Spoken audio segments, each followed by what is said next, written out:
Hey, good evening, everyone. This is Lori Charlton. It's March 31st, 2022, and I want to welcome everyone to the regular meeting of the Board of Finance. I'll call the meeting to order and ask that we please all rise while our colleague, Ms. Marmion, leads us in the Pledge of Allegiance. I pledge allegiance to the flag of the United States of America and to the republic for which it stands, one nation, under God, indivisible, With liberty and justice for all. Great. Thank you, Ms. Marmion. To the members of the public, if you've dialed in or joined us on the WebEx tonight, please know that you are muted and will not be heard by board members, and there will be no live public comment until called for by the chair during the meeting, and I'll address that further in a moment. The main item on tonight's agenda is the vote on the fiscal year 22-23 budget that's been recommended by this board, to this board by the Board of Selectmen. Our vote tonight is the culmination of a process that's taken place over the last several weeks. This board has had 6 budget hearings in which we've reviewed the budget information for each town department and Fairfield Public Schools. And we had a public budget hearing last Saturday devoted to hearing feedback from residents. Tonight, board members can make motions to change line items within the budget, and we'll vote on those motions. Changes that pass with a majority vote will be part of the amended budget that will be voted on at the end of the evening. The entire budget process, or the vote process, is part of item 6 on the agenda, and it's a public executive session among board members, and there will be no public comment during that process. The budget this board votes on tonight is a recommended budget that will go to the RTM for their review. They can vote to approve the budget based on our recommendation or reduce it. On May 5th, this board will set the mill rate based on the final budget that's approved by the RTM. So before we get to the budget vote in item 6, we do have 3 other voting items as described on the agenda in items 3, 4, and 5. I believe they'll go very quickly. If any member of the public wishes to make a statement on any of those 3 items, please put your name in the chat box at this time, and we'll take public comment on items 3, 4, and 5 before item 3 is presented, and we'll ask that you limit your comments to 2 minutes. Members of the public are always encouraged to send their comments and questions in writing to the board at the following email, bof@fairfieldct.org. If you do so, please remember to include your name and address as you would with live comment.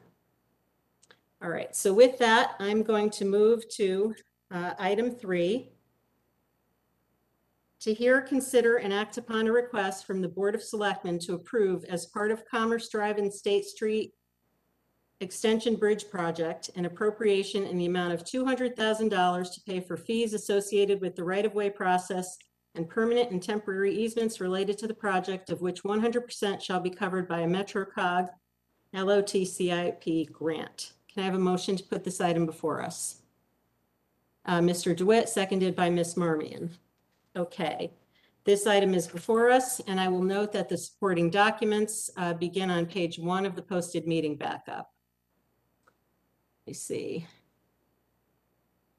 Okay, I do not have any requests for public comment, so I'm going to go ahead and welcome Mr. Bill Hurley, the Town Engineering Manager, to take us through this item. Mr. Hurley, the floor is yours. Thank you. This request is for the town to accept and expend funds for the Commerce Drive Bridge Commitment to Fund letter and project authorization letter for $200,000 for the right-of-way process.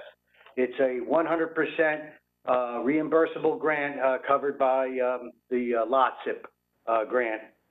The original Commerce Drive Bridge, approximately $3 million, has already been approved for the design and the construction. So this is just the right-of-way process. The design plans are near completion and are just awaiting the environmental permits. Temporary construction and permanent easements are required along the adjacent properties or abutting properties of the bridge, and they're required for the project as determined by the final design plans and meetings with the utilities. The proposal includes all right-of-way phases, including title searches, appraisals, payments for the temporary construction easements, and permanent easements on the abutting properties, legal fees, and adhering to the lot zip procedures to ensure funding. The record survey maps were already included in the design process. It's, as I mentioned before, it's 100% reimbursable grant, and on each phase, the town can submit for the reimbursements in terms of the timeline. So again, the project authorization letter will reimburse the town the right-of-way costs up to $200,000, and if for some reason, although this also includes a contingency factor, but if for some reason we would exceed that, then we would just have to go back for MetroCog and the state for additional money. But right now, those costs should be well below the $200,000 that we have in the agreement. So I'm here to answer any questions anybody may have. Right? Okay, thank you, Mr. Hurley. Any questions from board members? Mr. Walsh? Good evening, Bill. Thanks for being here.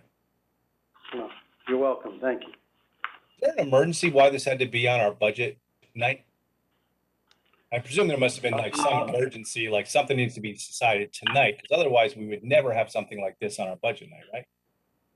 Okay, I don't think that's yeah, a question for Mr. Hurley. I think that's a question for me. And I was asked to put it on agenda, and so I figured it would be quick and easy to get over with. Never seen a budget night where Okay. we've had something else on the agenda, so I'm just kind of Okay. No, I can why that's the explain, case. Jim, the right-of-way process could take up to 6 months or 8 months, and we want this project to be completed by the fall so we can prepare all the bid documents, have all the permits in place, put it out to contract bid, and be able to start next spring. I understand that. I guess my point is we could have had a special meeting on Monday or Tuesday and kind of moved through this, right? Wouldn't have slowed down the 6 to 8 months process, right? Only be a couple of days off. Okay, Mr. Walsh. That's an open question, actually, Madam Chairwoman. All right, I think it's actually a moot point, Mr. Walsh. It's on the agenda. We can decide and vote on it. And if we, I'm trying to find out from Mr. Hurley whether it would have been a problem to have this on Monday or Tuesday. That's my question. It all depends on my schedule and others' schedules, other people's schedules. Okay. Other questions from the board? Okay. Seeing none, we'll put this item for a vote. All in favor of approving the appropriation described in item 3, please say aye and raise your hand. Ms. Charlton, Ms. Marmion, Mr. Curley, Mr. DeWitt, Mr. Testani, Mr. Walsh, Mr. Mottola, Mr. Stark, Ms. LeClaire. All right, the motion passes unanimously. Thank you, Mr. Hurley. The next item of business. Thank you. Thanks again. The next item of business is item 4 on the agenda. To hear, consider, and act upon a request from the Board of Selectmen to appropriate $120,000 from the WPCA fund balance to complete the microgrid project. Can I have a motion to put this item before us? All right, Ms. Marmion, seconded by Mr. DeWitt. All right, this item is before us. The documents begin on page 5 of the posted backup. We have we have here with us tonight the WPCA Superintendent, Mr. John Bodie, to take us through it. Welcome. Thank you, ladies and gentlemen. Okay, explain this briefly. Thank you. This money is to complete the microgrid project, which was stalled due to the hardening project because it was funded by FEMA. We couldn't complete the microgrid until the hardening was done, which is basically the wall around the plant. And then COVID hit, so it got delayed until just now. There was a change order and a couple of additions to it. So the WPCA appropriated the funds to complete the work, and Schneider Electric, who is running the project, would hold pricing until May 4th. So there would not be any more further increase in parts and labor costs. Okay. Anything else? Does everybody understand? The microgrid is just basically a generator and a bunch of equipment that would power the treatment plant, the fire training center, the dog pound, and the conservation building during a storm without any outside fueling or interference or help, I should say, from any kind of outside entity. And we would be able to run and function for up 30 days and longer. So that's what this is all about. Okay, thanks again, Mr. Bodie. Any questions on this item from the board? Mr. DeWitt? Thank you, Madam Chair. Just a quick statement, Mr. Bodie, and I knew you haven't been doing this too long. The 14 points, look at our backup. The 14 points that Mr. Hurley gave us are absolutely perfect. Those are actually the 14 points. The 14 point, we haven't gotten that data. I mean, there's data in there, and I'm not going to not vote for this because of it. But just as a process thing, please look back at the 14 points Mr. Hurley expertly executes every time he comes to our board, and appreciate that for next time. So thank you. I will do that. Thank you, Mr. DeWitt. Any other questions? Mr. Walsh? Bodie, good evening. Thanks for being here. Thank you for listening. No problem. Is there an emergency for this to be decided tonight, or could it have been decided next week? We're just trying to get this approved by the 3 boards before May 4th. Okay, by May 4th, but it's March 31st, correct? Correct. So there was no emergency to put it on tonight's agenda, correct? Not on my part, no. And then you mentioned some changes, I think, during your presentation. What were the changes? As far, there was an addition to tie in the fuel cell, which was not installed and working at the treatment plant when this was first designed back in 2015. In order to maintain the safety of the UI grid and the workers, that needs to be connected in order to keep everyone safe. Also, I'm sorry. I'm sorry to interrupt you. You can complete what you were saying. Also, there was 19,000 for some extra switches that are to be installed at the fire training, the conservation, and the dog pound. Those were originally installed, but then were utilized by the solar company. So they needed to be added. They were added by what solar company? All the boxes and everything were hung for the microgrid, and when it stopped, there was solar put on various buildings around there, and they utilized those boxes to connect the solar to whatever it is they connect to. Why wouldn't the solar company pay for that? That's one of my questions as well. But in order to move this along and not lose the grant, we decided to just pay for it and move forward. Well, that doesn't just seem right. Like, the solar company seems to owe us a bunch of money, correct? It would seem so. Yeah, so what's being done about that? That's out of my jurisdiction. Whose jurisdiction is that in? The whole solar project, under what I know, is Mr. Bowman, and he's no longer here. Okay. So who's handling that now? Now I that he's don't. not here. I Who's don't know. responsible? All right, I'd like to put this off for a date certain within the next 30 days, maybe one of our next meetings, until we get answers to that. I don't think it's fair to the taxpayer that some solar companies taking advantage of our switches and charging our taxpayers for that, while, and then forcing us to pay extra money and make changes. I think it's ludicrous, actually. And I think that this should be put off to a date certain. I'll leave it up to the chairwoman, whatever our next meeting is, so we can get people presenting before us who can talk about it and talk about how we're going to try to get those funds back from the solar company. Like I said, if that's a motion, I'll second it, Madam Chair. That is a motion. Can I, Mr. Bodie, do you have any comment? I don't know who authorized or who's in charge of the solar. The WPCA wasn't too happy about it either, but in order to get the project completed, they approved the money.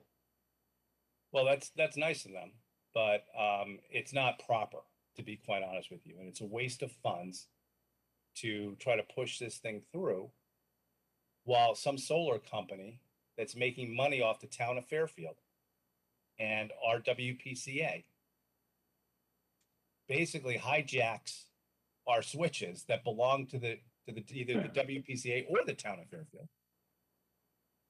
and then just goes off into the sunset without having to pay for them.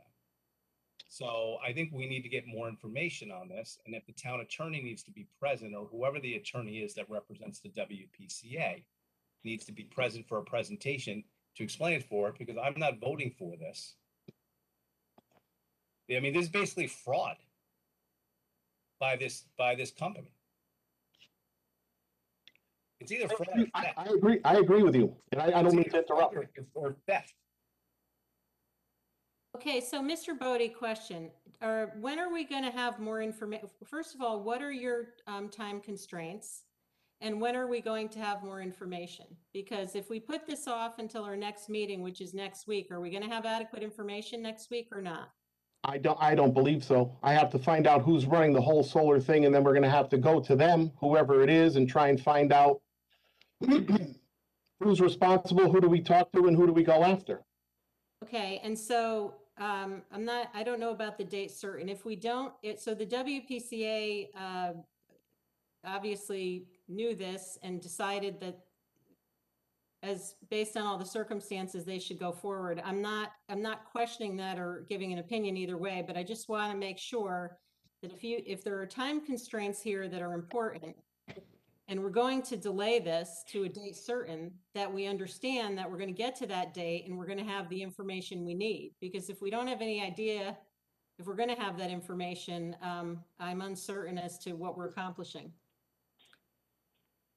I can do my best to find out who it is, but I don't know if I can have it by next week. And I don't know if I'm going to have an answer as to who we go after and how quickly we can go after them.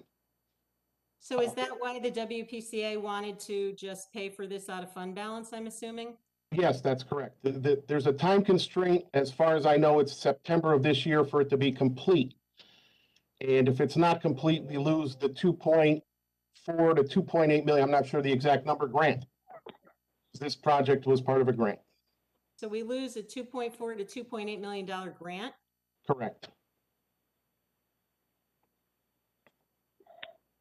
And we're trying to hold pricing because Schneider is part of this.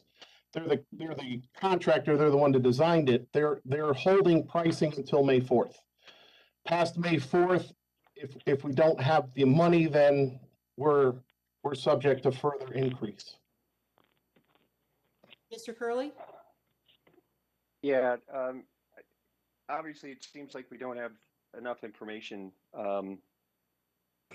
tonight, but this did clear the Board of Selectmen. So I wonder if the first selectman might be able to shed some insight as well that might be helpful as we try and figure out how to move forward with this. Because if we're jeopardizing a larger amount of money because we're don't want to move forward with this amount, it seems like we potentially could cut our nose off to spite our face. And so I just wonder if there might be something from the Board of Selectmen's meeting that we can garner from. Fucking plug in this Yeah, fucking thank you, place. Mr. Curley. Ms. Kupchik, do you want to say something? Can you just, I'm sorry, I stepped out of the room to take a quick call, so could you just, I missed part of this conversation. Okay, Mr. Bodie, do you want to just try to quickly summarize for? Out of the 120,000 that we approved for the microgrid, 19,000 is for replacement switches, boxes, wires, whatever's required to hook in the fire training, the conservation building, and the dog pound to the microgrid. Apparently that stuff was installed when the project first started, and when it got delayed, there was some solar added to those areas, and from what I understand, the solar company utilized the boxes for their system. Something we know that's not right, but like I stated, the WPCA wasn't too happy about this 19,000, but to keep the project moving and get it done in time, they approved the money. And so what you've also explained is that if we'd like to have more information, but you don't know when you'll be able to get more information. So we're not clear on being able to defer this item to a date certain in the future. And the risk is that we could lose a grant over $2 million if we don't approve this. Yes, the project needs to be completed by September. And I know that the grant is in jeopardy if we don't do it. And so the grant could be in jeopardy as a result of us trying to get more information about the 19,000. Okay. I have to find where to get that information from. Right, okay. Ms. Kupchak, that was the background. Mr. Walsh, do you have anything to add? Yeah, Ms. Kupchak, my point is we have a meeting next week. We could actually meet until the end of May. I don't know why the WPCA wants to walk away and just give up on $19,000 that some solar company stole from us, basically, by using some electric boxes that belong either to the WPCA or to the town of Fairfield. And for some reason, they think it's easier to move on from that and let the taxpayers take it on the chin. Whereas I think somebody from WPCA or our town attorney should explore this and contact the solar company and say, hey, you used our stuff. You weren't supposed to do it. You improperly installed it using our equipment. Either come back and reinstall it with your own electric boxes, or we're going to sue you. Okay, so I don't think any of us right now know all the details about this, so I'd be happy to ask Mr. Cattell. We can talk to him tomorrow, get some additional information, and if the chairwoman would like to move this to your meeting to next week, I don't think that will jeopardize the grant in any way, and then everybody can have all the information that they want. That sounds great.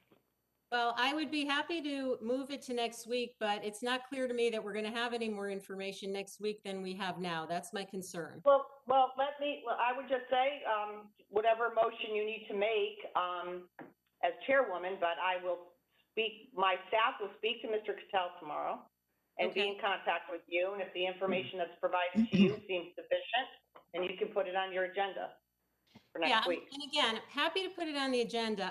What I heard from Mr. Bodie is that he didn't think he was going to have any more information next week than he had now because he wasn't sure where to start to get it. So I'm happy to postpone to a date certain, but I just want to make sure if we're doing that, we're going to have the information we need when we get to that meeting, because we're talking about $19,000 and we're talking about jeopardizing a $2.8 million grant. And I know that the WPCA did that intentionally. So we'll be able to determine that after having a conversation with Mr. Cattell. Mr. Bodie is fairly new in the position that he's in, so he may not be, have all that information, and Mr. Cattell can answer that information, and we can put it on the agenda if you feel like the information is provided to you in a way that's satisfying. Okay, we have to defer it to a date certain, and our next meeting is April 4th, which is Tuesday. So is that, Mr. Bodie, is that, are you Well, gonna? Madam Chairwoman, I would say move it to that, and then you could say to that date certain, and if that date certain doesn't seem to be working, you can always remove it. Exactly. Okay, well, Mr. Walsh, is that your motion? My motion is to move it to the next meeting. But Madam Chairwoman, I would say none of us on this board, not one of us, I mean, unless you want to stand up and say this, wants to waste $19,000 of the taxpayers' money. I understand no one wants to lose a grant for $2.3 million. And there hasn't been one person on this call that has suggested on this meeting that has suggested that. But we've had special meetings before. And if we have to have a 5-minute meeting, a special meeting, because we're all on Zoom anyway, because we're not meeting in person, it would take 5 minutes. So if we don't have the information by next week at our next scheduled meeting, Walsh, I put another meeting on. You made your point, and I'm just trying to determine before we move it, if we'll have the information at the next meeting. Not trying to conclude anything, just trying to understand what we're doing. Should we move it to next week? Should we move it to May? Are there any risks in doing that? That's all. We're Mr. having a meeting, so Can I, Mr. Curley, do you have something else? Yeah, I just note that this item also requires RTM approval, so we need to be sensitive to the fact that if there is a deadline of May that would jeopardize millions of dollars, I think we just have to be cognizant of that. I think everybody on this board is likely supportive of delaying to give us a chance to get more information. However, I really don't want to cut our nose off to spite our face. And so just wanted to make sure everyone was aware that the RTM approval was also a requirement. All right, thank you for that. Any other comment before we vote on the motion? Okay, so Mr. Mottola? I just don't know if anyone seconded the motion, that's all. And I'll second Mr. Walsh's motion. Okay, I believe Mr. Testani did, but Okay, sorry. so Mr. Walsh, just to be clear, you just for the record, you want to move this to the next regular meeting on April 5th? yes, and see what information we have. And if we don't have enough information, I would like someone to identify when we have to vote on this by in order to get the money, like enough time for it to go to the RTM. Because regardless of whatever happens, I want to get the town, the grant that we're supposed to get, whatever that is. However, I want to give all time that the administration might need to get an answer before that. So yes, right now I'm asking that it be moved to our next meeting. Thank you. Okay, all in favor of the motion to move item 4 on the agenda to the regular meeting on April 5th. All in favor? Okay. Ms. Charlton, Mr. Walsh, Mr. Mottola, Mr. Curley, Mr. DeWitt, Mr. Testani, Mr. Stark, Ms. Leclerc, Ms. Marmion. It is unanimous. Okay, thank you. Mr. Bodie, I think you heard everyone, right? So please let us know if for some reason, you can let us know by Monday morning if for some reason you don't believe that you'll be able to have information by Tuesday. And if you do not, then we'll figure it out from there. I will do that. Okay, thank you. All right, so the next item of business is item 5 on the agenda, to hear, consider, and act upon a request from the Board of Selectmen to appropriate $540,000 from the WPCA fund balance to replace the compost agitator and dolly at the wastewater treatment facility. Can I have a motion to put this item before us? Mr. DeWitt, seconded by Ms. Marmion. Okay, this item is before us. The backup, I believe, begins on page 17, and Mr. Bodie will present on this one as well. Okay, the town processes all its sludge with wood chips from across the street at the processing center through the compost building, and then we market it and sell it through a third-party contractor. The machine is responsible for mixing and moving the sludge and the wood chips throughout the building. The machine is 16 years old. It's in a very corrosive atmosphere. It's starting to incur more and more problems, and our alternative is to remove our sludge either by a cake or a liquid, and the backup documents show that if we chose the cake route, there is really no place to take it. If we did find a place to take it, we would have to get it drier than we can actually get it right now. And if we had to haul liquid, it would be $1 million a year. So this money would go to the new machine. It would be bigger, better, faster, stronger. And if we did indeed get our upgrade at the treatment plant in the next 4 or 5 years, this would not be affected in any way. And it's still going to take about a year to get, so.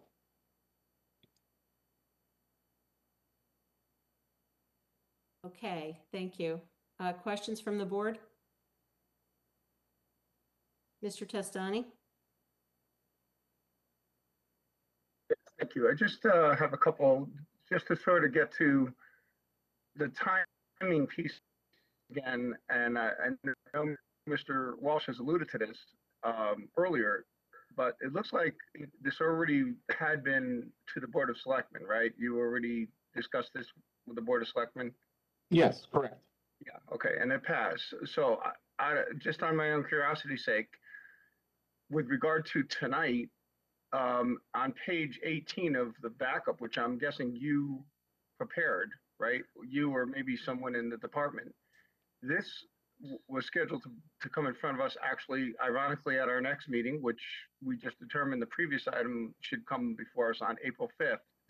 And then in front of the RTM on April 25th. So is it prematurely coming to us tonight? I'm just confused. And again, especially on a night where we're talking about the entire budget. Is it because the WPCA approved it? I'm not sure I understand the timing of it. The April 5th date was given to me back when I got all this documentation together because that was the next meeting. I was then informed that it was on tonight, so it was totally to my surprise. And you were informed by whom? The administration? Yeah, Jen Carpenter said we were on the agenda for tonight, so that's why I'm here. Okay. And what is the timing like? Is it a similar situation to it doesn't sound like it from what you're saying in terms of when we may approve it or not approve it. So if let's just say for the sake of argument, we don't approve this tonight, and it did wait till April 5th meeting, would that matter? Does it matter if we approve it in April or May, or what's the timeline again, if you don't mind reviewing that? So there is no specific timeline. It's just that the steel prices go up. It is going to take almost a year to build, to get it. So I'm just trying to preemptively get this in the works so we don't have a catastrophic failure, and we're looking to move sludge in a different manner to a place we may not be able to go and pay more money. Okay. Thank you. Thank you, Mr. Testani. Any other questions on this item?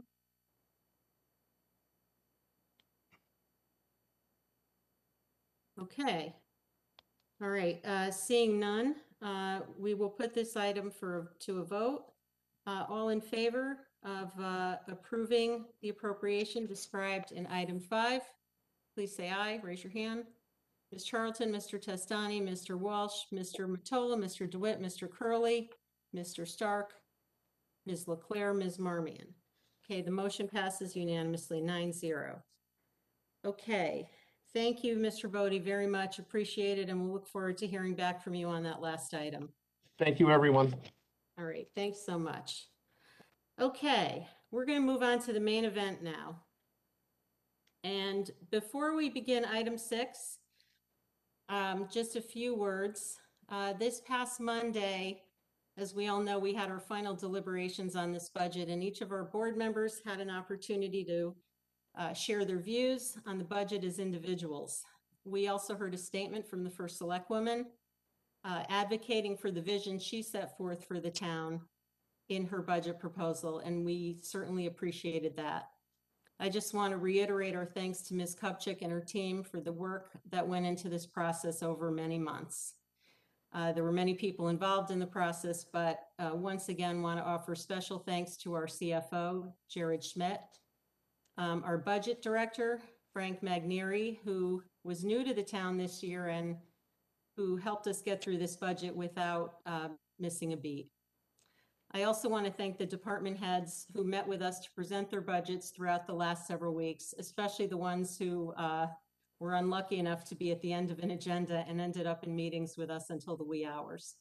And I also thank them for their service to the town. In addition, I want to give my thanks to the chair and the members of the Board of Education who've worked with us throughout this budget, and all the officials from Fairfield Public Schools, with special thanks to our superintendent, Mike Cummings, our executive director of finance, Courtney Laborious, and executive director of special education, Rob Mancusi. I don't see Mr. Cummings here tonight, but nonetheless, I want to acknowledge him and offer my profound thanks for his leadership through all the challenges our schools and students have faced over the last 3 years. I'm personally saddened that Fairfield is losing him, but wish him the best in the next phase of his journey. So with that, we are going to move on to item 6, public executive session budget vote. And I will make a motion to put the fiscal 22-23 budget of $342,722,874 as recommended by the Board of Selectmen before us. Can I have a second? Mr. DeWitt. Okay, this budget is before us. Before we begin paging through the budget book, I just want to review one important item that was discussed the first night of our budget hearings.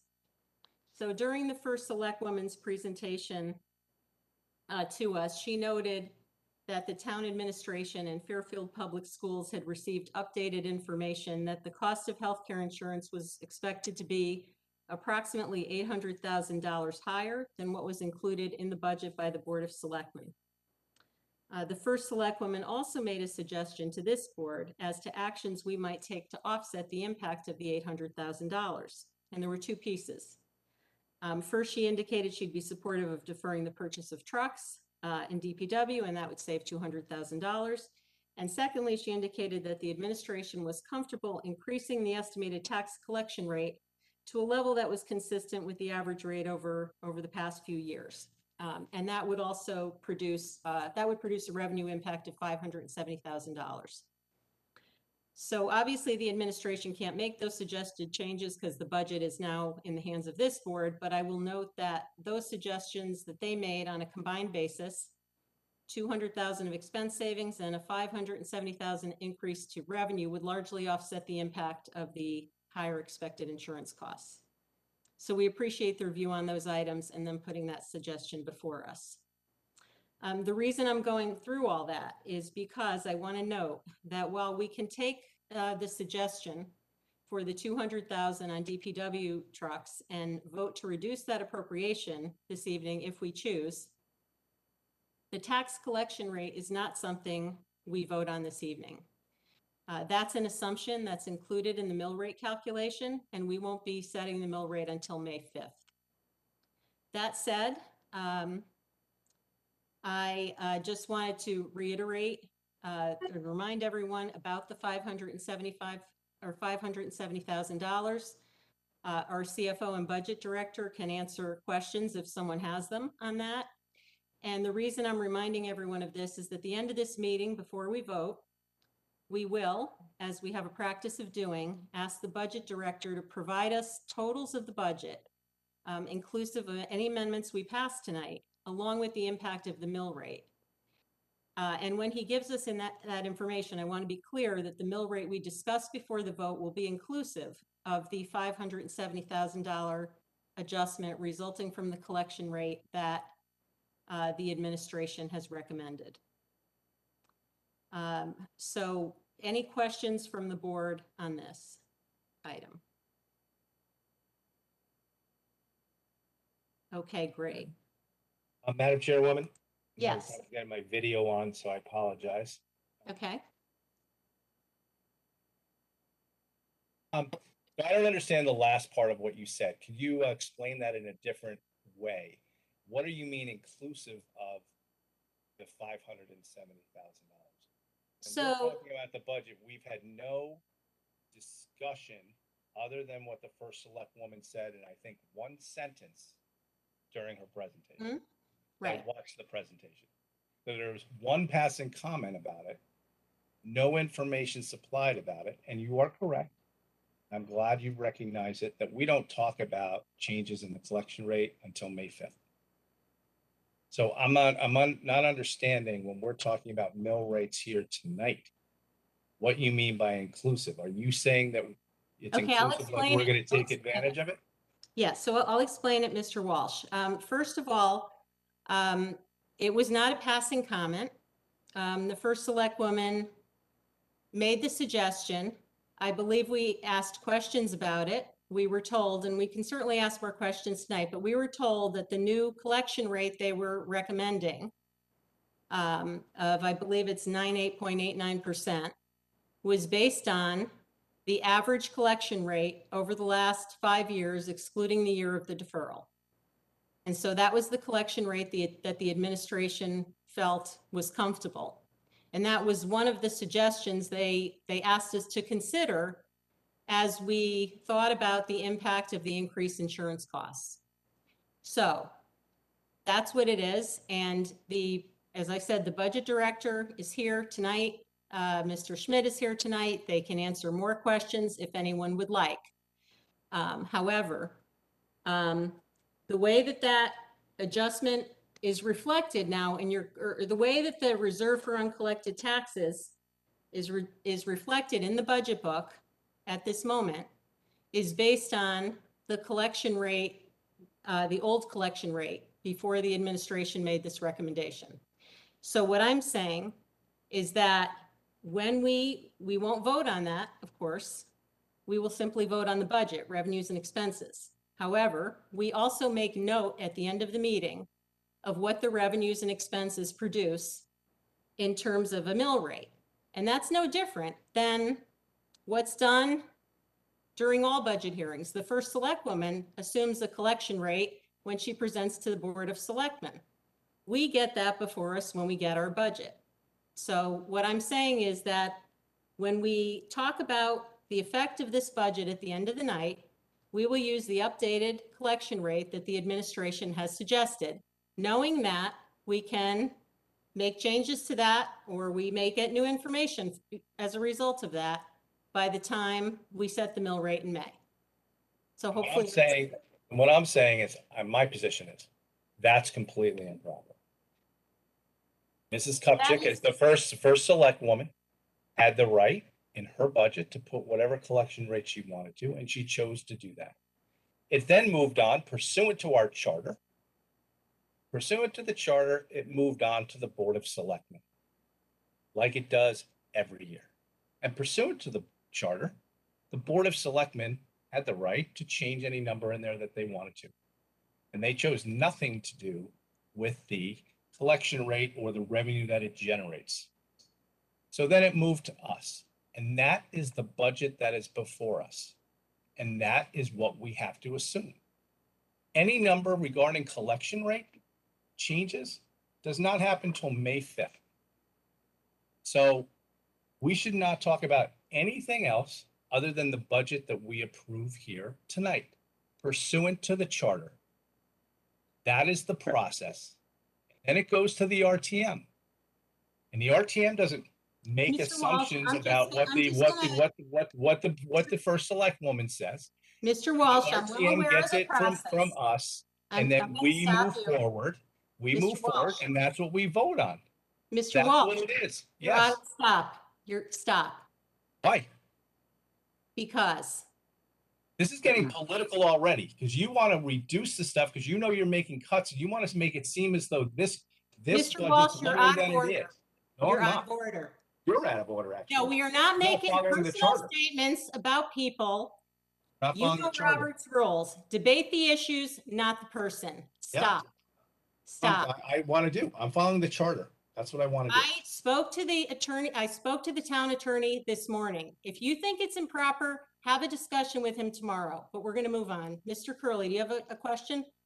I just wanted to clarify, we are voting on the items within the budget, the dollar amounts. With respect to the mill rate, that is purely informational, correct? The collection rate and the potential mill rate is purely informational for the benefit of the public, correct? Yes, it is. Okay. Thank you. So that's all I wanted to clarify. Thank you. It is purely informational. Any other questions on this?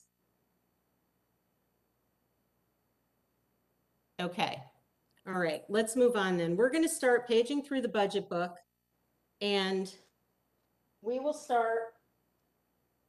Got to get my double computer screens here going. We're going to start with revenue. Okay, so let's, I'll call out the page number of the budget book. And if anyone would like to make a motion with respect to a revenue account, please raise your hand. Okay, page 6, tax collector, assessor, building, or conservation. Okay, seeing none. Page 7 and 8, engineering and finance. Mr. Stark.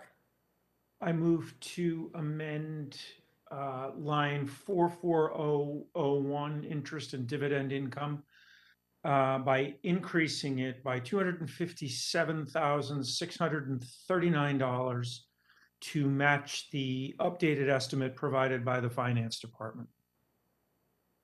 Thank you, Mr. Stark. Do we have a second? Mr. Curley. Okay, comments, questions? Mr. DeWitt. I just want, sorry, I just want the number a little slower. 257. 639. Yeah, there you go. 639 as provided by the budget director. All right, thank you. Okay. Any other comments or questions on this item? Okay. All right, all in favor of that amendment? Please raise your hand. Ms. Charlton, Mr. Curley, Mr. Mottola, Mr. DeWitt, Mr. Stark, Ms. Marmion, Mr. Walsh. Opposed? Ms. Leclerc, did you vote? In favor? Okay, can't hear you. Any opposed? Okay, and I apologize, Mr. Testani, did I get your vote? In favor? Yes. Okay, all right. Okay, that is unanimous. Okay, moving on. Page 9, fire, health, human and social services, and library. No comments? Okay. Page 10, police, animal control, and public works. Mr. Curley. Yes, Madam Chair, thank you. I move to amend in the police department line item 42369 to increase the 9,100 in the projection proposed by $514,898. And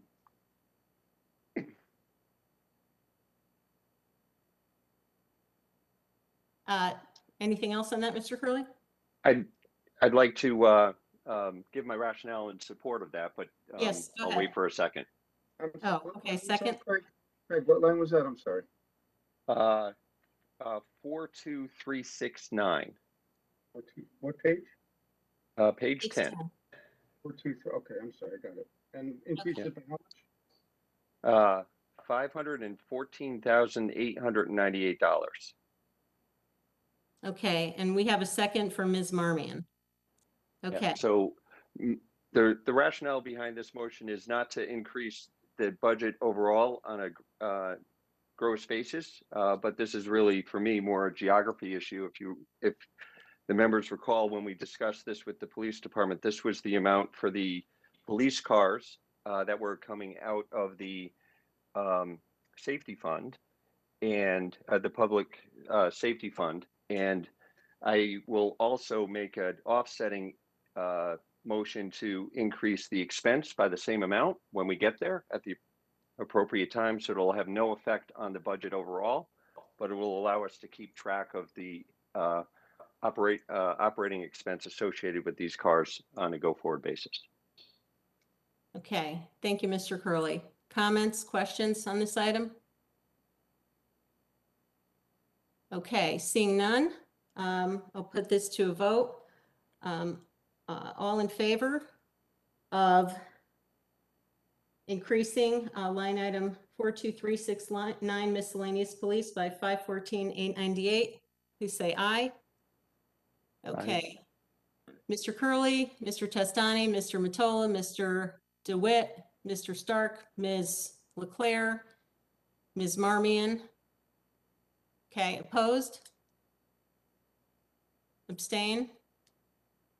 Mr. Walsh. Okay, so the motion carries 801. All right, so we'll move on. Page 11, that's Penfield, Parks and Rec, waterfront, and marina? Okay, seeing none. Page 12, Charles Dickman Golf Course, H.S. Richardson Golf Course, solid waste and recycling. Okay, seeing none. Page 13, town clerk and TPZ. Mr. Walsh. Eric could give us what the updated amount is on conveyance taxes that the Board of Selectmen voted on. Is it? It was increased by $2,550? $50,000 by the Board I of would like to make a motion to reduce that by $250,000. This goes to our, and the reasoning is it goes to our conversation regarding interest rates. And if we're fully going to believe that the Fed is going to be increasing those rates 7 times coming up, there's no possibility with rates going up in the mortgage business that we're going to be selling as many houses, number one. Number two, if you look at the number of houses in inventory currently, it's one of the lowest levels in 20 years right now. So I don't know how we're going to sell houses, one, with such a low inventory, and two, with people not being able to afford that house. So based on that, I would like to reduce that by $250,000 because you can't have it both ways. You can't say we're going to take the revenue from the extra increase because the Fed's going to be raising interest rates without it having effect on the real estate market and what people can afford to buy. It just doesn't work financially. So Second, Madam Chair. we have to acknowledge that. You have a set, Mr. Testani seconds. Any comments, questions? Chris, did I beat you to it, Chris? Sorry. I'm sorry. I think I might have intervened for Mr. DeWitt there. Sorry about that, Chris. Oh, okay. So was Mr. DeWitt, did you intend to second? You did, okay. Comments, questions? Okay. All right, seeing none else, I will put this to a vote. All those in favor of the motion to decrease line item 42312, town clerk conveyance taxes by $250,000, please say aye. Mr. Walsh, Mr. Testani, Mr. DeWitt, Ms. Leclerc. Opposed? Ms. Charlton, Mr. Curley, sorry, Mr. Stark, Mr. Mottola, Ms. Marmion. Okay, the motion fails. All right, moving on. Page 14, ECC. Anything there? Okay. Any other comments or questions on revenue? Okay. All right, with that, we're going to take a vote on revenue as a whole. So I'm going to make a motion to accept the amended total non-tax revenue of $24,696,000. Let me make sure I have that right.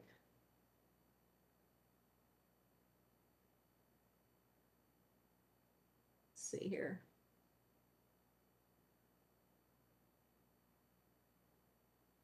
Yeah, I'm sorry. Yeah, the amended non-tax revenue is $24,696,485. Can I have a second? Mr. Mottola?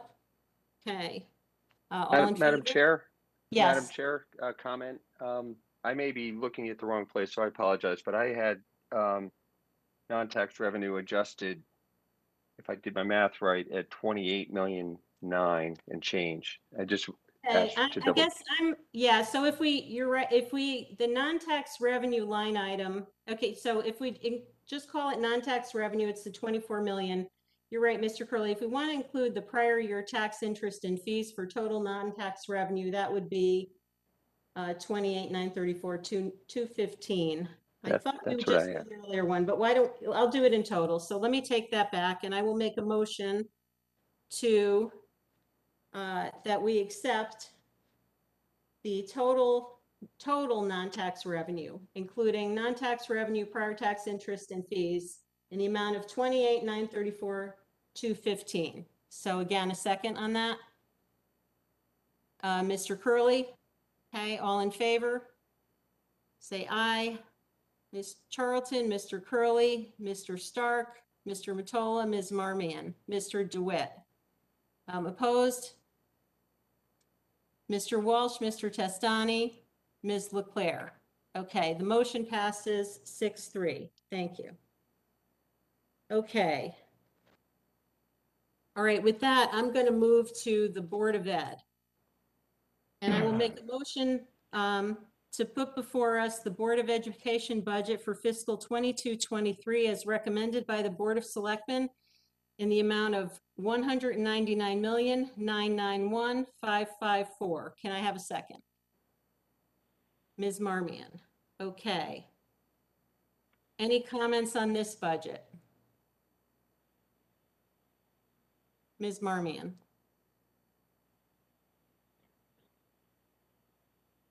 Yes, I'd like to make a motion, Madam Chairwoman. Go ahead. I'd like to make a motion to increase line item 58900 by $2.5 million. Okay. And this represents a restoration of the Board of Ed budget to the amount unanimously recommended by the Board of Ed. All right. Thank you, Ms. Marmion. Do I have a second? Mr. Curley? Okay, comments, questions from the board? Okay, Mr. Walsh?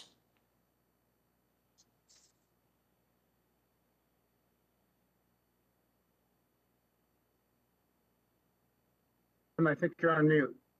Thank you, John. I saw you making the move, so I appreciate that. Thank you very much. Can we get a calculation for the finance department on what that will do to the mill rate, adding $2.5 million onto the Board of Ed's budget? The increase from where it is proposed from the budget we received. Mr. Curley, you have a question? Yeah, I think it's premature following the point that Mr. Walsh What's the Robert's made at Rules the start. motion? There's only one way to interrupt. So what's the Robert's Rules motion that you're making? You to interrupt my question, you have to have a Robert's Rules priority motion on Okay, here we go. why you can interrupt me. I raised my hand, Jim. I waited until I was recognized by the chair. So it wasn't an interruption. I'm not sure why you got your, you interpreted it that way. Well, I was simply. The chairwoman called on you in the middle of my question, so I'm wondering why that's possible Okay, under Robert's Rules. so Mr. Walsh, my apologies. I thought you were done with your question, and so I thought Mr. Curley either was going to answer your question or had a comment, but that's why I called on him. So no intent to interrupt you. I asked the question, just so you know, Madam Chairwoman, to the Finance Department to do that calculation. So, Mr. Walsh, just to clarify, you're looking for just the increase in the appropriation to the Board of Education of $2.5 million, no other changes to the Board of Selectmen budget. Is that accurate? Yes, so right now it's 0.98, right? Correct? Correct. So what would a 2.5% increase to the Board of Ed increase taxes by on a mill rate basis? I have 1.77%. 1.77%, so 0.98. So it's basically close to doubling the increase. Okay. Thank you, Mr. Schmidt. Thank you, Mr. Walsh. Any other questions on this? Mr. Walsh. I will say that I have a problem with this for a number of reasons. This is one of this is the largest increase in the Board of Ed's budget ever. Not even close, to be honest with you. And we're paying for things and the public should know about it. We're paying in this budget. Nobody seems to want to cut it. At least Ms. Marmion's motion shows that she doesn't want to cut it.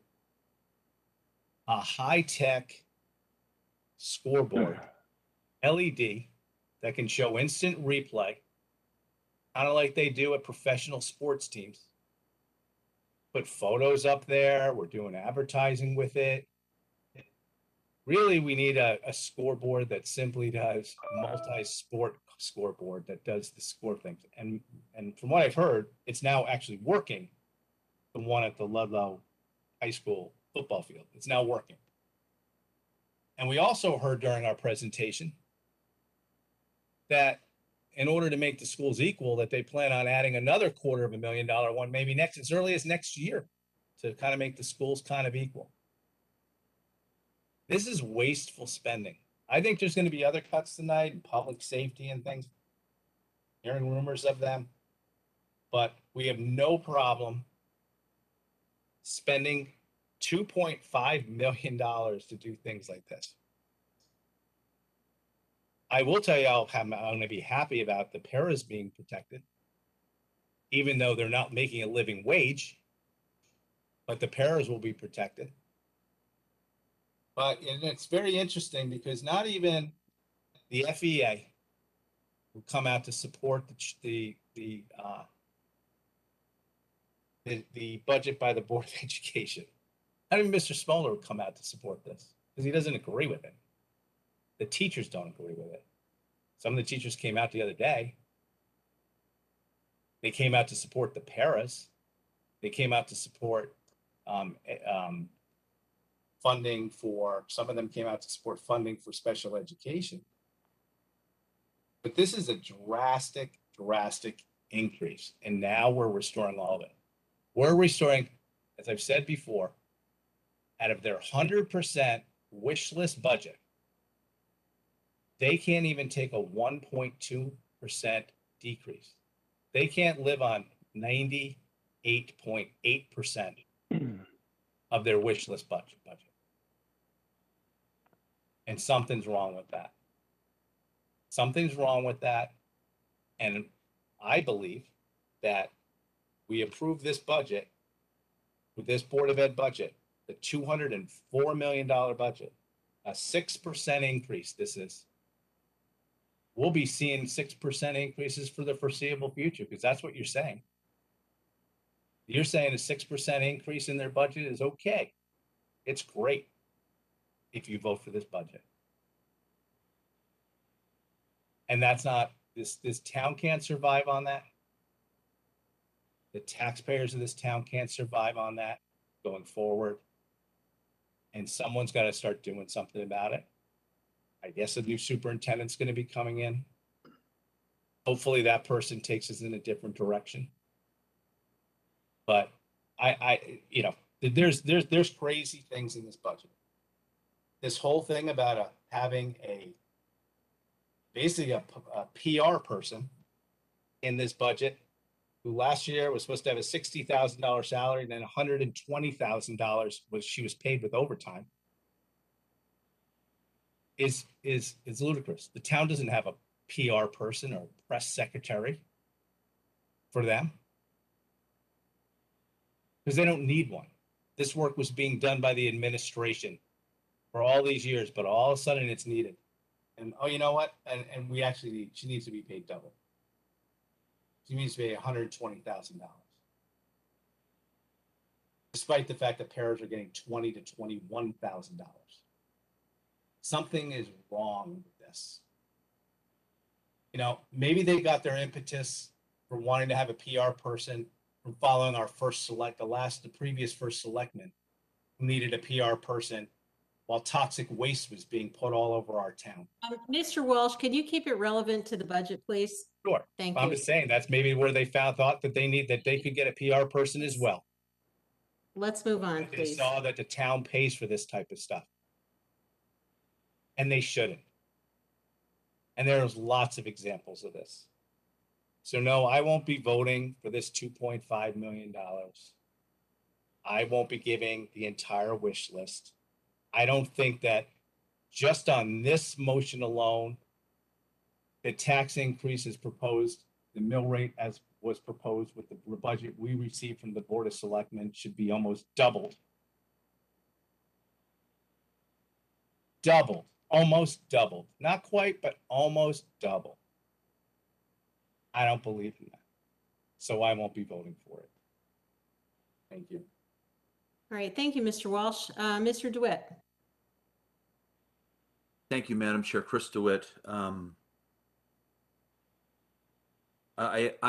not going to support the restoration of this $2.5 million either. And I wanted to talk about why. And one of the reasons is I'm fearful of setting a new, setting a new baseline, right? Every year we set a new baseline. We increase by 2, 3, 4, 10%, whatever it is. And then we have a budget. And next year we always forget that, oh, we gave 5% last year and 10 before that and 13. Well, this is going to happen again. And this is a large increase. Now, I have a sneaking suspicion that this is going to pass. So I just wanted to say something in reference to the conversation that was had at our Saturday meeting. There's a lot of discussion around what was going to happen when we cut 2.5 million. But there's no discussion around what we're going to positively do with the extra 7.5 million that would have been added to this budget, even with the Board of Selectmen's $2.5 million. So here's my hope for next year.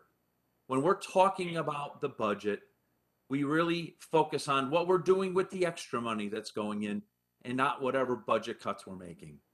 Because now we're going to be talking about a $10 million increase. And again, I can't support because I'm afraid of the baseline that sets for future budgets. So thank you for letting me say that. Thank you, Mr. DeWitt. Mr. Testani? Yeah, thanks, Madam Chair. I also won't be supporting this proposed change, and I had a couple of thoughts. I hadn't really quite expressed it quite this way. However, I do want to just kind of review a little bit. So, the Board of Selectmen made their suggestion in terms of the 2.5 million.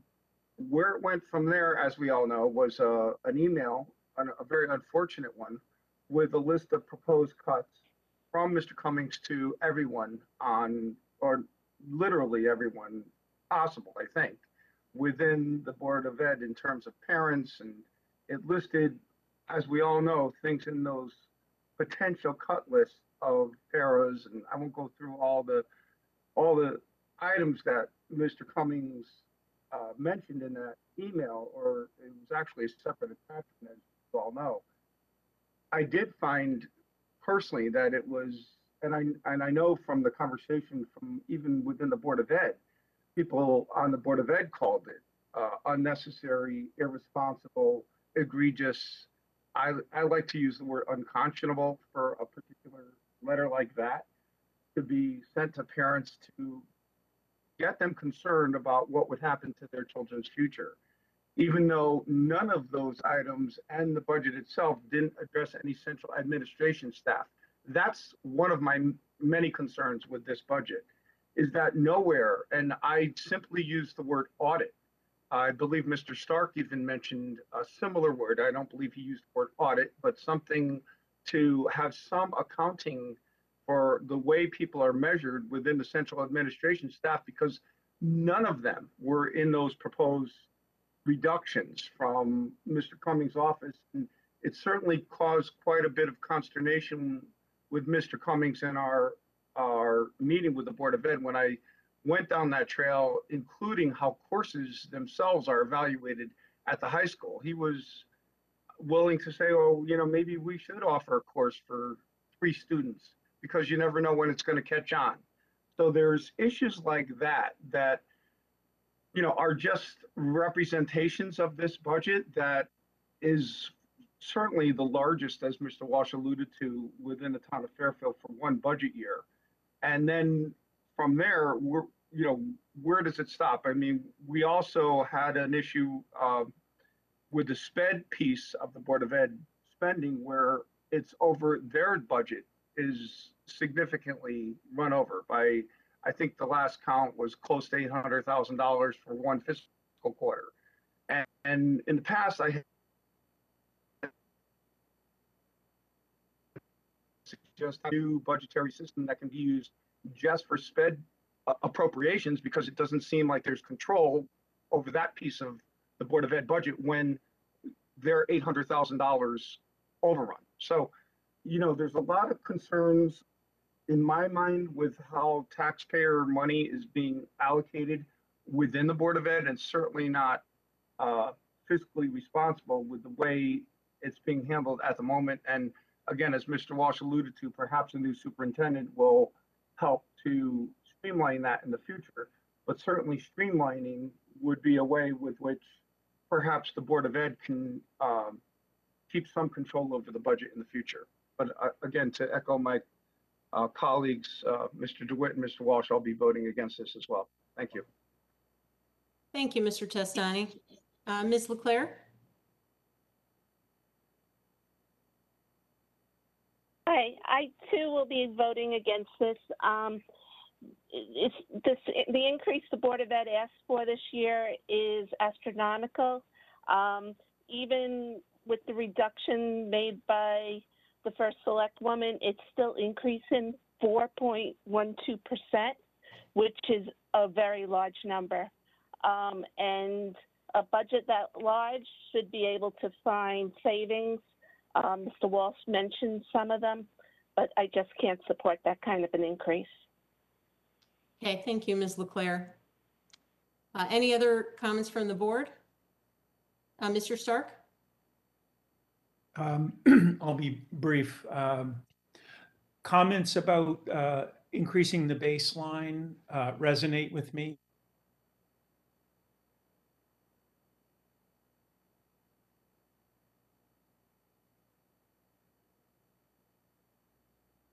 Mr. Stark, He said he was going to be brief. we lost you there, Mr. I Stark. do hope the Board of Education will listen to us on that, so that you We can. missed you. We missed what you said. You might want to start again. You Oh, disappeared. did I drop out? I'm sorry. I'm sorry, Mr. Stark. I just wanted to tell you so we could hear. No, that's great. Thank you. I was just I was gonna say that the comment about increasing the baseline resonates with me. I have that same fear. And then Mr. Testani's comment about the audit, he knows I see eye to eye with him on that. I really wish the Board of Education would take that idea seriously for the coming, for next year, next fiscal year. Look at central office, look at the school footprint, look at classes that have fewer than 5 students in them, anywhere you can, to figure out where there are places where we are being, a little bit too generous in the delivery of services.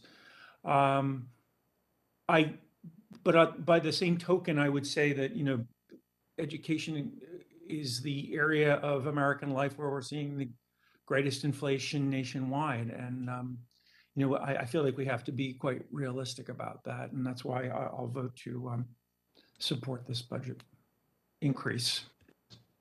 Thank you, Mr. Stark. Any other comments from board members?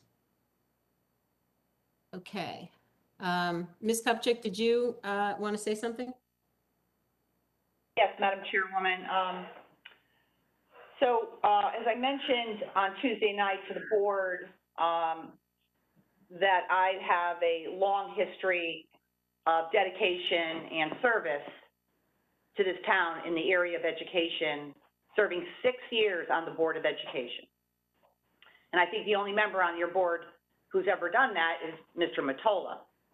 And I have to say, I expected this new board to restore some of the reduction that I made in my budget, but I have to tell you, I'm pretty shocked to hear that the entire amount is being proposed to be put back in the budget. So I'm hearing inflation and all these problems, right?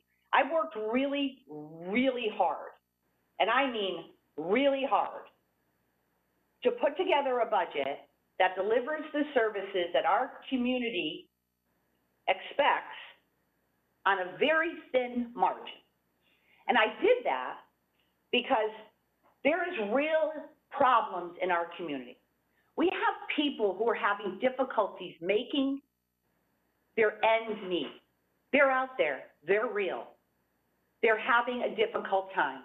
COVID had a huge impact on people's bottom line. Every single resident in this town is paying higher costs for every single thing that they do. Everything. Their food, they're filling their oil tank, their gas tank, supplies for their house. You name it, they're spending more. And every single service that they have done at their house, they're spending more too, because the people who are performing those services are having to spend more on supply chain issues.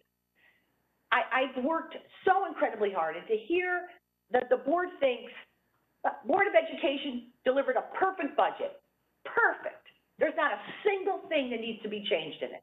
Not one single solitary change. Nothing. Not one red cent. And I have to tell you, I'm stunned, because I'm expecting to hear from this board that there's going to be a lot of changes wanting to my budget, which is, by the way, really lean. And I don't even know what to say. I mean, I included nearly $8 million increase, $8 million. Now, if we just look back a little bit on the history here, each year the Board of Ed's averages are about 4% increase, right? They ask for a 4%. And on average, they get a 2.8% increase from the town bodies. I proposed a 4.12 increase for a school system with a declining enrollment. That's not supporting education. That's not being aware of inflation or anything else. It's being responsible. It's looking at the big picture. It's looking at the entire town. It's looking at all the costs, everything. And I may do with a lower percent on my town side. That provides police protection, fire protection, paving, DPW, all the town services. How many employees? 500 employees. Engineering, you name it, we're providing it. And I put in for a very low amount. The increase that the Board of Ed asked for, that's a 5.32% increase. And I'm just asking for the members of the Board of Finance to open up the education budget book and tell me that there's not any page in it to find savings that don't impact children. And frankly, I agree with Mr. Testani. That list that was sent out was wrong. It was $4 million of draconian cuts that hurt children, and there wasn't a single change to any admins or any kind of this or that. It was all about the kids. And every single person on this board and every person listening has to know that was a political list. And I don't understand how a Board of Finance literally can't find a single. You're not going to cut nothing, not one dime.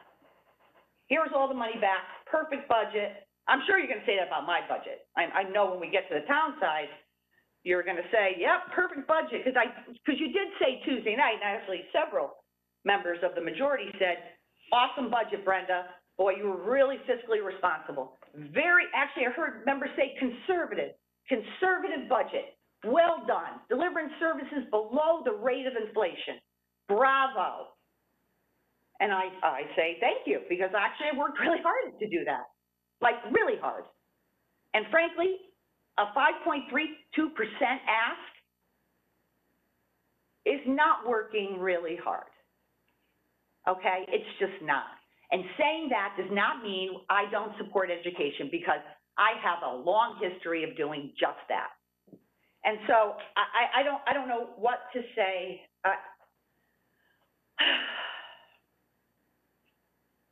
I just think this is wrong. I just think this is really wrong. And you know what I actually think? I know. This sends a message. This sends a very clear message to our public school system. Don't try to save any money. You're good. Send us whatever budget you want and we'll pass it. No problem. Taxpayers can afford it. Don't worry about it. We'll just cut the town, we'll cut the town, we'll cut the town, and we'll give it all to the education side, which is the largest portion of the town budget. So this is a really, I think this sends a really bad message. And it says, don't worry. Don't try to make any changes to your budget. It's perfect. And it's great. As I, by the way, want to remind the board, when I reduced the Board of Education budget last year by $2 million, they ended up with a $200,000 surplus. Now, how is it that they didn't cut paras and all these terrible, horrible things did not happen? How is that? But now all of a sudden, the world's going to end. And it doesn't make sense to me. You know, I'm not a high finance person, but I know I've looked through that Board of Education budget with my team, and I found a lot of places where money could be saved without touching anything to do with what goes on in the classroom. So I am humbly asking, because I think the taxpayers have appreciated the less than 1% tax increases that I've been delivering to them. And I hope this is what I think we should all be doing. You know, providing top-level services for a lower cost. And that's the hard work. And I think this message is, you don't need to do the hard work. So thank you, Madam Chairman. All right, thank you, Ms. Kilchuk. Okay, I'm just going to make a brief statement because and then we'll vote, because I just can't let a couple of those statements stand. First of all, I do find some of them offensive to the Board of Education and all the work they did on their budget. Secondly, it is absolutely false to say that we are not taking a penny out of their budget, because we all know that they have almost $500,000 of additional health insurance costs that are not being provided for in the motion that Ms. Marmion made. Nor have they requested to have us change estimates for fuel costs and a bunch of other things as the town did. So I just want to acknowledge that. I do think it's dangerous to pit the town against the Board of Ed, even if we're doing it unintentionally in our statements. So I hope that we don't continue to do that. So I want to move on, and let's take a vote on this. Point of information, Madam Chairwoman, I mean, we can still comment. I mean, why is debate being cut off after one comment? Oh, I'm sorry, because I thought everybody had a chance, and I didn't realize you wanted to say something else, but feel free, Mr. Walsh. Thank you very much. So I could not agree more with, and she said it a lot better than I did, with the first select woman's comments.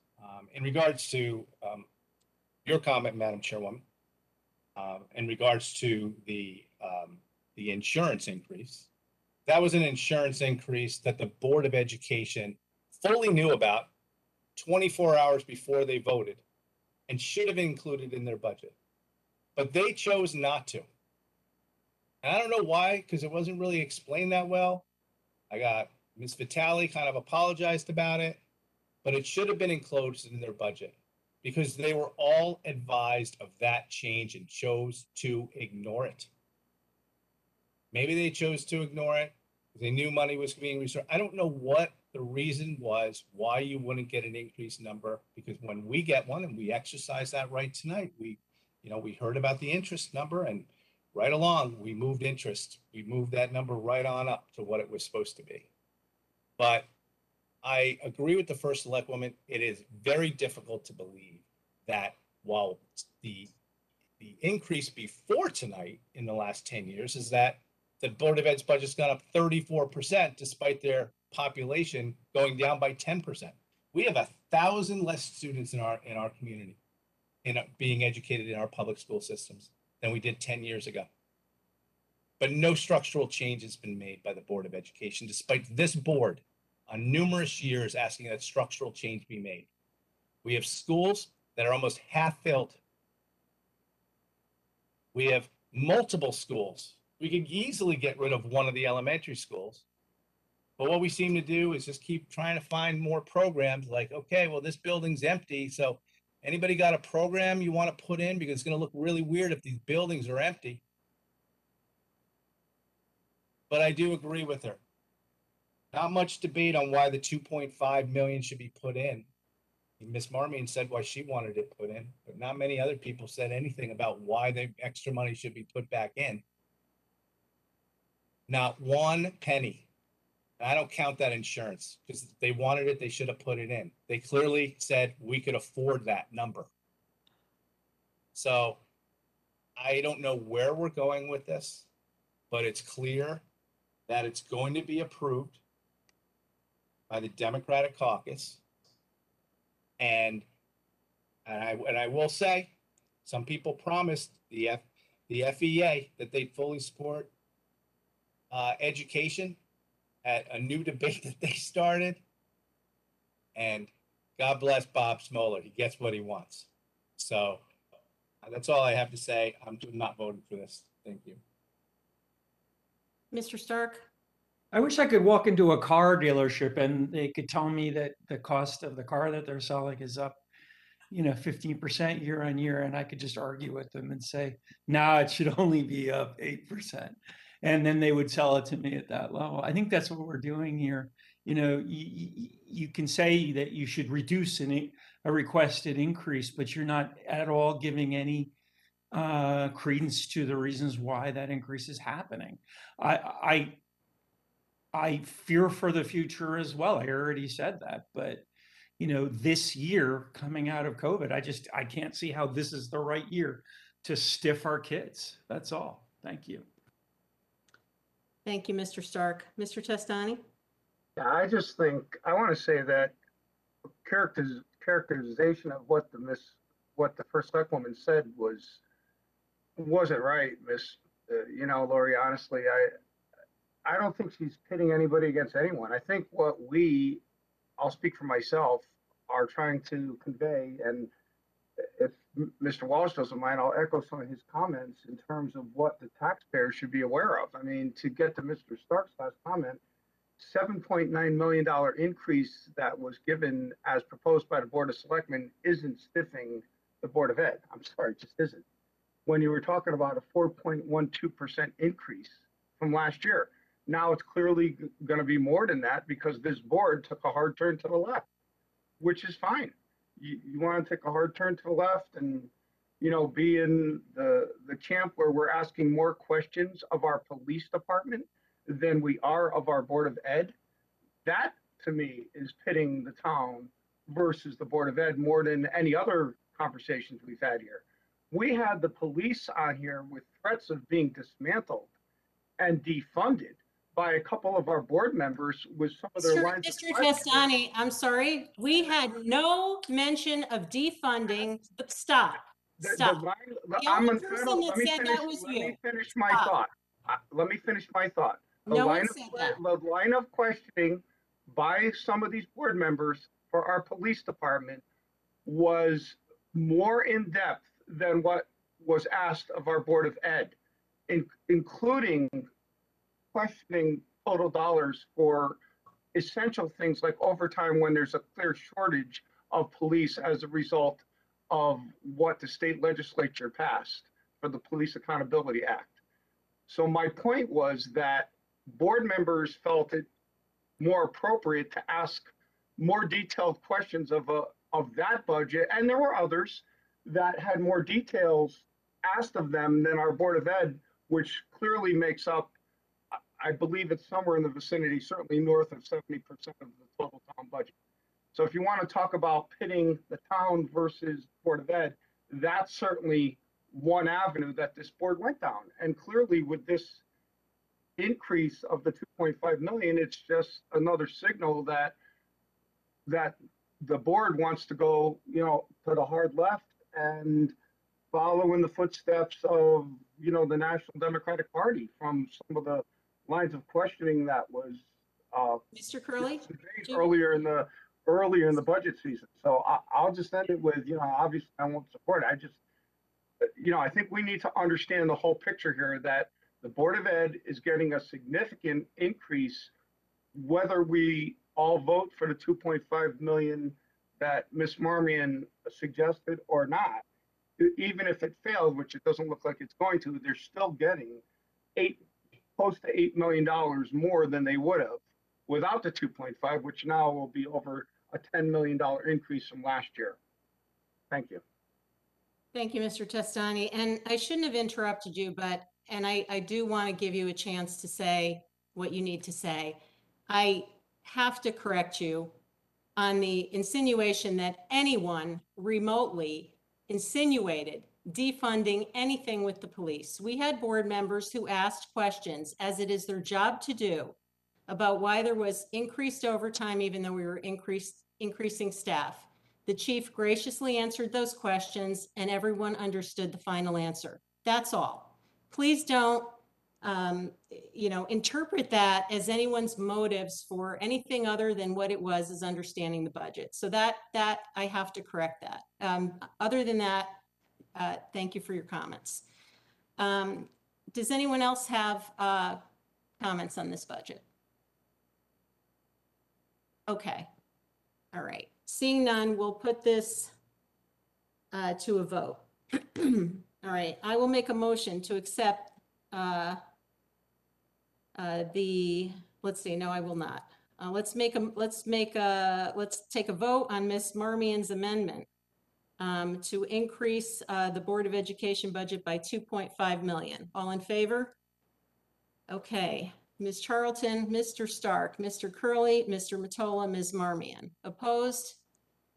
Mr. Testani, Mr. Walsh, Mr. DeWitt, Ms. LeClaire. Okay, the motion passes 5-4. All right, thank you. All right, and so now I will make a motion to accept the amended Board of Education budget in the amount of $202,491,554. Can I have a second? Ms. Marmion, all in favor? Ms. Charlton, Mr. Stark, Mr. Curley, Mr. Mottola, Ms. Marmion. Opposed? Mr.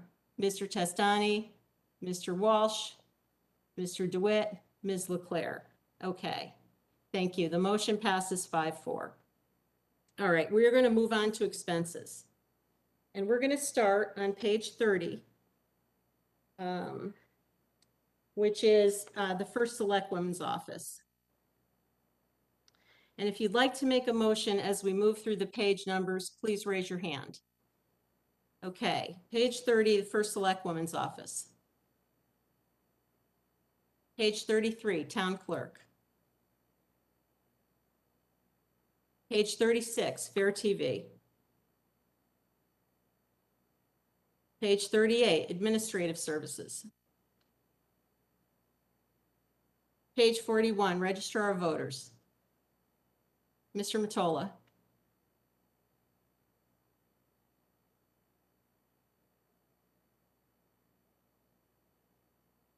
Thank you, and hope you can all hear me. So I'm going to page 41. It's 1070 Register of Voters. It's line 51070 seasonal payroll. I would move to reduce that amount by $60,000. That is to eliminate seasonal payroll that is based on the RTM redistricting. That is, if the RTM redistricting fails. So I'm making that motion to reduce that line item by $60,000. Okay, thank you, Mr. Mottola. Is there a second? Ms. Marmion. Okay, comments, questions from the board? Mr. Walsh. Why are you making that reduction?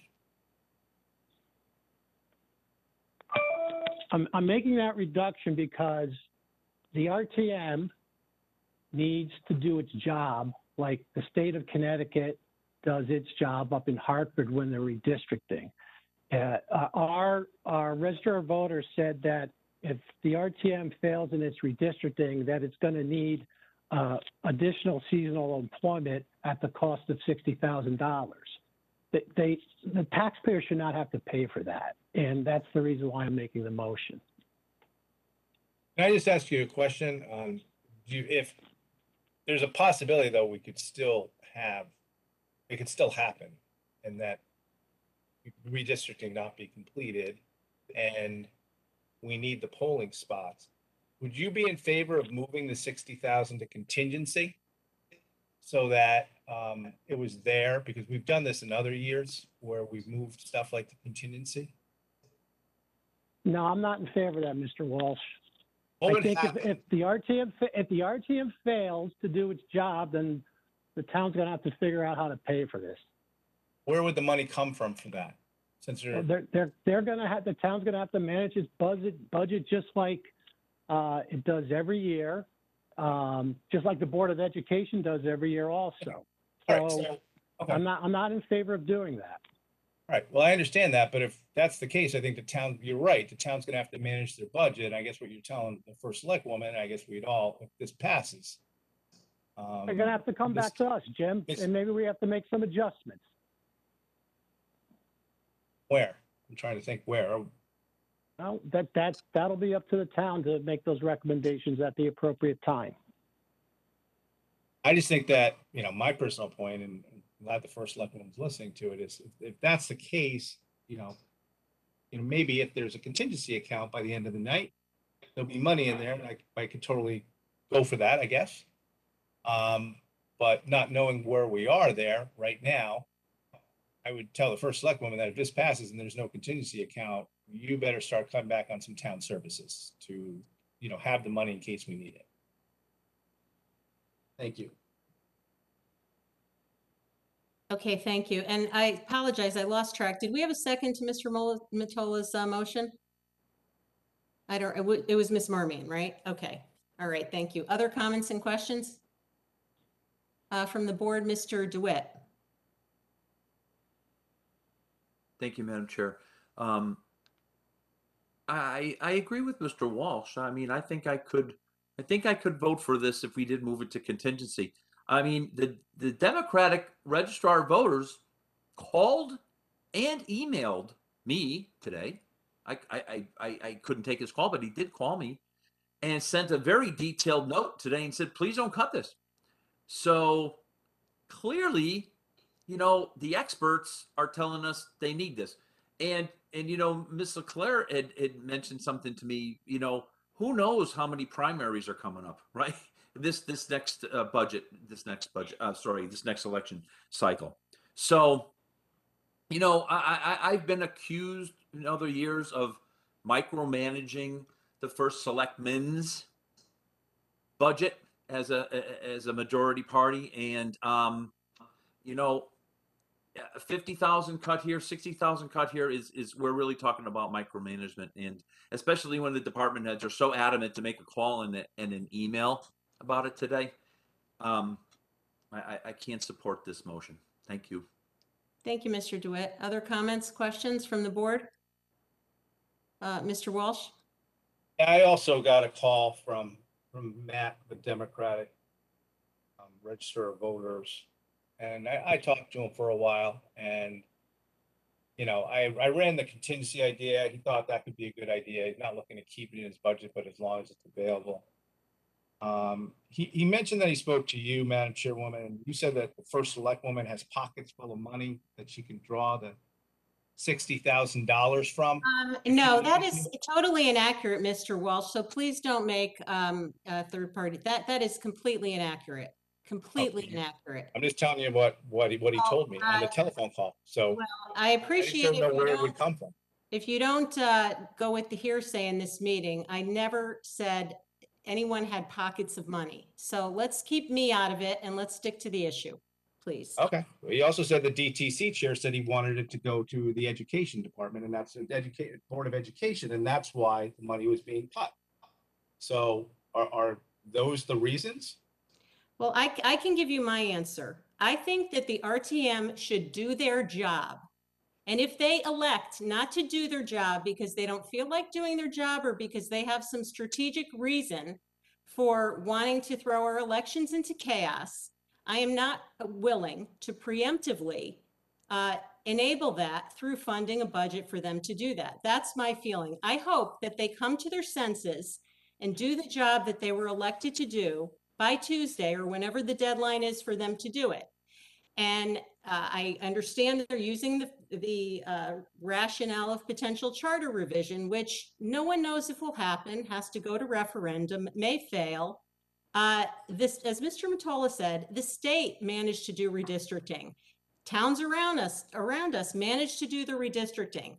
We have RTM members who volunteered to be on a committee to do this job, who participated in a bunch of meetings and drew maps. I don't know if that was a charade or not, but apparently now are deciding to walk away from the process. So they have time to come back to the table in good faith and get this done on behalf of the town, and not ask the taxpayers to fund an extra $60,000 to handle the chaos that will occur on election day if they don't do their jobs.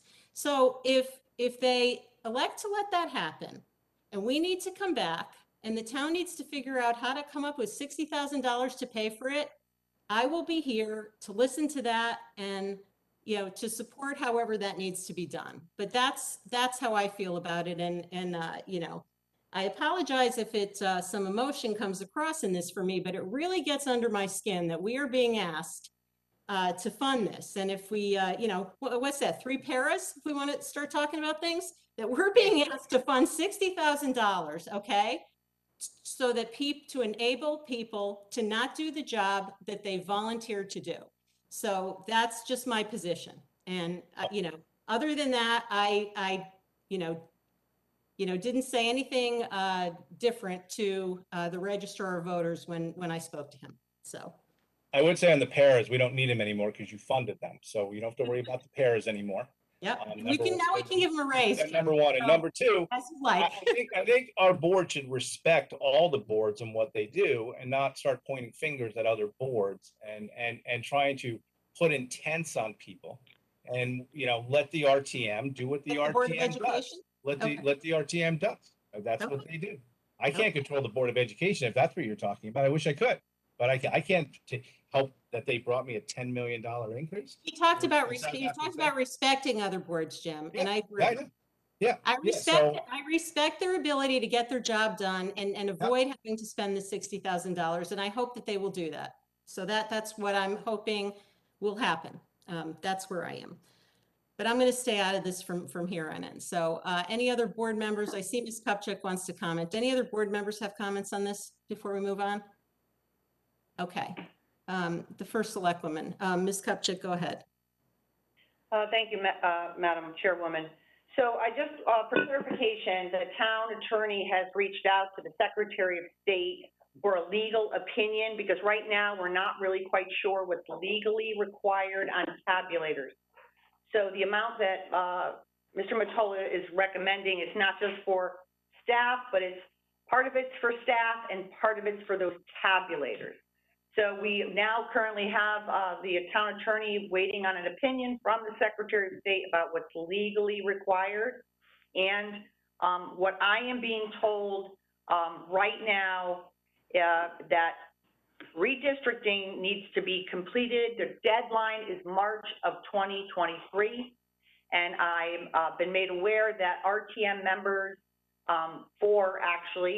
members, on a committee, they recessed, and I heard that they recessed, which to me, personally, it's not my dog fight, but personally, because they're waiting for what we are having in our town, which is unique than other towns. We're having a charter revision, which has been working for many months. And there are discussions that I've watched some of these meetings, well, most of them on FairTV at another time, and they're talking about changing possibly the makeup of the RTM, or how it works, or minority members. I don't really know. But the bottom line is that what I heard was that group is wanting to wait for the voters of Fairfield, the people who should be making these decisions, frankly, as opposed to 4 RTM members, make a decision about what they want for our town as far as moving forward. What direction do they want our town to go in? And those items that the Charter Revision Commission sends to the Board of Selectmen, and if those are adopted, those go on the ballot this November. So every single voter can go in and make a decision how they want our town to move forward in the future. To me, that makes sense to wait for the voters to weigh in, And then, and statutorily, they have till March of 2023 to make the change. So we are waiting for a legal opinion. Personally, I don't think you should take the money out because we don't even have an opinion from the Secretary of State about how many tabulators we need, one way or another. There's some conflicting information. But the bottom line is, regardless of our political thoughts on this stuff or our political opinions, we do have to deliver elections to our residents. This is what the register says you need. So I just be a little cautious, and I just did want to give you a little background on the town waiting for an opinion from the Secretary of State's office. And maybe you might want to just leave it and then see what the RTM does, and we should have information by them, and they can make a decision on this $60,000. That's all, Madam Chairwoman. Thank you, Ms. Kupchak. Any other comments from the board? See Mr. Testani. Yeah, thank you. I just want to say I also got a call, ironically, from the Democratic Register of Voters, Matt, who left me a detailed voicemail. I didn't have an opportunity to return his call. I believe his email was, I also received an email from him as well detailing why not to cut it. Certainly the first select woman made a compelling case just now to not only not cut it, but if we do decide to reduce it to, at the very least, as Mr. Walsh alluded to, put it into contingency. So I don't see it being responsible at all to reduce this by $60,000 without, at the very least, making the motion to put it into contingency. So I personally would like to make that as an amendment to Mr. Matola's motion. However, I think by Robert's rules, we have to vote, I believe, on his motion first, I want to say. I'm not sure. I don't have the rules open in front of me, but I would, if it's possible, like to make an amendment that motion be adjusted to say that 60,000 be put into contingency versus reduced. But again, I think there's, for a matter of formality, we have to vote on the initial motion first, I believe.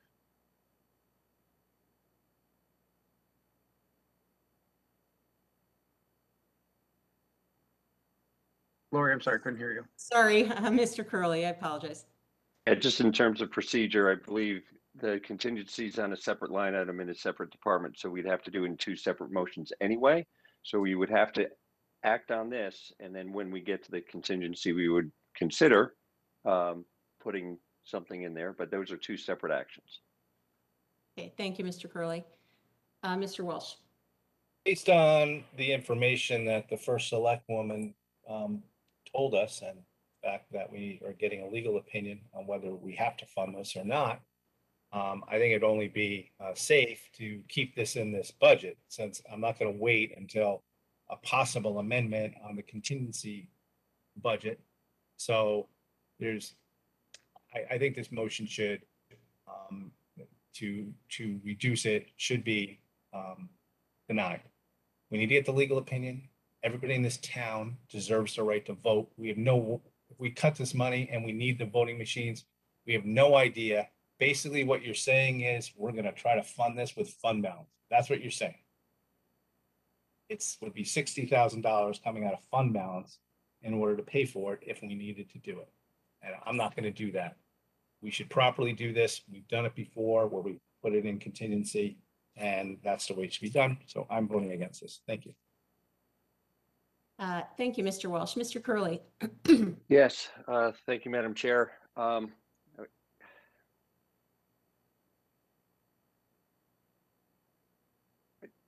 I understand that the RTM has the ability to act on this redistricting. The RTM subcommittee has met. They've drawn the maps. They've checked the math. They are virtually complete. They can get this done in a matter of days. It's within their control, and it's within the choice of the Republican members of the RTM, specifically the Republican members of the redistricting subcommittee. So I agree with you, Madam Chair, that the town and taxpayers should not be bearing this cost of a $60,000 expense associated with paying for 17 polling places when we have the ability to get this done without confusion and have this done in a manner that would actually protect the voters' ability to get to the polls and actually vote and act on the referendum that will be on the ballot in November. So my feeling is we need to do things to increase participation in voter participation in November. And the way to do that is to complete the task that was given to the RTM redistricting subcommittee. And I personally feel that funding this $60,000 enables them to drag their feet. And I don't think that's right for the taxpayer. So I will be supporting this motion. Thank you. Thank you, Mr. Curley. Other comments, questions from the board? Okay. Madam Chairwoman? Oh, sorry, Ms. Kupchak. You're small in the box there. Go ahead. Sorry about that. I just want to clarify this statement. Listen, I don't think this should be a political discussion.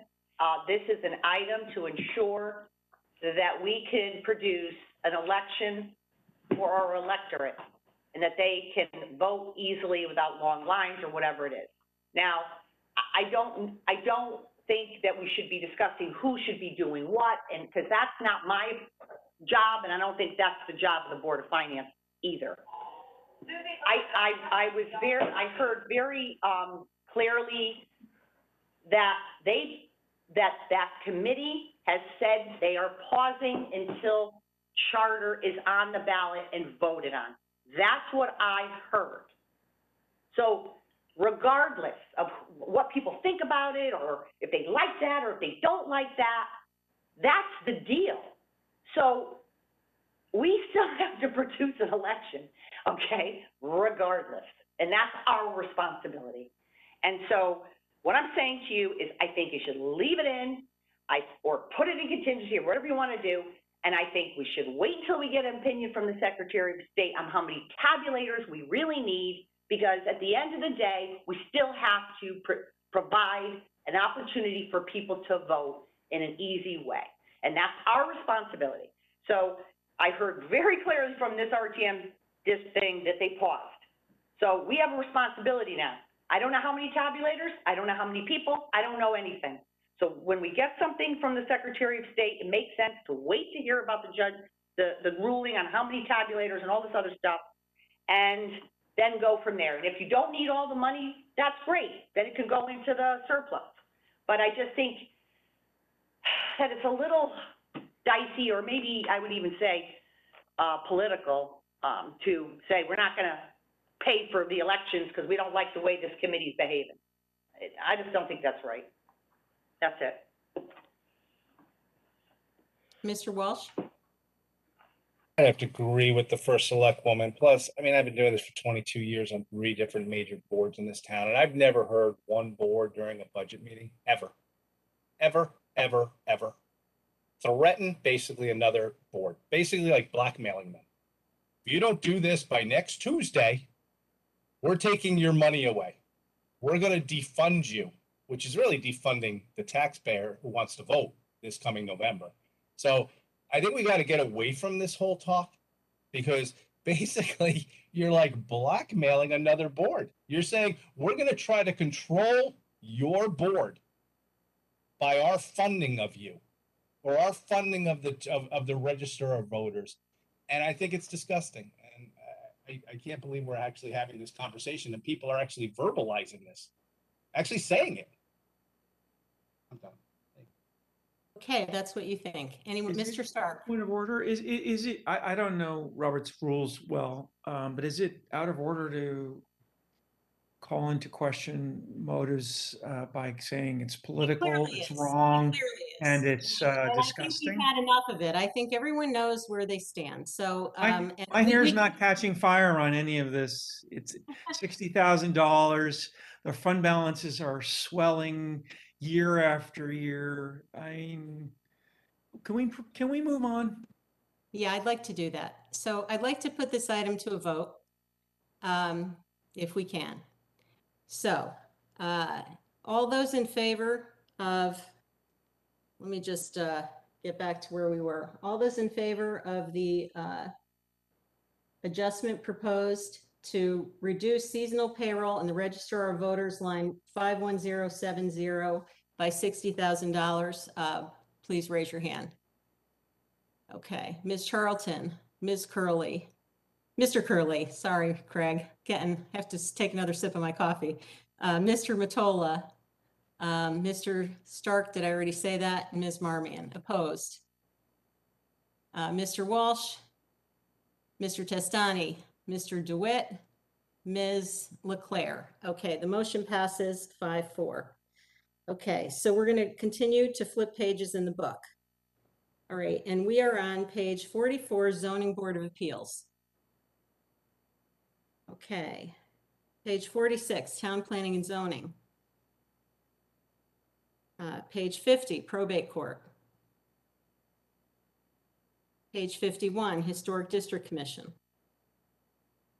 Page 57, Conservation. Page 60, Shellfish Commission. Page 61, Legal Services. Page 64, Miscellaneous Contingencies. Page 66, Active Employee Benefits. Mr. Mottola.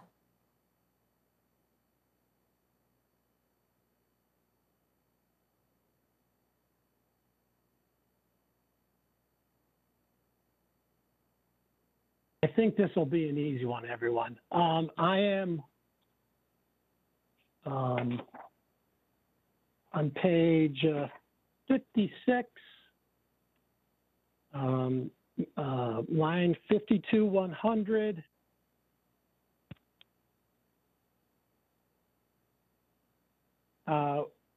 Increase that line by $336,902. It's based on the increased health insurance to reflect revised estimate from the administration and our outside advisors. Okay, thank you, Mr. Mottola. Do I have a second? Ms. Marmion, comments, questions on this item? On information, Mr. Mottola said page 56. Did he mean 67? Or what page did he mean? Yeah, I'm sorry, Jim. It's page 66. 66. Thank you very much, John. Yep. What was the total dollar amount again, John? Sure, it's 336,902. Increase. Yep. That's based on our the administration recommendation and our outside advisors. Okay, questions, comments on this item? Okay, seeing none, let's vote on the motion to increase Department 1320, line 52100, health self-insurance by $336,902. All in favor? Okay, Ms. Charlton, Mr. Stark, Mr. Walsh, Mr. Curley, Mr. Testani, Mr. DeWitt, Mr. Mottola, Ms. Marmion, Ms. Leclerc, is your hand up or not? No, okay. Opposed?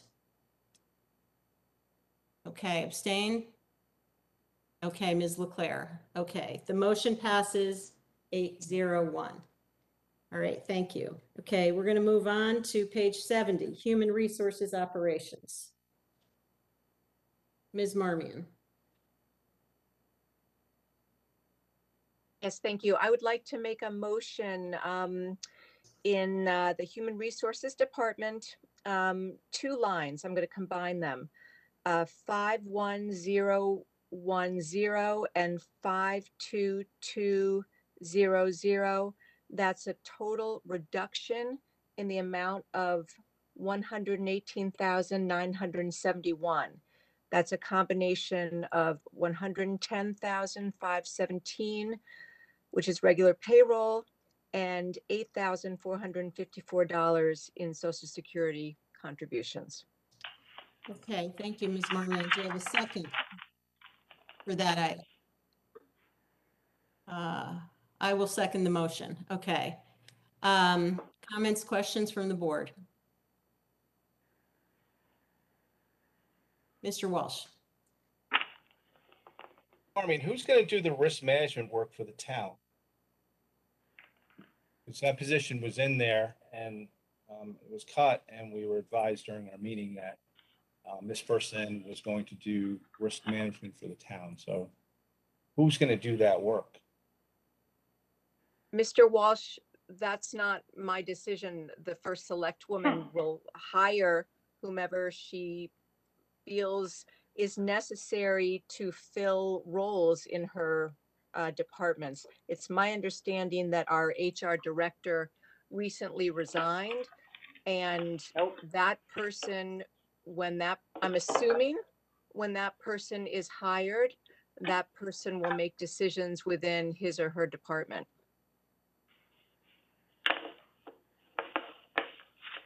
With what money are they supposed to use to do that work? Again, Mr. Walsh, this is a departmental decision along with the administration, the first select woman.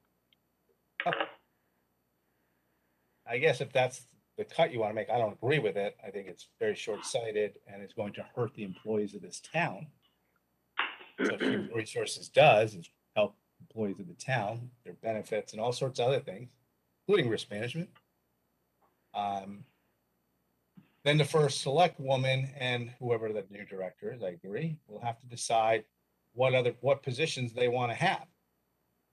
And, you know, some things could be cut that people don't want to be cut. So I guess you're just saying she's going to have to operate the department with $118,000 less than she has. And you really don't have a rationale for why you want to do that. It's my understanding, Mr. Walsh, that this is this assistant director, there is not currently an assistant director. And I am simply interested in keeping payroll flat if possible. Okay, Mr. DeWitt. Oh, I'm sorry, Mr. Walsh, were you finished? Oh, I'm going to recalculate my thoughts and I'll get back. Thanks. Okay, thank you. Mr. DeWitt? Yeah, thank you, Madam Chair. I'm just I'm confused because the night of the HR director, Mr. Hazelkamp, told us that we were trying to combine, you know, risk manager into this human resources assistant director. And if we do cut this budget, and I don't know the status of Mr. Hazelkamp's status, nor do I need to know, but if in the short time between now and July, the first select woman hires a new director and has another candidate for the assistant director, I guess there'd be no funding for that. And I think it would be problematic to not have at least the risk manager. So I can't support this budget. You know, I mentioned this comment the other night when we were talking about the overall budget. Nobody likes change. Change is hard. This is just another department where we're trying to make the job descriptions fit what really needs to happen. And I frankly applaud the fact that we're combining some of these roles together with fewer people. So I can't support this motion. Thank you, Madam Chair. Thank you, Mr. DeWitt. Mr. Curley? Yeah, thank you, Madam Chair. I was just reviewing the detail on the personnel summary provided in the budget book, and if I understand the motion correctly, the current headcount for the department is 4. There was a request to increase that from 4 to 5 and create a new position. Understood that there was some reorganization going on, but the motion would just hold the department flat at 4 headcount, which would effectively give the new HR director to be identified the ability to come in and determine how that person wants to organize their department. So I will be in support of this motion as it hold the headcount flat and the funding effectively the same. Thank you, Mr. Curley. Mr. DeWitt? I guess I don't understand, Mr. Curley, how reducing a budget is going to give the new HR director the flexibility to do what he or she wants to do with the department. If we're, I get it, you want to keep the head count to 4. We're adding an HR generalist for $84,000. I think that person's already there, right? And I mean, the first selectman was raising her hand because she knows a lot more about this than I do. But you know, we've heard a lot about HR in the last couple of years and how we're understaffed. And you know, again, I don't see how reducing this budget is going to make the new HR director's job any easier. In fact, I can only think it'd make it harder. Thank you. Okay, thank you, Mr. DeWitt. Just for clarification, I just do want to know this department, the overall budget increase is currently 27%, and it is going from 606,000 to 774,000. And Ms. Marmion's motion, I believe, was roughly 118,000. So I'll just note that for clarification. Ms. Kupchak, do you want to comment? Yes, please. So, okay, I mean, I'm having a little trouble sort of understanding the rationale here because Mr. Cummings said he is leaving and no one said cut his payroll, cut any of the additional staff, and he added a lot because we're going to get a new superintendent and, you know, let him go flat and go in there. I haven't heard anybody say that. So Mr. Hazelkamp, as you know, has 37 years of HR experience, has been working with me for 2 years as we have scoured and scrutinized every single department in this town government.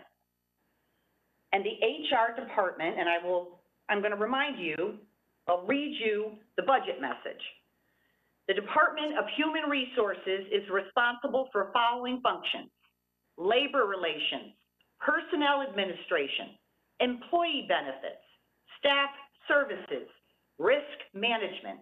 Managing these functions requires the interpretation and application of federal and state laws, collective bargaining agreements, the town charter, the town code, various other regulatory and statutory mandates affecting public employment.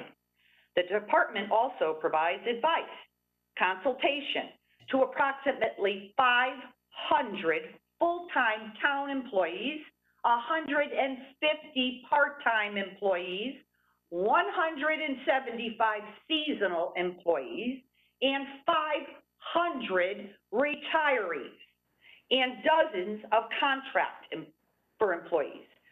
They also have the responsibility of the 650 Board of Education bargaining unit and exempt employees for retirement counseling and processing, workman's compensation, oversight, and all other risk management functions. That's a lot. And I'm telling you that I put a lot of effort and time in developing this budget. And regardless of who our new HR director, who I will choose, this is how this HR department should be managed. It should be managed in a professional way. And frankly, over the last 20 years, there have been people who have served as an HR director who had no HR experience. So I am really, really asking you to please not fully fund the education and then take it out on the town side.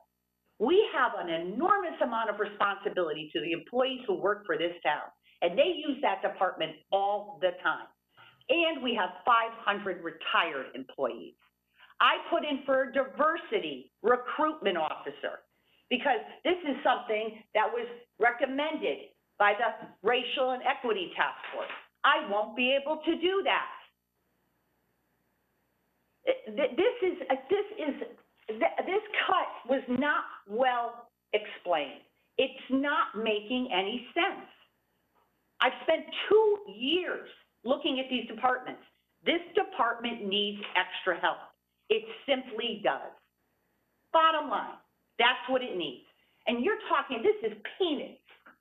And this will make a world of difference in a more professionally run HR department. And frankly, this is just not the right thing to do. It's not the right thing to do for our town employees. And I'm asking you to please either withdraw this motion or please vote against it, because it's just not, it's not responsible. Thank you, Madam Chairwoman. Thank you, Ms. Kupchak. Mr. Walsh? First Selectwoman Kupchak, can the department run without someone doing the risk management work?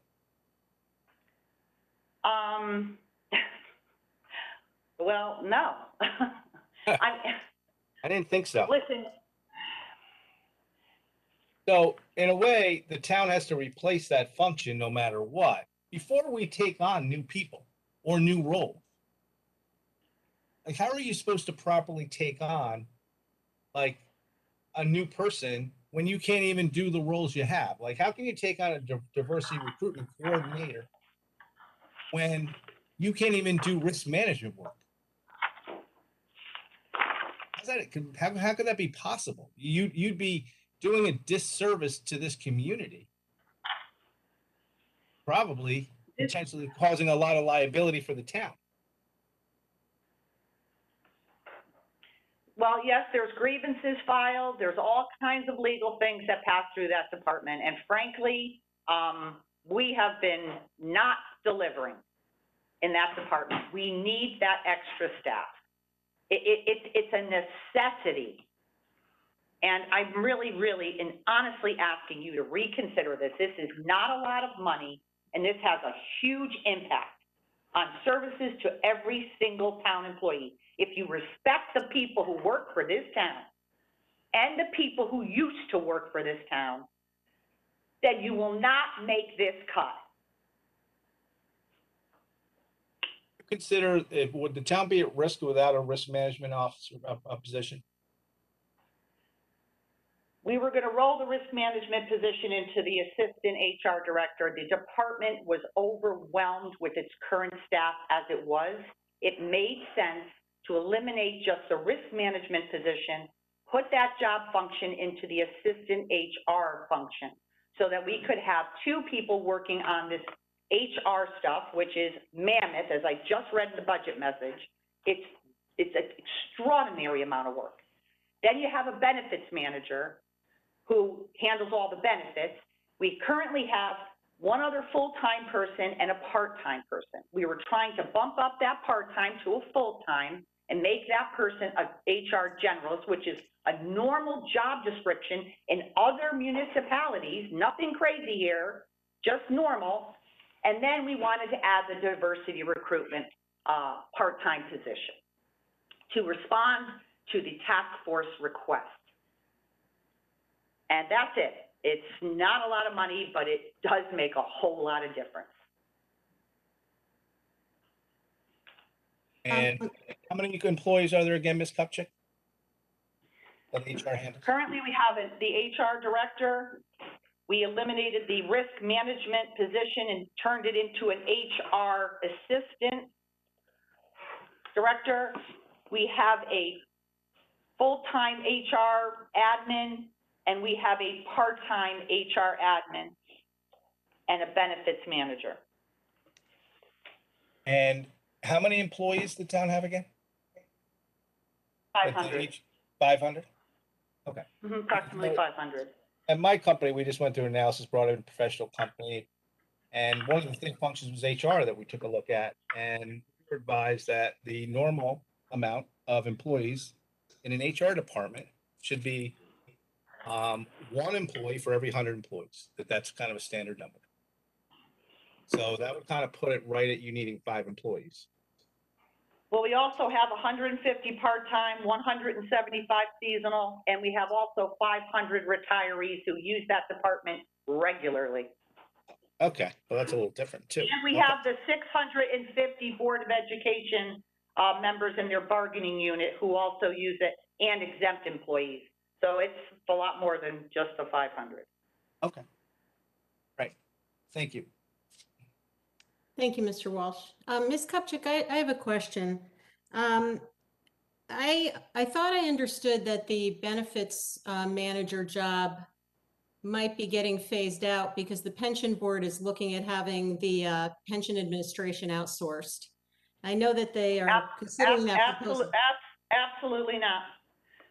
That was a small part of her job. It actually, well, it was a lot of work for her, but she does a lot. You have a problem with your medical insurance, you got charged, you weren't supposed to get charged. All of a sudden, your card didn't show up in the mail. I mean, people are in that office or calling her or emailing her. Okay, I misspoke. The pension administration function within the department, not the person. But the whole function of pension administration, that I thought the pension board was reviewing a proposal to outsource that imminently. They are.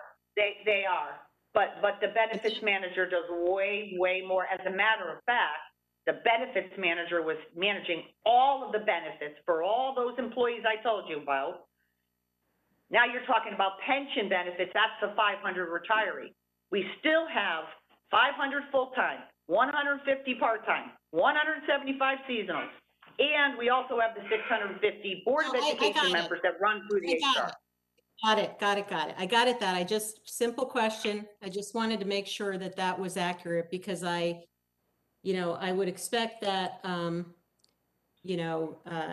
at some level, getting pension administration out of the department will be a great move. I understand it's very manual in the department. I assume it's labor intensive because of that. And so I know that it's being looked at being outsourced. So that will be one function that is going to go away. So I just wanted to. Well, it'll be slow as it moves out, but I would tell you that managing the pension for those people, you're still going to get your retired town employee, retired police officer, retired fire. They come in, they're here all the time, see them all the time. And they just want to ask a question. They want to see a person, and that's just how it goes. Understood. Okay, thank you. Mr. Stark, did you have a question? Yeah, I have a few. I feel like I'm a little bit of a swing vote on this one because I really don't want to hamstring the administration, and I know how incredibly difficult the HR situation is for municipalities right now. But I just want to get the facts straight. The current risk manager was let go. Is that right? No, I'm sorry? So the risk manager was let go? Am I hearing that correctly? Yeah, his position was eliminated in the budget and repurposed. And he wasn't moved into this new assistant position, well, because it doesn't exist yet. Is that correct? Correct. Okay. What does the risk person do? Well, I'm not a risk manager, but the risk management job wasn't a complete full-time job, but there was a lot of other things in our HR department that just, Mr. Hazelkamp would explain to you, it's like a triage down there. Nobody's doing anything progressive. Nobody's setting up, we're trying really hard to set up trainings and all these things. And there are so many things we're supposed to be doing that we're just triaging. Okay. That's how that department is run. I guess years ago, there was no full-time, the risk management used to be a part-time position. And then I guess over the years, it got pushed into a full-time. When we did our reorgs and every year, we really spend a tremendous, I do staff meetings with our department heads. We do real work and we pay attention to what they say to us. And we see the flow there. And that position could have been doing much more to service our employees, our current and retired. So we wanted to have an HR assistant who would take on the risk management and do additional responsibilities. Okay. Now, if this motion to cut this 118,000 goes through, how do you think you adapt to it? Well, I mean, to be honest with you, Kevin, I'm trying really hard to I know, you really are. And I am. And I mean what I said in the last meeting meeting about you working really hard on this budget. I mean that. I'm trying to smooth things out here. I'm trying to clean things up. I'm trying to fix departments that weren't working right. Right. Like I said, I have heard from many of our town employees, they just need more people down there and they need specialists. We want an HR generalist who has these skills. The woman who's there part-time, has been getting trained by other people, but we really need her there full-time. We need her to be there full-time. And then we wanted to turn this risk management position into a position that would also take on HR responsibilities, because the director is overwhelmed. I mean, there's so much. And then we wanted to add the diversity recruitment, because we feel like, I mean, listen, Jim has done a whole lot for that department. I mean, he's brought it light years. I mean, it was like in the 1960s, but we're still really behind. And I want us to be very, Okay, could I I don't want to be reactive. I want to be proactive. understand?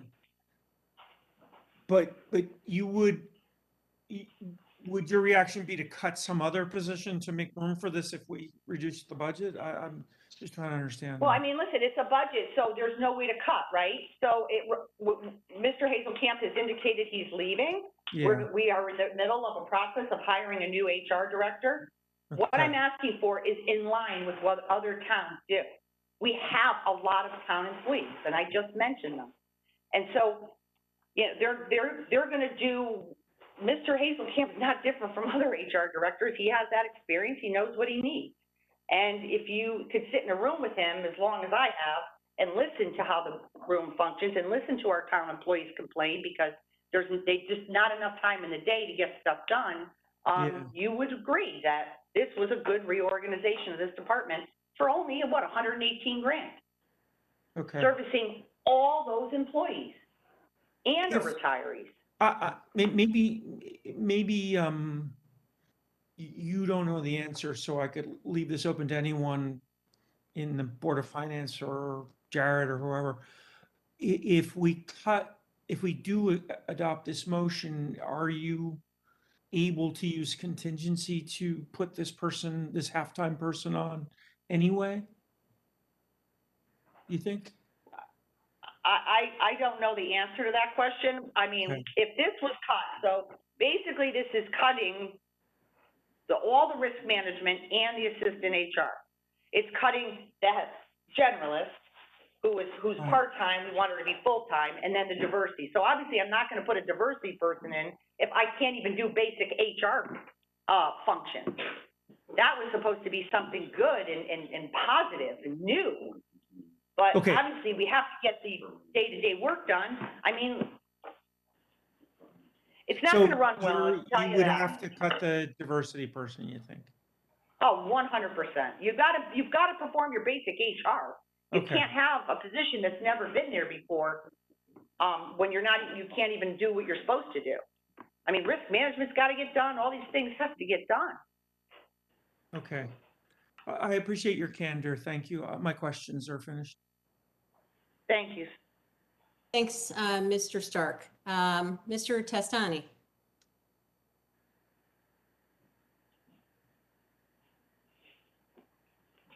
Sorry. Hey, I just want to kind of follow up on some of Mr. Stark's questions. And Kevin, there was an email that Jim Hazelkamp sent to all of us today. I'm not sure if you got a chance to read it. It was almost as compelling as what the first select woman was just speaking about. It gets into maybe a little bit more in the way specific of what would happen if the reduction was made. So Mr. Hazelkamp went in, take out whether he's leaving or not. He talks about this proposed reduction, and he goes into how the department suffers from inadequacies because of years of neglect, all the things the first select woman was just mentioning. However, he goes into maybe a little bit more in the way of specifics about the current director, again, whoever that may be, can't be the director of HR, the risk manager, the labor relations manager, and what he interprets the message to be to employees and to Fairfield taxpayers if this reduction moves forward. So, he's certainly against the proposed cut, but I just thought it would add a little flavor there into what an expert thinks would happen if the reduction was made. Thank you. Thanks, Madam Chair. Thank you, Mr. Testani. Okay, Mr. Walsh. Mr. Egan, who was the previous risk manager, sure you all know this, but was our FOI officer. So without the position, there's no FOI officer either. Town's FOI one. That was a lot of work. Mr. Iggy just talked to me about how much of the work it was and the increase in all the political FOI requests that were being dropped on him from all over the place. So you kill the position. There's no FOI person either. Do that work. Who's going to do the town employee training? I don't know who's going to, do the assistance with union negotiations. I don't know who's going to help employees with their insurance claims that are rejected for the wrong reasons.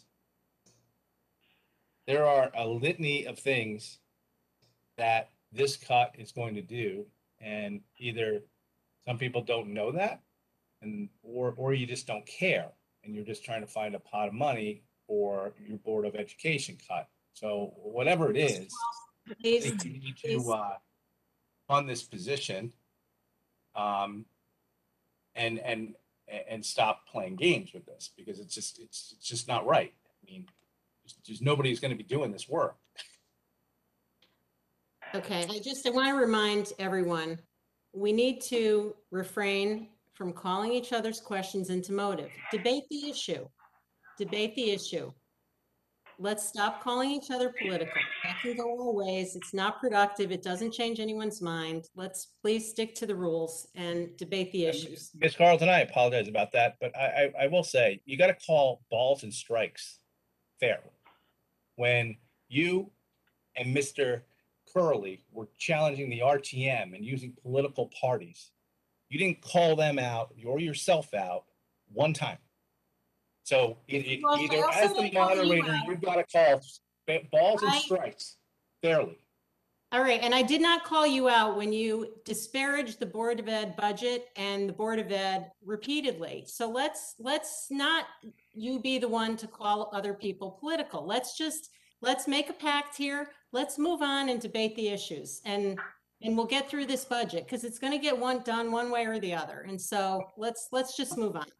Board of Ed's not a political operation, as far as I know. I can have my opinion about what their budget is. I'm allowed to have that. That's not political. That's not political. All right, but if you have your opinion, then that's your opinion. So don't assume someone else's opinion is political. That's all. Mr. Stark.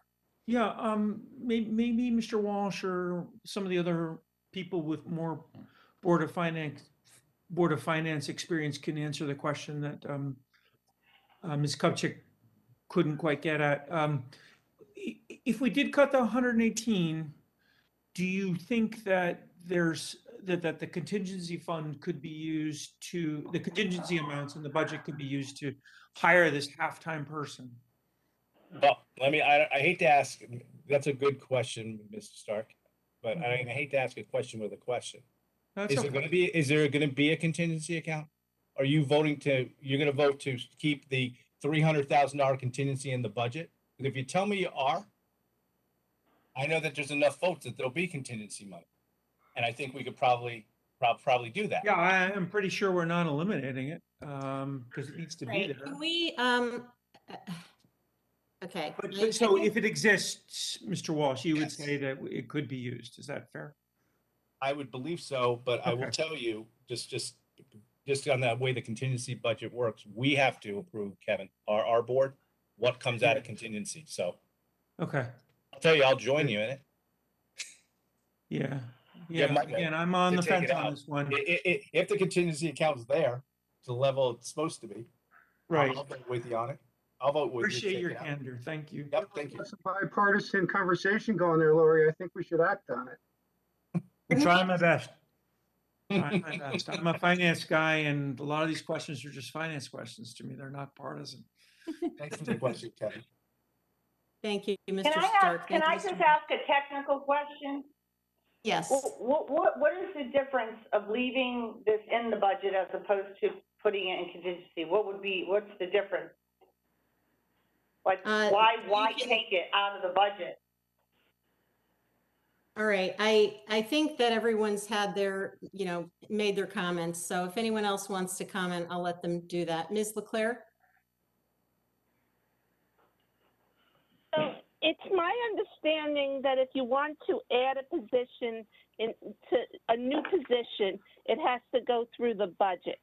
So if you try to add a position later on during the year, sure, we could take money out and fund it for the remainder of the year through contingency.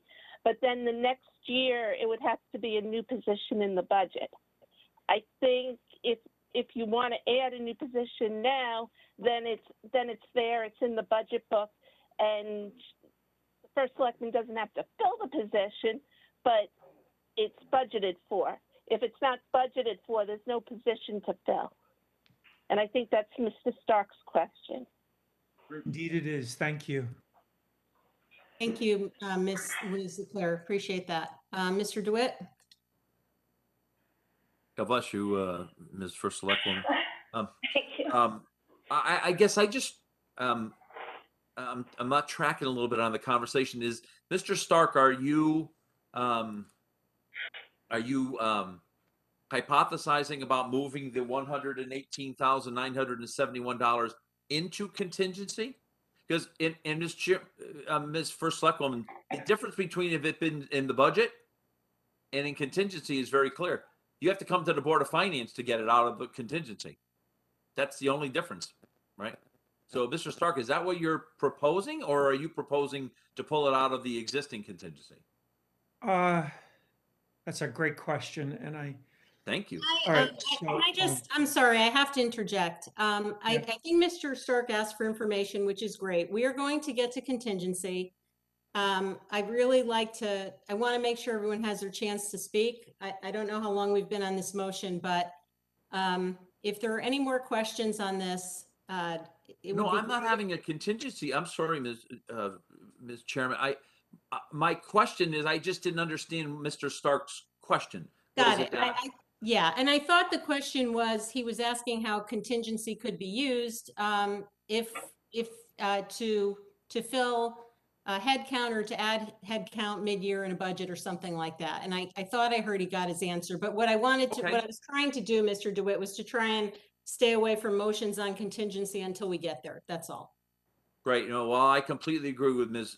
Leclerc's explanation, Mr. Stark. So, okay, thank you. yeah, that was a good explanation. I'll answer your question anyway. I'm not as savvy on this as you guys are, who have been on the board a long time. I don't really want to add the amount to contingency, but if there's a cushion there that could pay for it when the time comes, and it based on Ms. Leclerc's answer, it does sound like they can come back to us and put this half-time position on when it comes. So I'm probably okay with the motion. But I stress that town human resources is like one of the sorest spots in municipal experience right now. I mean, I routinely run into someone on the Board of Education in Easton on our dog walks, and she talks about how miserable the situation is in town hiring. And I think that's true nationwide. And that's why I'm belaboring this point so much. Anyway, that's enough. Thank you. Madam Chair. Madam Chairwoman, I just want to clarify that Mr. Stark was talking about a half-time position. So the budget is to replace the risk management with an HR assistant, so director assistant. So that's like pretty much the same, a little bit higher salary, but not a lot. Then we're making a half-time person into a full-time HR generalist. And then we're adding a part-time diversity recruitment person. Understood. So And that it's not just one half. It's not just one half of a person. Yeah, that's so it's just laid bumping out. up the risk. It's just bumping up the current risk management position from what the salary it was for a few extra dollars, so they would do more work and risk management. That part-time person now in the office becomes a full-time HR generalist. And then the last position was the half-time diversity recruitment officer. Understood. Okay. Other questions on this item? Mr. Walsh. the amount of money that the first select woman just spoke about is de minimis between the risk manager and the assistant director. We just voted, now it's probably 40 minutes ago, a $2.5 million increase for the Board of Education, not touching one of their employees. Not a one, not a half, not a quarter on a $204 million budget. So easily passed. And we're sitting here wondering whether one position, a person who is in risk management, is the job changes.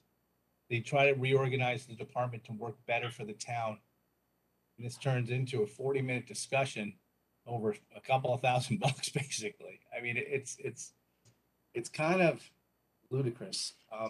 It makes you question the entire process, to be quite honest with you. And what, I'm not going to question anybody's motives, but it makes me wonder about them. I'm thinking about them right now in my head. It's, to me, it's this one individual. I think it's crazy. But anyway, I'm done. Thank you. Thank you. Any other questions before we vote on this item? Okay, is everybody on the screen? I can't tell. 1, 2, 3, 4. Matola's not. 6. He's Mr. ducked out. Matola? He's ducked out. He's probably still on. There he is. Yeah. Oh, there he is. Okay, I just want to make sure we are 1, 2, 3, 6, 7, 8, 9. Okay, we're all here. Okay, so let's put this motion to a vote. The motion was to reduce line Human Resources Department 1330, line item 51010 for $110,517, and line 52200 for reduced for $8,454. Okay, all in favor of the motion, please say aye. All right, Ms. Charlton, Mr. Stark, Mr. Curley, Mr. Matola, Ms. Marmion. Opposed? Mr. Walsh, Mr. Testani, Mr. DeWitt, Ms. Leclerc. Okay, the motion passes 5-4. All right, so we're going to move on to page, let's see, where actually were we? We were on Madam HR Chairwoman, Operations, page 70. So we're going to, 73 we're on now. Madam Chairwoman, yes, I'm sorry. Yeah, Ms. Marmion? I'd like to make a motion from page 70, if we could go back to 70, HR. Oh, okay, yep. I'd like to make a motion to reduce line 53000, IT software, by $35,000. And this would eliminate the double counting of the Kronos license fee in the current year budget. Okay, thank you. Is there a second? Mr. Walsh. Okay, comments, questions on this motion? Okay, seeing none, we can put this to a vote. All in favor of reducing line item 53000, IT software in Department 1330, Human Resources, by $35,000, please say aye. Ms. Charlton, Mr. Walsh, Mr. Testani, Mr. Stark, Mr. DeWitt, Mr. Curley, Mr. Matola, Ms. Leclerc, and Ms. Marmion. It is unanimous. All right, thank you. Okay, anything else on this page? Okay. Yep, Madam Chair. Mr. Curley. Yeah, page 71. Page 71, go ahead. I'd like to make a motion in Department 1330, line 58920, risk management fund claims. The proposed budget is $850,000. And I'd like to make a motion to take that to zero. Okay, do I have a second for this motion? Is that Mr. Stark? Mr. Stark. Okay, Mr. Curley, any comments before we open it up? Sure. I thought Caitlin Bossy did a fantastic job taking us through that when she presented to the board. I recognize that over the last 4 or 5 years or so, that this fund balance has increased from a negative balance, which obviously is problematic, to upwards of $6 million. And the forecasted potential drain on that account this year is $850,000. So that's roughly 7 times coverage. I appreciate the need to maintain proper fund balances, and I recognize that next month I believe on the agenda we're going to be covering all of those fund balances and understanding potentially establishing target fund balance goals. But in this instance, I believe this particular fund is overfunded, and this is an opportunity to not contribute to grow that fund further with this $850,000. So I propose to take it to zero, and most notably, the fund balance grew by roughly 1.5 million last year. So this would be roughly half of the annual increase last year. So I'll leave it at that. All right, thank you, Mr. Curley. Other comments on this? Mr. DeWitt. Thank you, Madam Chair. This is a tough night for HR. We don't have a risk manager, and now we're proposing to not have the risk management funds. As I understood, and I agree, Ms. Bossy did a really nice job of explaining the internal service fund and this. This money is to pay for the year we're in right now, executing those claims. And listen, I'm the first one to balk at calling COVID for every problem we have in the world, but we're not clear from the effects of COVID, right? The long term, people didn't go to the hospital, people didn't go to their doctors. It's I don't know. And maybe in another year that wasn't so I'll call it transitional. I might even consider this given the size of the internal service fund, but boy, this is bordering on feeling reckless to me, especially with the other cuts that were just made to the HR department. So I can't support this, and yeah, I see Mr. Schmidt standing up. Probably has a lot more informed information about this than I do, but I can tell you from my limited perspective of it, it feels a little reckless, and I won't be supporting.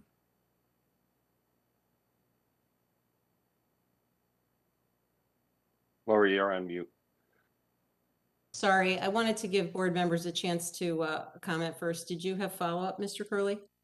Yeah, I just wanted to address Mr. DeWitt's point.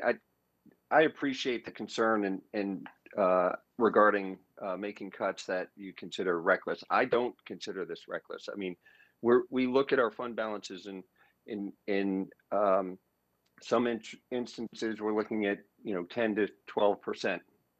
This is 7 times. This is a fund that's $6 million, and we're pulling off potentially pulling off $850,000 this year. That's a tremendous amount of cushion, and I fully support this whole board reviewing all of these funds and establishing target balances. And I think we should have a fulsome discussion and debate about that, and we'll get into each one of those funds. But as I compare this internal service fund to the annual potential draw, this is multiple times covered. So I see this as an opportunity to not tax the taxpayer, not ask them for $850,000 in a year when we don't need it. So I'll leave it at that. Okay, thank you, Mr. Curley. Ms. LeClaire.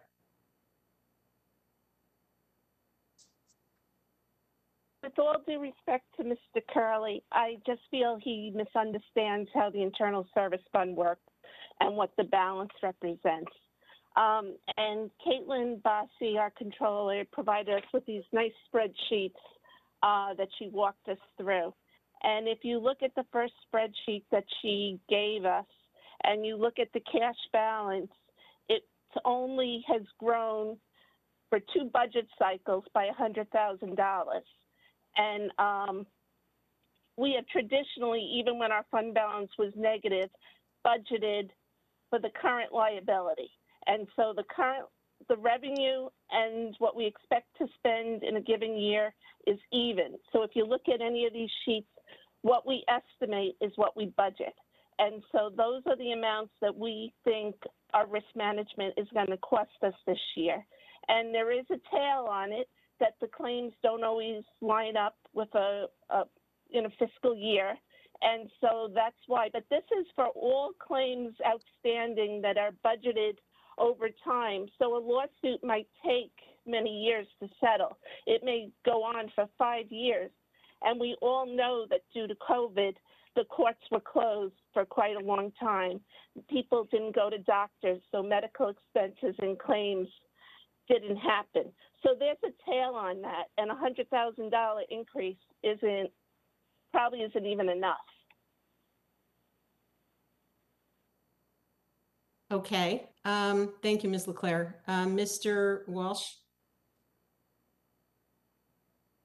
Mr. Curley, with all due respect, again, you're showing your rookiness kind of in regards to making this cut, and that you Point don't of order, really understand Chair. what you do. Point of order. Agree. Mr. Walsh, you know that's. Mr. Walsh, I'm just telling you, he doesn't Come on. understand what he's. Can what we I'm saying. seriously He doesn't stop with understand the ad hominem what nonsense? he's saying here. I It's just just don't think he baffling. understands we what have a he's doing chairman or that keeps understanding. control, Because and this it's is not his job to do that. Okay, can we have order, please? Let's stop with the personal insults. Let's debate the issue. Pontification is driving me up the wall. I agree with you. Well, we have a chairman for that, Kevin. Okay, can we, and I would like everyone to wait until they're recognized to speak.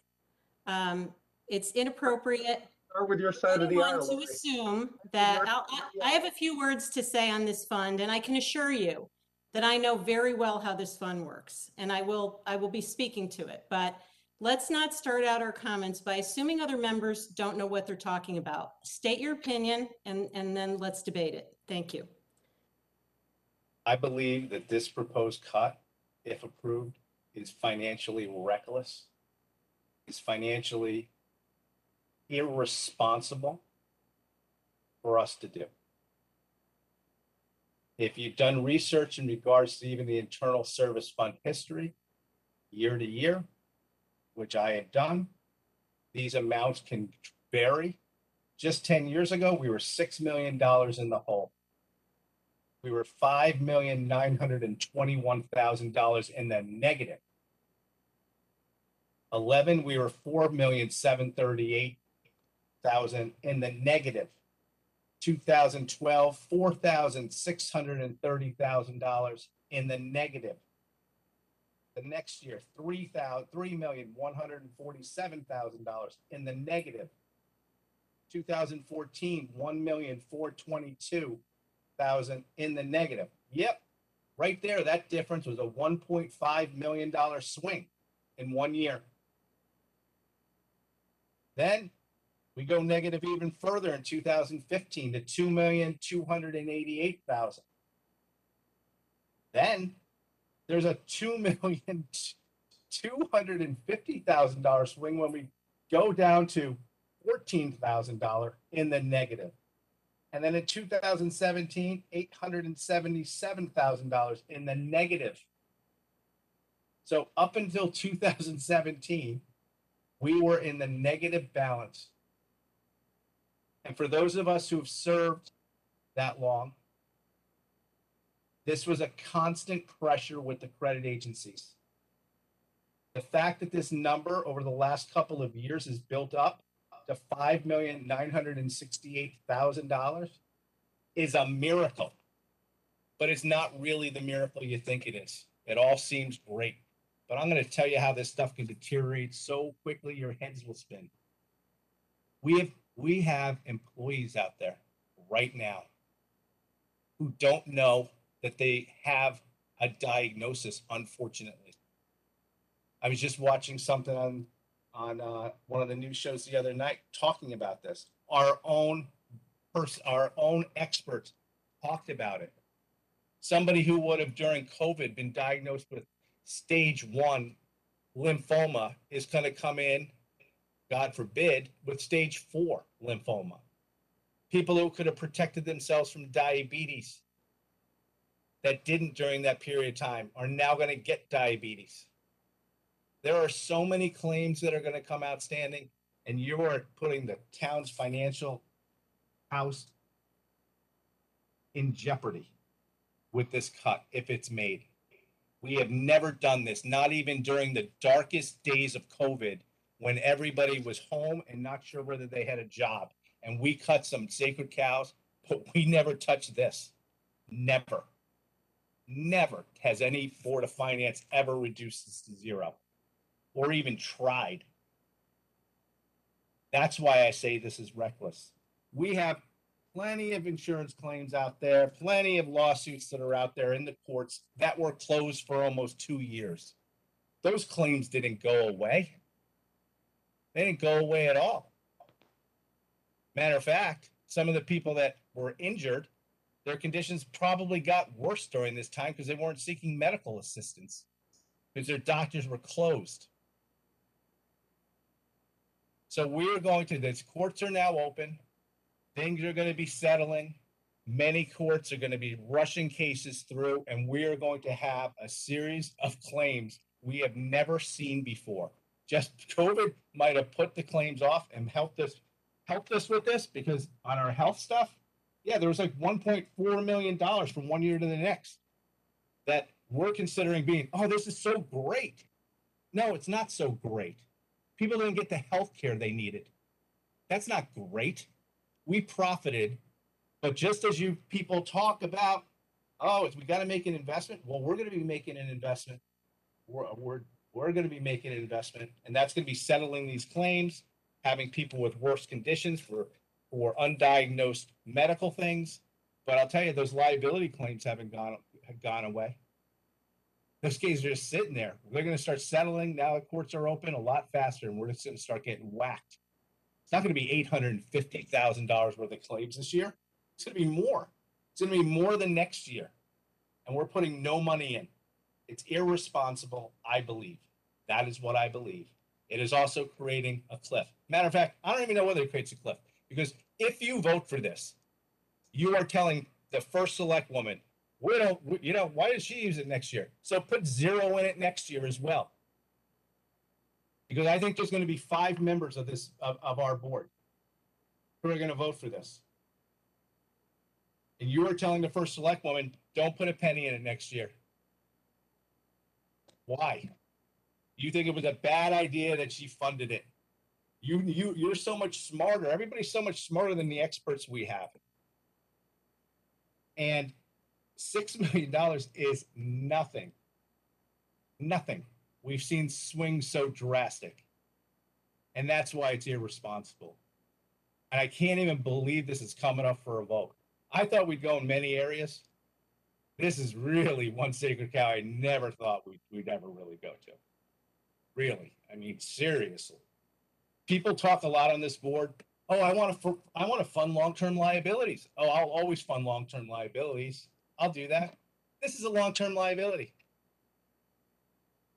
Because what you're basically saying is, and you pretty much said it, Mr. Curley. Oh yeah, well, we're going to use fund balance. That's what we're going to use this year, because when we reserve money, we don't put the money away.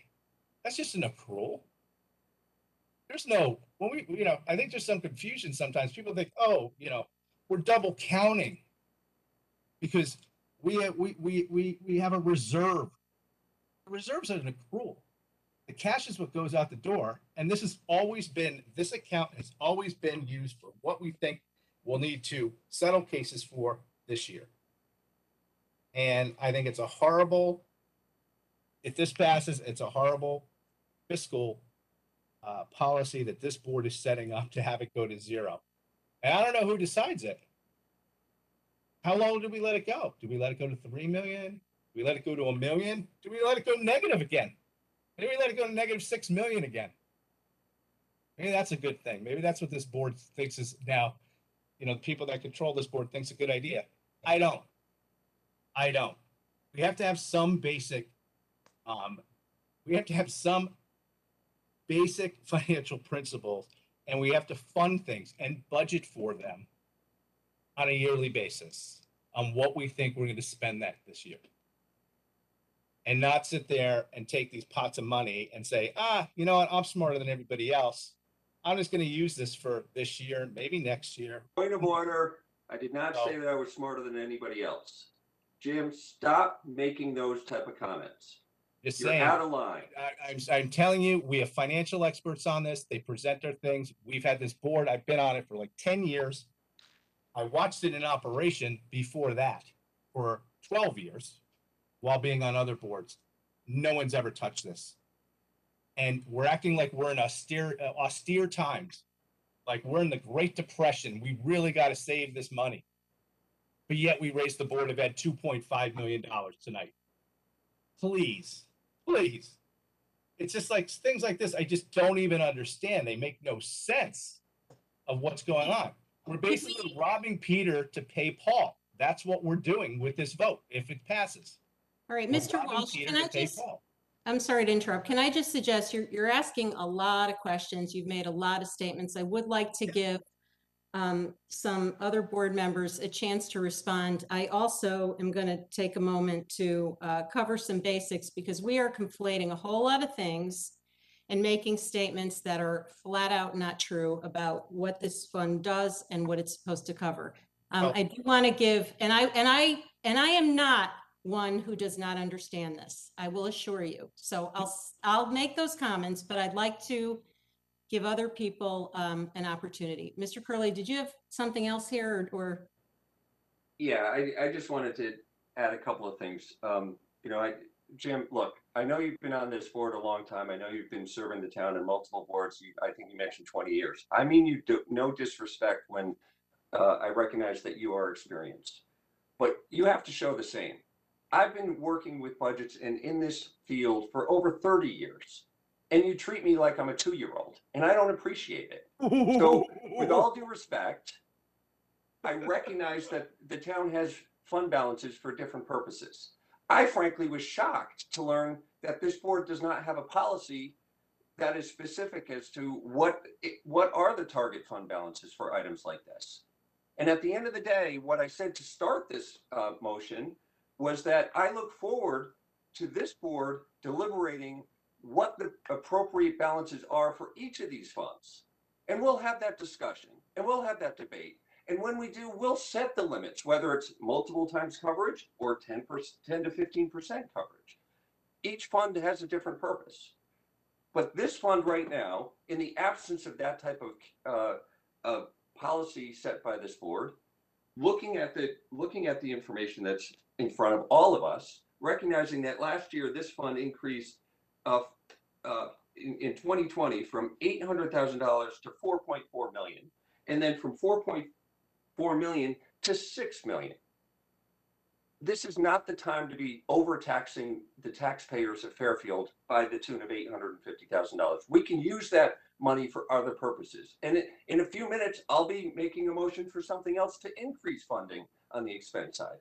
So I just appreciate the same type of respect that I try and show you. That's it. Okay, thank you, Mr. Curley. Mr. Testani? Yes, thanks, Madam Chair. I see our CFOs here, so I want to defer to him because let's start with he's more expert at this. Jack, your voice is a little bit muddled, and I don't know if anyone else, I can't hear you well. Yeah, same here. All right, is that any better? Yes, that's better. Much Thank better. you. Okay, sorry. So what I was saying is I see Jared is here, and since Caitlin was semi-quoted at the beginning of this motion, I want to defer to him since he's the finance expert for the town. However, I just want to say a couple of things before I ask Jared to comment. One is that I agree with a lot of Mr. Walsh's sentiments. If you look at the actuals, let's just take out the fund balance just for a minute. If you look at the actuals, just from fiscal year 19, okay, we were at 904,579, just that year in the actual. Okay, so forget about projected, all right? Then I'm sure I'm not the only one, but I was very shocked to hear Mr. Baldwin in our executive session. I understand I can't go into detail, but we all participated in hearing a lot of what Mr. Walsh alluded to in terms of what our potential liabilities could be. And they were very significant. And there's a couple I have concern about just in what Mr. Baldwin reviewed with us as far as potential that could affect this line, and it could be well north of $1 million from just a few of the things that were described to us. So I would appreciate it if you don't mind, Madam Chair, if I give the rest of what I was going to say over to Jared, and maybe he could comment on what Ms. Bossy actually said, because her, as I said, her wording was put into question at the beginning of this motion. So I'd like, if with your permission, I appreciate that. Comment on that. I'd like to allow Mr. Schmidt to comment. I would first like to make sure that board members have an opportunity to speak on this item, because they may, to the extent we are asking questions, making statements, that will allow Mr. Schmidt an opportunity to respond to, any of the board members' statements as part of his response. So, are there other questions from board members? Mr. Stark? Does it need to be a question or can it be a comment? Comment is fine. Go ahead. Oh, actually, no, I did want to start with a question. And I thought, Ms. Charlton, you were about to answer this, but can this fund be replenished from the general fund? And if so, does it need to be approved by us on the Board of Finance? So I'd like to actually take a few minutes to just answer your question. And I'd like to do that in a way that maybe explains some of the things that have been said here. So first of all, in this internal service fund, we fund this every year, and it gets funded by more than this $850,000.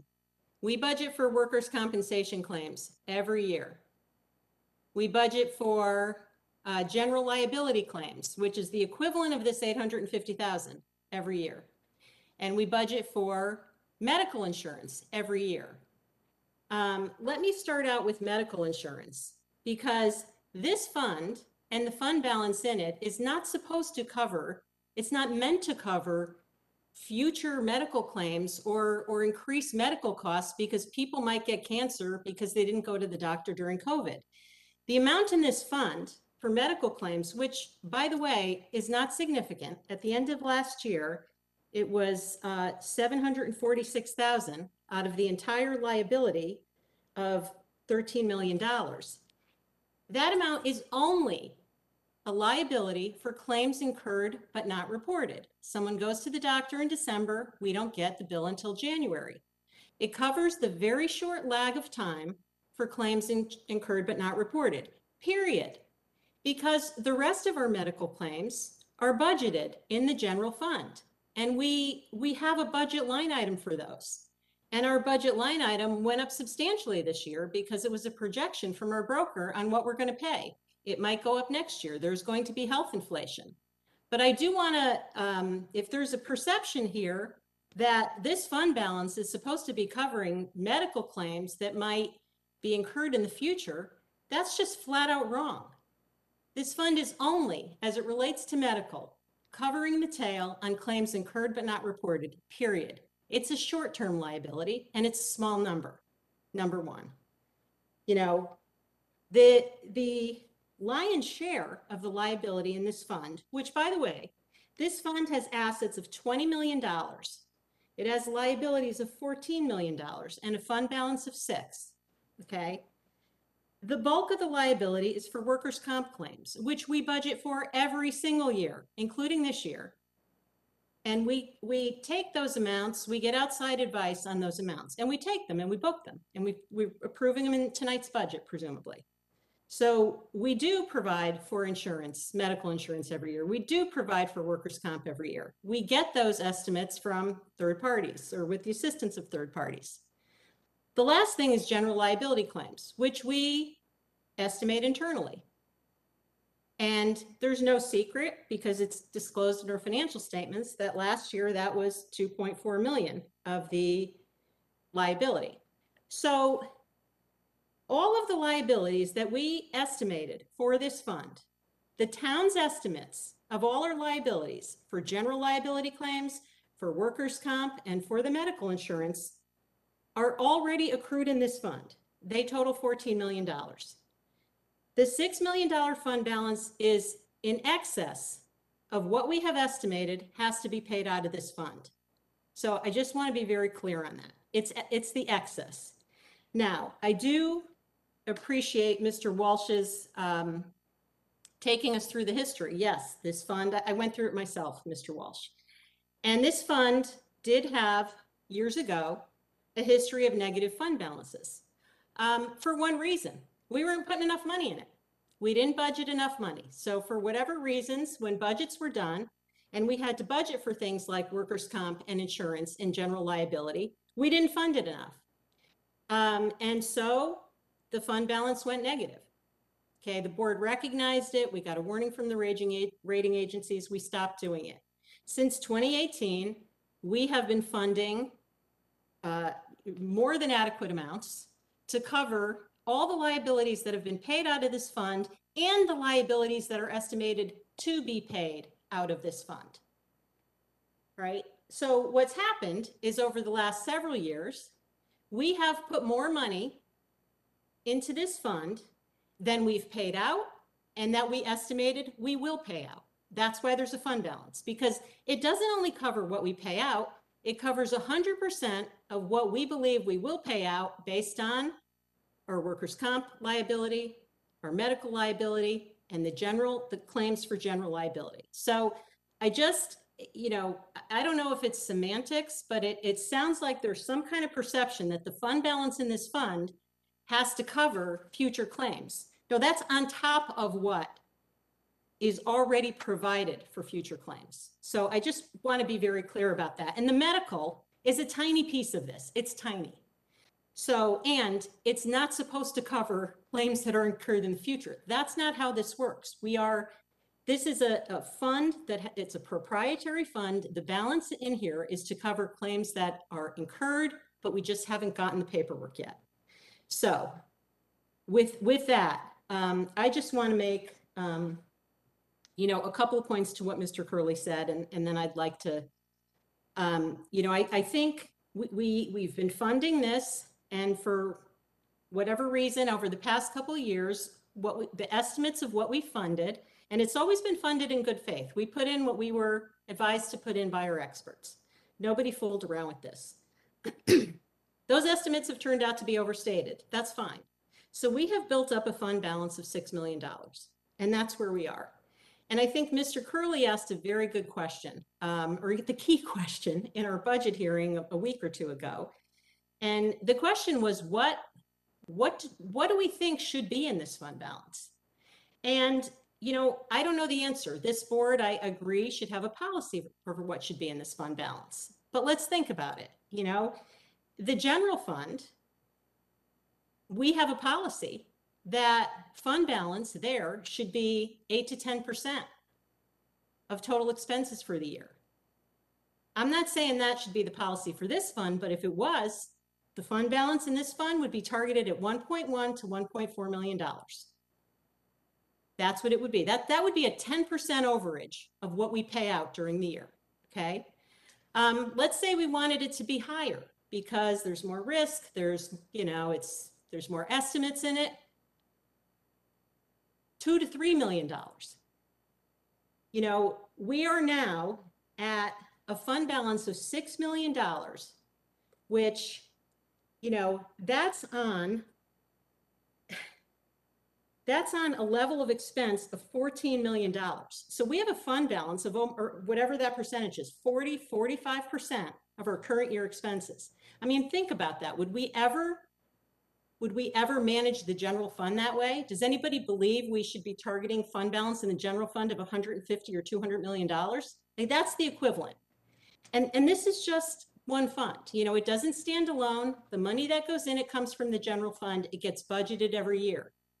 And as long as the town continues to do, you know, what it's advised to do on the workers' comp and on the medical, as long as we continue to evaluate our general liability claims the way the town is doing it, by meeting with the town attorney, understanding what the risks are, and making sure they're 100% covered in here. You know, I find it, you know, I do not agree with the notion that we have so much risk that we could, you know, use up a fund balance of $6 million when we only have $14 million of expenses in this fund. So I think maybe it's a different perception of the level of risk, but, you know, we don't have, you know, it's not like we are not covered. Again, we put money in every year.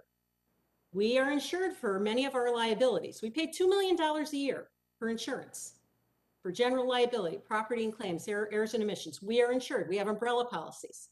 We have umbrella policies for general liability. We have them for workers' comp. We have them for medical, okay? So we do have protection. We pay a lot of money for that protection. This fund is not supposed to, you know, cover all of that. So I'll just say that. So I think I just want my colleagues to respectfully to understand that if, you know, I don't think this motion is being made because people are too stupid to understand how it works. I think we're talking about a difference in the perception of risk, what we have here, what we need, and what we believe we should have. And so I think that's an important debate to have. And we will have a meeting next week in which we review all these funds. And I hope that our fund balance committee will take a look at some of this stuff and make recommendations about the targeted levels that we believe we want to have in here. But I do not believe that we should continue to put money in at a time where we built up excess reserves. I mean, we're not, you know, we're not putting in money in the general fund balance this year because we expect surpluses. I mean, we have a surplus in this fund. And so I do not believe it's reckless. I do not believe it's inconsistent with what we normally do. And I would ask that we just have the debate on the merits and, you know, make sure we keep the facts straight in terms of what is actually in here. So I'm going to take a breath. And if anybody has a comment on the board, let me take the comments and then I'll give Mr. Schmidt an opportunity to speak. So Mr. Stark, do you want to make a comment? Yeah, I don't know if you addressed this, but if there were a shortfall in this fund, could it be replenished automatically from the general fund? So the answer is it would be replenished the following year, but the way we would have a shortfall in this fund is if our estimated liabilities of 14 million were blown out of the water by more than, you know, 40% in a year. I mean, that's the reality. We can see the history of how these liabilities have moved in the, you know, in the financial statements. And so the question really is, you know, how much do we put in every year versus not just what's paid, but what's our estimate of what will be paid? So yes, it can be replenished by the general fund. It is A year in arrears. Every year it's funded by the general fund. And not just by this $850,000. That's only one piece of the funding that goes in this fund. So just to be really careful, is there a situation where the claims against the fund run amok and the ability to replenish from the general fund being a year later could cause the town problems? Or well, again, anything can happen, but I do want to emphasize, we're not uninsured. We do have of insurance that protect against things running amok, so to speak. And so it's a matter of evaluating the risk and how much coverage on the risk do you want? So we've got a $14 million liability. We've got $6 million on top of that. That's what we currently have. And Okay. I just want to repeat something Mr. Curley said. The 6 million, it was 4.5 million a year ago. A proposed reduction of 850,000 is 1/2 of the amount that this fund balance has increased in 1 year. And I tell you, a year ago, when it was 4.5 million, nobody was thinking that that was a risky amount. So Right. it can go up and down, but That- it's a matter of kind of how those big items in here get funded. If our risks have not increased in the past year, then I don't understand the need to increase the balance. I find, as I'm the chairman of the fund balance committee, I have not called a meeting yet. I have been somewhat hamstrung in my efforts because I am not at liberty to talk to other municipal advisors other than Phoenix. The comments made earlier suggest that though their expert views should outweigh those of market professionals like myself and Mr. Curley. I do not share that view at all, because I think that he and I actually possess greater experience in the public markets than do the advisors hired by the town, who I find bewilderingly conservative. You may have recalled in the meeting where Phoenix appeared before us that I asked the question of why does it seem to not matter that towns with much lower fund balances than ours are still rated AAA? They completely punted on the question. And I believe they punted on it because it matters much less than they say that it does. And I think this level of conservatism, admirable though it may be, is not advantageous to the town of Fairfield. There's a thing in corporate finance called agency risk. And agency risk is about the company you're invested in holding on to too much cash, basically, and creating an opportunity for the managers of that cash to do something that hurts the stakeholders in the company. And I think to some degree, we're doing that in the town of Fairfield. We're creating fund balances that are way beyond what is necessary to maintain a AAA credit rating. And you've already told me that the balance in this particular fund can be replenished by the general fund anyway. So I don't see the moral hazard that my Republican colleagues are mentioning. I think in fact, the hazard is going the other way, where we're actually trying to maintain balances that are basically useless. And that's all I have to say. Okay, thank you, Mr. Stark. Mr. Walsh?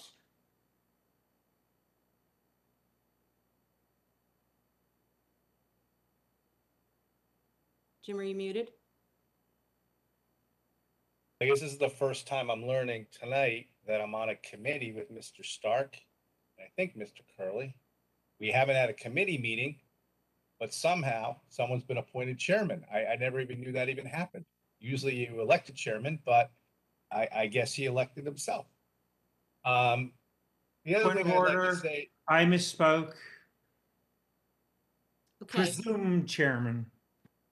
Okay. chairman. Okay. All right. PC. And I would be very careful, at least in regards to experts, about each of us being an expert and giving the town advice and saying we're better than experts that we hire. Because then you start getting into your decisions, whether you're covered by your E&O insurance, by your company, because you're not listening to our experts. You're saying that you're the town's experts on those areas. We got to be really clear about that. Like, I'm a lawyer. I never challenge, and whether it be a Democratic or Republican administration, I don't challenge the town attorney. The town attorney's advice, whether it's Stanton Lesser, whether it was whoever it was, that's the town's expert. That's the town's advice. They have malpractice insurance if they're wrong. I will tell you, Mr. Stark, I've been on the fund balance committee. I've read 50 articles on it. I would say that you're wrong on it, and most of the experts in municipal finance, I'm just saying in municipal finance, and I'm not challenging your knowledge. What I'm saying You is just said I'm wrong, so how are you not? well, I'm telling you that if you read, you are an imbecile on finance. I have to be honest. Hey, come on. Oh boy, whoa. Right. Mr. Stark. I mean, seriously, you know Jesus nothing Christ. about how Mr. the Stark, market. please, Mr. Stark, I have to call, you know, that's not appropriate. Let's not go there. Whoa. All right. Mr. Walsh, can you go ahead and can you please finish your comment? I'm sorry, Ms. Marmion, did you have a point? Are you calling a point here? No, I just wanted to get back to the motion at hand, if we could address the actual motion Mr. Curley made. Thank you. Thank you. Mr. Walsh, do you have a? Yeah, I do. I mean, Ms. Charlton, it addresses some of the things you do. I mean, we do have insurance, but we also have $500,000 self-insured retention. That's really, I mean, we have 2 or 3 of those in a given year. There's $1.5 million. And we're reserved for them. We've also had many instances where Aon's been completely wrong in regards to what they think the claims experience was supposed to be. Wrong by millions and millions of dollars, sometimes in a given year. That claims, you just don't know how claims are going to come in. And it is scarier going forward. And Carlton did explain to us why going forward, it's going to be harder to predict because during COVID, people did not get properly diagnosed. So there could be large misses, and we've seen them. There's been members of this board that have seen them, that we've been around for, and wonder why we've had wild swings in them. So it's not as simple as, you know, something's not going to happen. Let's talk about another insured event that doesn't look like we're going to be getting much insurance on. The toxic fill site disaster in this town. That has nothing to do with this fund, Mr. Walsh, so we're not going to talk insurance about on it. It's not covered. It's not part of this fund, Jim. You know that. Let's stick to the motion. It's a claim that we're making on insurance that we're not going to be getting any funds on. It's not a liability of this fund. I'm sorry. Liability for this town. It's not a liability of this fund, and it doesn't have anything to do with this motion. So I want to stick to the motion. There could be lots of claims, and there could be lots of general liability claims that are outstanding that we could get hit with. We're already, I think, personally underinsuring on some of the insurances we talked about, the cyber insurance. You know, we're not even properly insuring, I don't believe. Even our own person said we should be getting $5 million worth of coverage. We're getting 3. So there could be wild swings in this. Mr. Walsh, I listen, I don't disagree with you on a lot of the points you're making, but I do want to stick to this. This fund, the purpose of this fund is to account for certain self-insured risks. Workers' comp, general liability, medical. We're not talking about the other things, so I'm going to ask again. Let's stick to the motion. I would like to let Mr. Our CFO speak if I could, if everybody's okay with that, because I know he's been waiting patiently. If that's okay with everyone. Mr. Schmidt, would you like to say something? Yeah, just a couple of things, and I don't want to go into, I think a lot of the details have been covered, so I'm not going to spend a lot of time on the details, but I do want to just get back to the, you know, what the approach is that we use. And I know that, Madam Chair, that you have pointed this out a number of times at the medical and the workers' comp, and that, you know, those estimates for what we need to budget each year are determined by professionals, and I would argue that we have an approach when it comes to the liability that is as good as we can do as well, because we rely on our town attorney who has in-depth knowledge of these cases, and can, we get together with him to come up with what we think the estimated amount will be that will settle in that year. And so this is, we're always trying to estimate and get it right, and it's never going to be perfect, but it's an approach, which is more than I can say for what is being proposed here. You're just proposing to cut $850,000 out of this account, and I don't understand what the rationale is. And it's inconsistent with what both you, Madam Chair, and Mr. Curley have said, which is that the big underlying question here is what's the right amount? How much should we put into this every year? How much should we keep in as a balance? So let's do that. Let's have that conversation. Let's get in a room. We'll get some experts together. Let's talk about it and figure out what that amount is. But you're kind of skipping ahead a step, and you're making a really dramatic cut that's at least in recent years is unprecedented to anything that's ever been done, and it's a cut to an approach that has been used for years. So I guess I would just say that I would take your advice and let's set this aside. Or if you want, and you feel like it's way overfunded, then maybe you cut a little bit out of it. But to cut the entire amount is just too drastic, and especially when I don't think, based on your recommendation, Mr. Curley's recommendation, what I know, I'm not an actuary, and that we should be relying on and go and seek advice from other people to determine where we should be on this. But let's hold off on making this cut. Okay, thank you, Mr. Schmidt. Can I just acknowledge one thing you said with regard to how we estimate general liability claims and the process to sit down with the town attorney and estimate those? That's exactly the right thing to do, and I applaud you in the finance department. I know you go through that process regularly and you estimate those claims. We've discussed what the potential exposure is in our previous executive session. And as we all know, we are fully covered for at least the amount, for more than the amount, I believe, or conservatively for the amount that's been estimated. So I do agree that that's a good process. The only thing I would suggest in terms of the dramatic nature of the cut, I'll say it again. This would leave we're not cutting, what we're doing here is we're saying we should not add to this fund because the fund balance is excessive. And if we don't do that based on your own projections, we will still be we'll have a fund balance well in excess of what we did a year ago.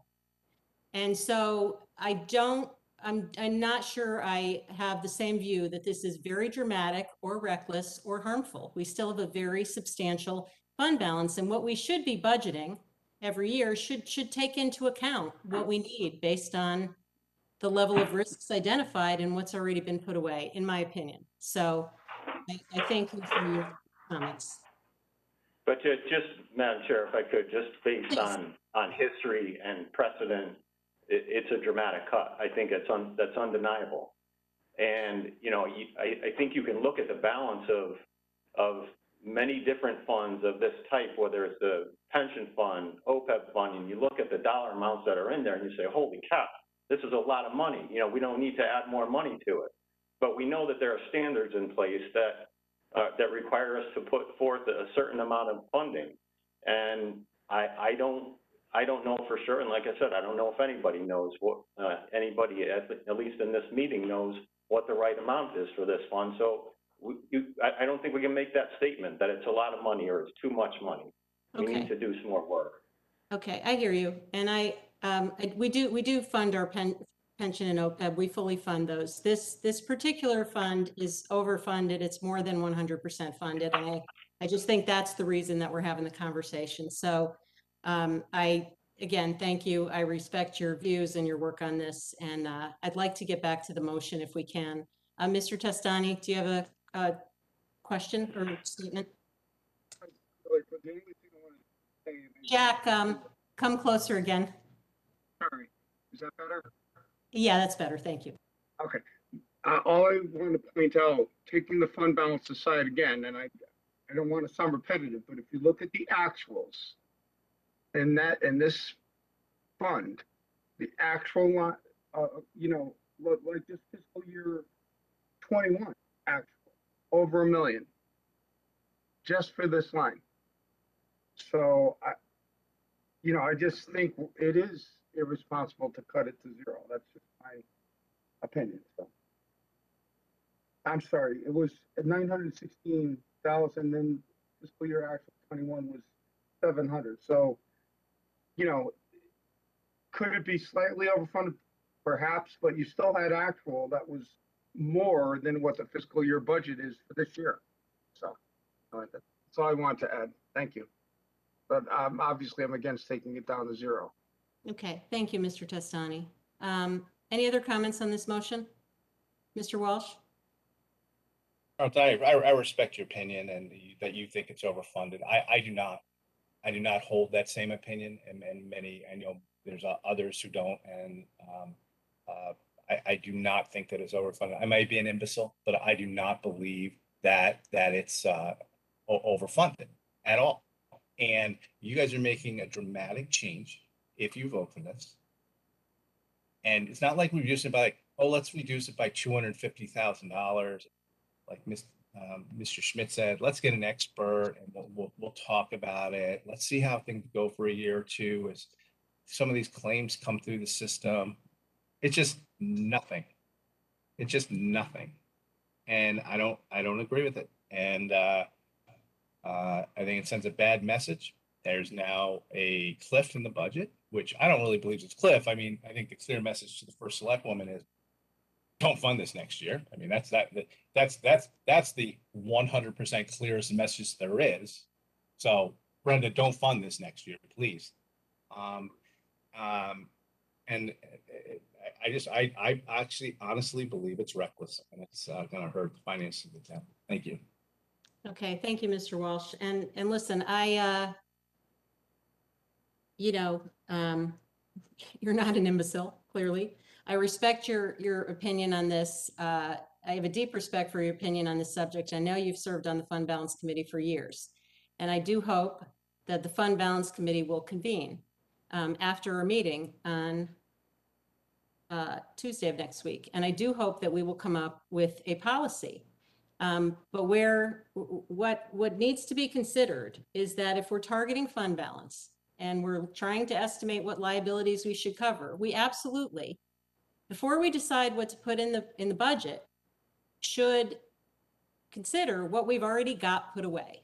And that's the only thing that this motion is doing. It's saying we have more than adequate reserves. 6 million more than what we've already estimated put away, and thus the motion. So I do hope that our Fund Balance Committee will convene and take this on. But in the meantime, not adding to this fund for 1 year, I think is very reasonable, and it is in no way any message or any signal. And I would very much respect whatever decision the Fund Balance Committee comes up with about what the target should be. I hope you guys work on it and bring it to the board. And I hope we discuss it as a board because it's an important issue. So thank you. We're off to a great start. Okay. Anyone else, any other comments from the board? Okay. All right. I'd like to, all right. My computer fell asleep while we were talking about this. So let me just bear with me for a minute. All right, so let's go ahead and vote on the motion to reduce line item 58920 in Department 1330 by $850,000. All in favor? Okay, Ms. Charlton, Ms. Marmion, Mr. Stark, Mr. Curley, Mr. Mottola. Opposed? Mr. Walsh, Mr. Testani, Mr. DeWitt, Ms. LeClaire. Okay, the motion passes 5-4. All All right, we will move on. Okay, did we have anything on workers' comp? Page 71, workers' comp? Okay. Page 74 of the budget book, community and economic development. Page 77, Harbor Management Commission. Okay, page 79, contingency.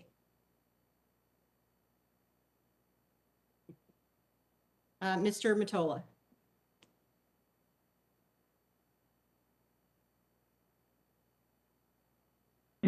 Oh, thank you. Yes, on page 79, I'm sorry, contingency. Mr. Can you hear Mottola? me? I can hear you, but I just want to remind the board and caution the board in the discussion of this motion to not discuss amounts that were shared with us that are not supposed to be public information from our executive session. Thank you. I'm sorry, Mr. Mottola. Go ahead. I'm making a motion to reduce that line item. It's line item 58010 by $350,000. Basically to reduce the contingency based on needs that were identified in executive session. Okay, is there a second? Mr. DeWitt, was that a second or a comment? Okay, Ms. Marmion seconds. Okay, Mr. DeWitt, you have a comment? Yes, thank you. And thank you, Madam Chair, for reminding us about the sensitive nature of a large part of this budget. I personally did not hear anything in executive session that made me think that this number should get smaller. In fact, I walked away with it maybe even being the other way. But, you know, contingency in the Board of Finance in my 15 years has been sacrosanct. We've never touched this. In fact, I'll tell you one of my most proud moments was when 9 members of the Board of Finance, 3 of them being Democrats and 6 being Republicans, went to the RTM to literally sit and stare the RTM in the eyes and say, "Don't cut contingency." And when they did, we all walked out in protest. And I think that was one of the greatest bipartisan things that I've been a part of in this town in the budget process. So I completely do not understand this cut. You know, we've been lucky, right?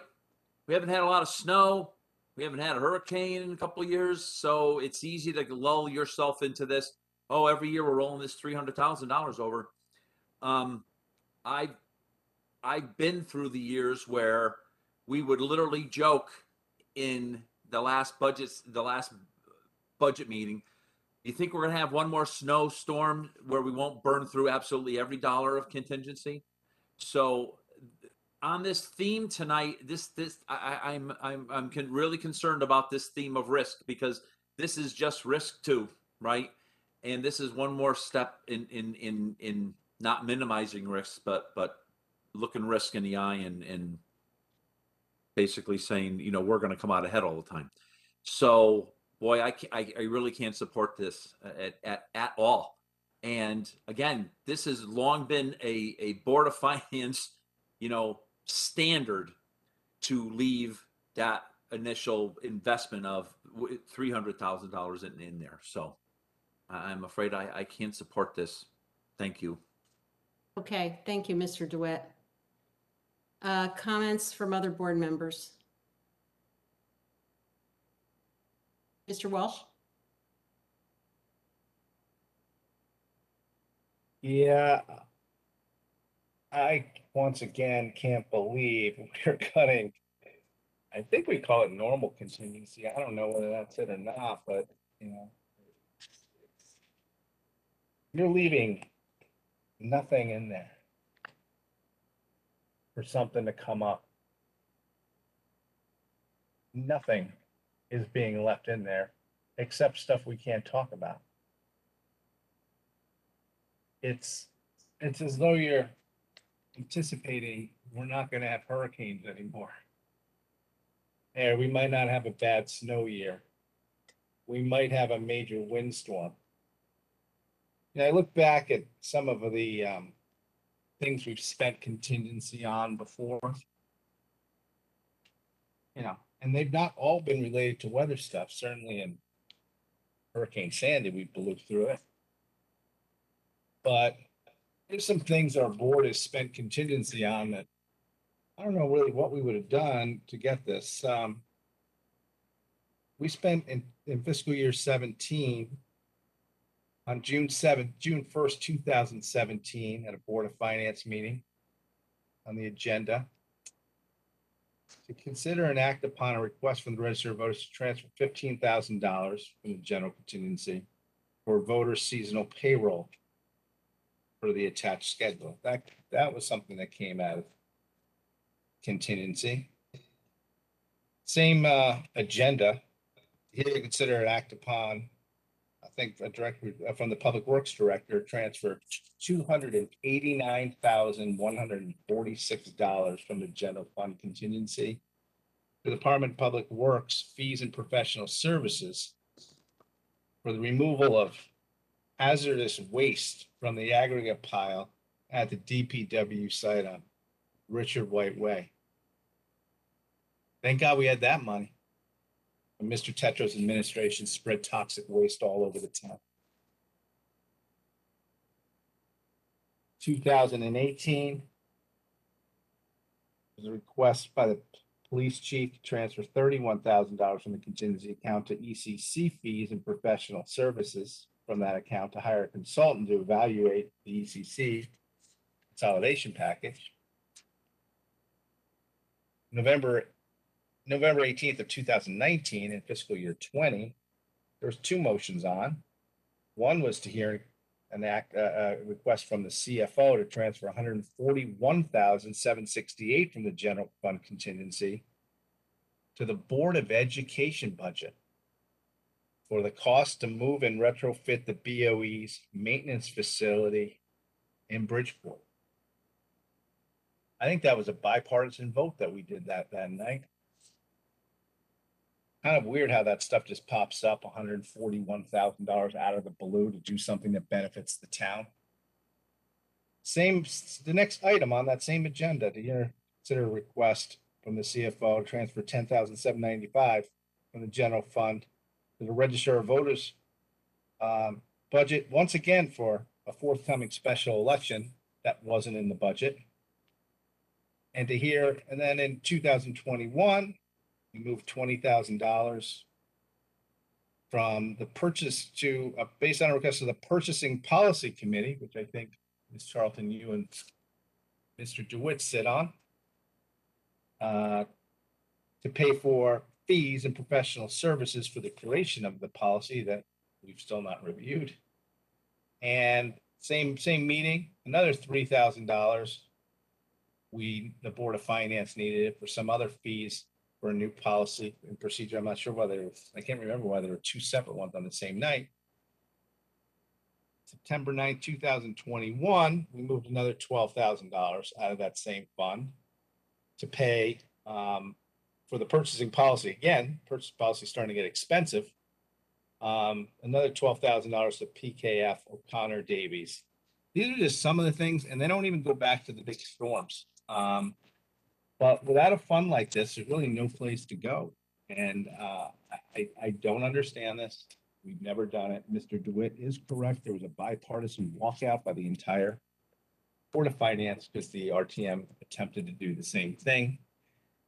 I find this, to me, reckless again, because there's always something that comes up. Always something that comes up. And it's not always storm related or whatever. But now, basically what you're saying is you want to rely on the fund balance again. So let's lean on that fund again and not have the contingency. So, I know you guys have the 5 votes. You're going to vote that way anyway. So you're going to do it. I guess you need the money to kind of cover some of the Board of Ed, $2.5 million you added on. And I just don't agree with it. It goes against all of our principles that this board has for many years followed. Thank you.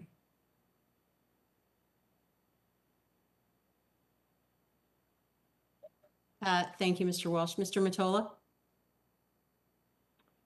Thank you. Jim, thank you. I do appreciate what you're saying, but let me just say a couple of things with respect to that. Our town has had surpluses for the last several years, year after year after year, and they've been significant surpluses. And we have nearly a $40 million fund balance that exists right now. We don't need to put $350,000 in overtax our taxpayers for this particular year. And we just don't need it. You know, we tell the Board of Ed all the time that they need to manage their budget if they have expenses that rise that they don't anticipate. The town side needs to do that also. So that is the reasoning why I'm making this motion. So thank you. Thank you, Mr. Mottola. Okay, other members of the board want to speak to this? I may after Mr. CFO goes. Okay. Just a note to everyone, we're not that close yet, but our WebEx is, it is now 11:17 p.m. and we have a long way to go. I believe our WebEx is going to cut us out at some point after midnight. So just stay aware of that. If that happens, I believe we have to log out and dial back in. So I just want everybody to be aware. I know that one of our last meetings had to get aborted because we had that problem. So just keep your eye on the clock. Okay, Mr. Stark, do you have Yet again, the evidence presented to us by Phoenix Advisors, which seems to be ignored by 4/9 of this board, said that these fund balances matter, even though they put them first on the slide deck. They showed us multiple towns with much lower fund balances than ours that still maintain a AAA credit rating. And we continue to hold on to this like a sacred cow at the expense of the Fairfield taxpayer. And I just don't get it. There's such a thing as too conservative. That's all I'll say. Okay, thank you, Mr. Stark. Other questions, comments from board members? Okay, Mr. Schmidt, you have a comment? I do. First, to just say that I'm absolutely opposed to this, and that this is not, the contingency is not so much for fund balance, to increase our fund balance. It's to account for any kind of unexpected costs that come up during the year that we can fund. And as like the list that Mr. Walsh referred to, that's why it's there. And maybe we don't always get to that level, but that's why it's called a contingency, because we don't know. We don't know how much it's going to be. But it's a best practice to have a contingency fund. And again, I would say, and I guess I'll ask this as a question to Mr. Mottola or to the chairwoman, why are we doing this? I don't understand why this is being done. And I guess the follow-up would be, is this going to be a new policy that will continue to do this every year or not fund this every year? I don't want to speak for anyone else, but I'm not interested in making policy here. I think Mr. Mottola explained his rationale, and I don't have anything to add to that. And Mr. Schmidt, I respect what you're saying, and I expect you to and understand that you're advocating for the budget that you put forth. So I completely understand that and respect that. So Mr. DeWitt. Madam Chair, I wasn't done. Oh, I'm sorry. I'm sorry, Mr. Schmidt. Okay. Well, yeah, go ahead. That's fine. No, I'm advocating for the budget. I'm advocating for the town because this is the best thing to do on behalf of the town. You know, I think it again, like the risk management money, maybe it would be okay to reduce the amount, but you're going right to zero. So if there is an event that happens, we don't have that contingency. And I know that there's a sense that, okay, we have this massive fund balance that we can rely on, or we have these surpluses, but that's not really what those are meant for. And we also know that there are some really large expenses that are coming down the pike that we're going to have to fund. And you know, I know you and I have had conversations about that, and we know that the fill pile is one of those expenses, but there are many other things that you know, that fund balance could go away in a blink of an eye. And so again, just I would suggest, you know, you consider maybe reducing the amount, but don't go to zero. It's just, I don't see the rationale for it, given the purpose of what the contingency fund is made for. Thank you. Thank you, Mr. Schmidt. Other comments from the board?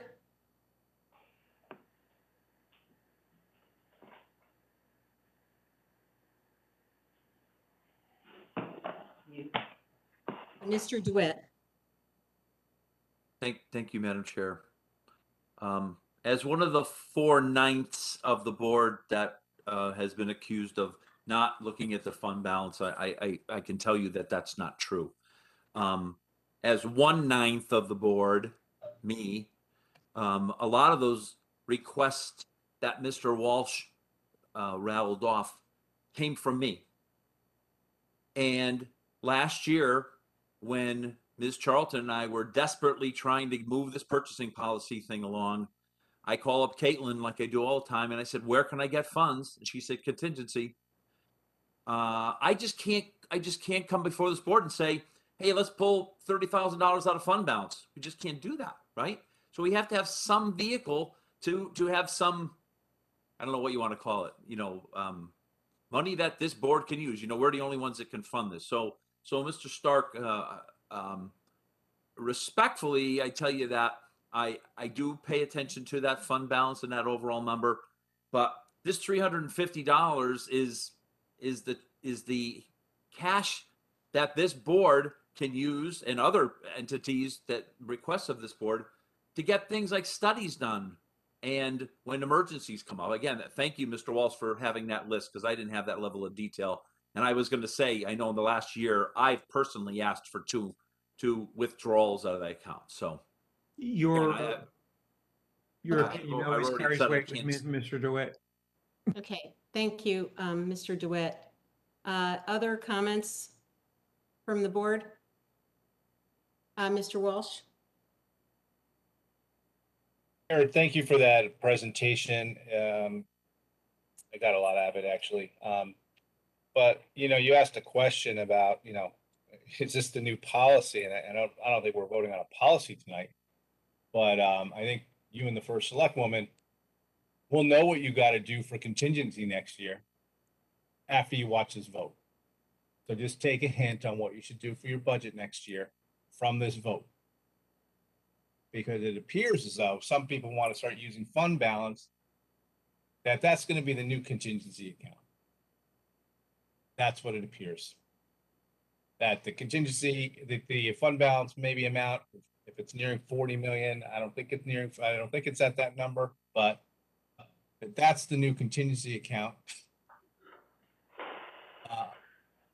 And just use that. That's what we're going to do now. At least that's what I'm hearing. I don't agree with it. I don't think the rating agencies are going to love it. I don't think the rating agencies are going to love what we did with the Internal Service Fund, but that's what it is. Thank you. Okay, thank you, Mr. Walsh. Other comments? Madam Chairwoman, can I just ask a clarifying question? Sure. Is this to wipe out the normal contingency Ms. account? Kupchak, I just want to reiterate what I said at the beginning of this, that we should not be discussing the components of the contingency account that were confidentially discussed. So thank you. Okay, but I just would like to just say, you know, we had, as you all know, we've had some serious storms in town. Most notably the one where pretty much hundreds of trees were just wiped out of the ground from wind, and for a town to have to go and ask for money, you know, from the Board of Finance to be able to clean up giant messes is probably not the best way for a town to operate. So I would caution against this cut. Okay, thank you, Ms. Kupchak. Okay, any other comments?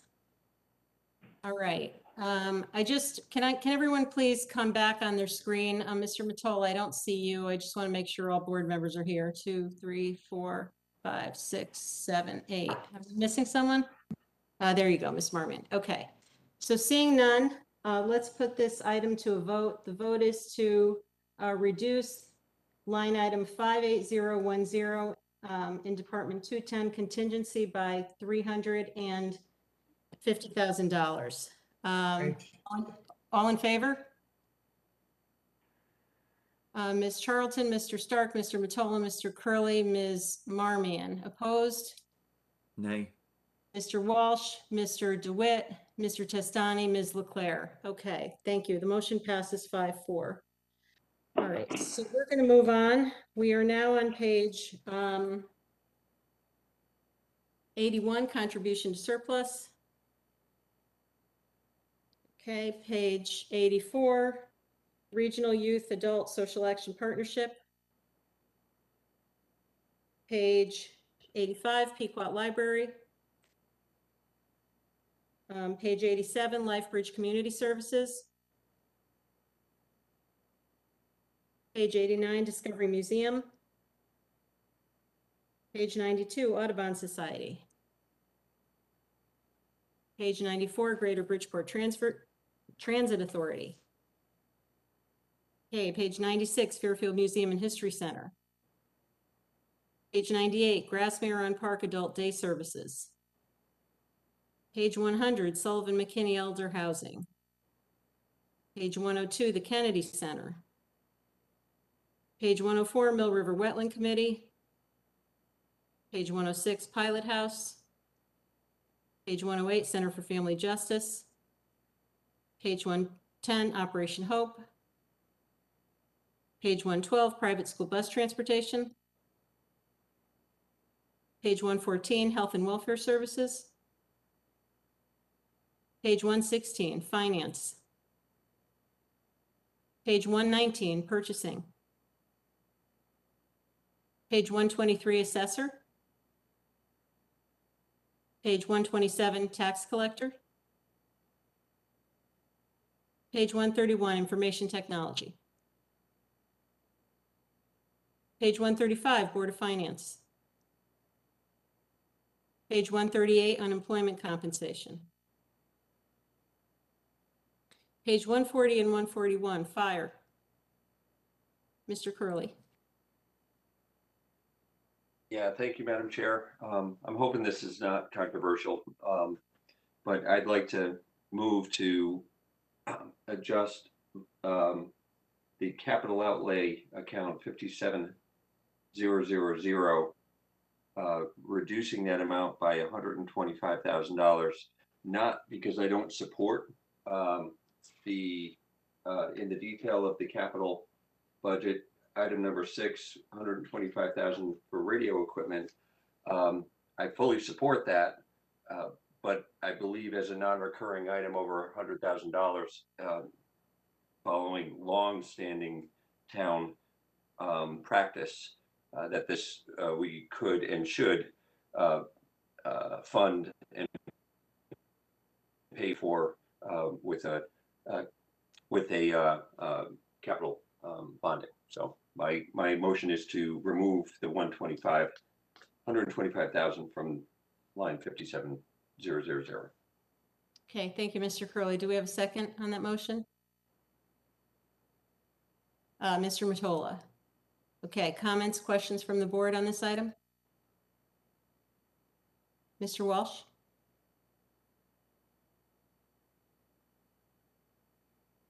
Not support this. I'm sorry. I said I cannot support this. We are basically putting at risk public safety. And the chief came to us and explained why he needed this right away.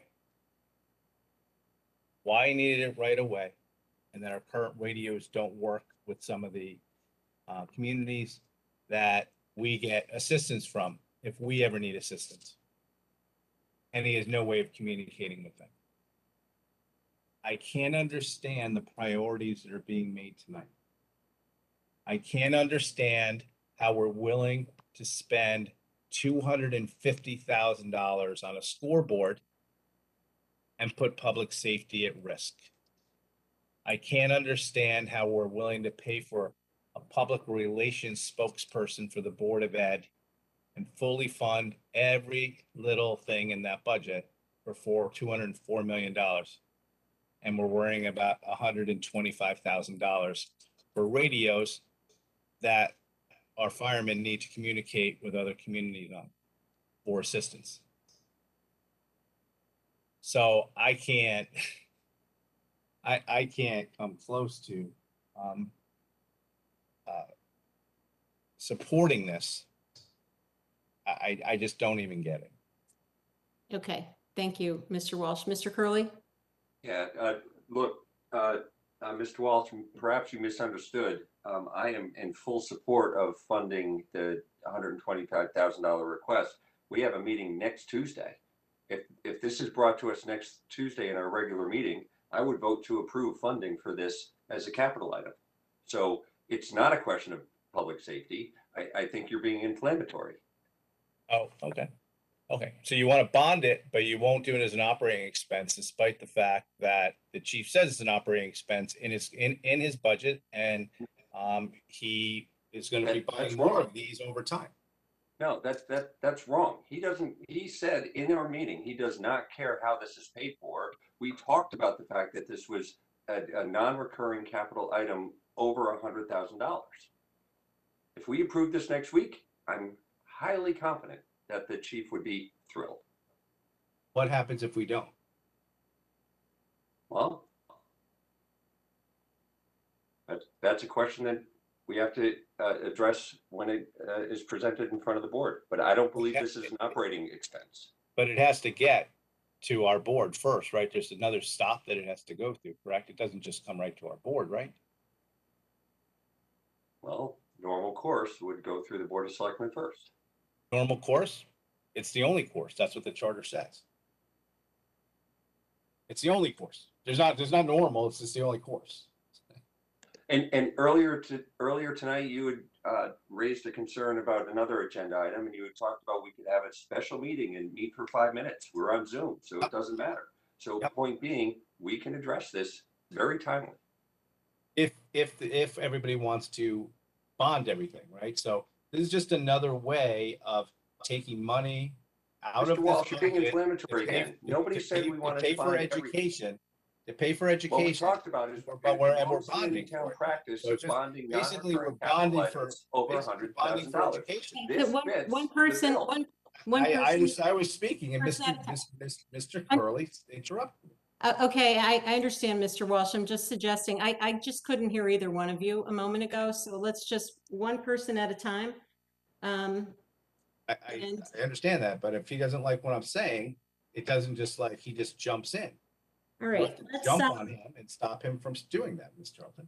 Yeah, I just tried to do that, Mr. Walsh. So so I'll pick up. My best. I'll continue what I have to say. It's just a way, because Mr. Walsh, can I just caution you, please don't jump into, again, assigning motives. Let's debate the issue. You're doing it again. And I'm going to ask you again, please. It's not helpful. It's not going to accomplish anything. Mr. Curley talked about the fact that it is this board's policy. It's the policy to bond non-recurring capital over $100,000. That was his point. That's not the case, though. We can do it. I don't know why people keep making this mistake. Not everything over $125,000 or $100,000 or whatever it is has to be bonded. It doesn't have to be bonded. We can No, elect it to does do not. so.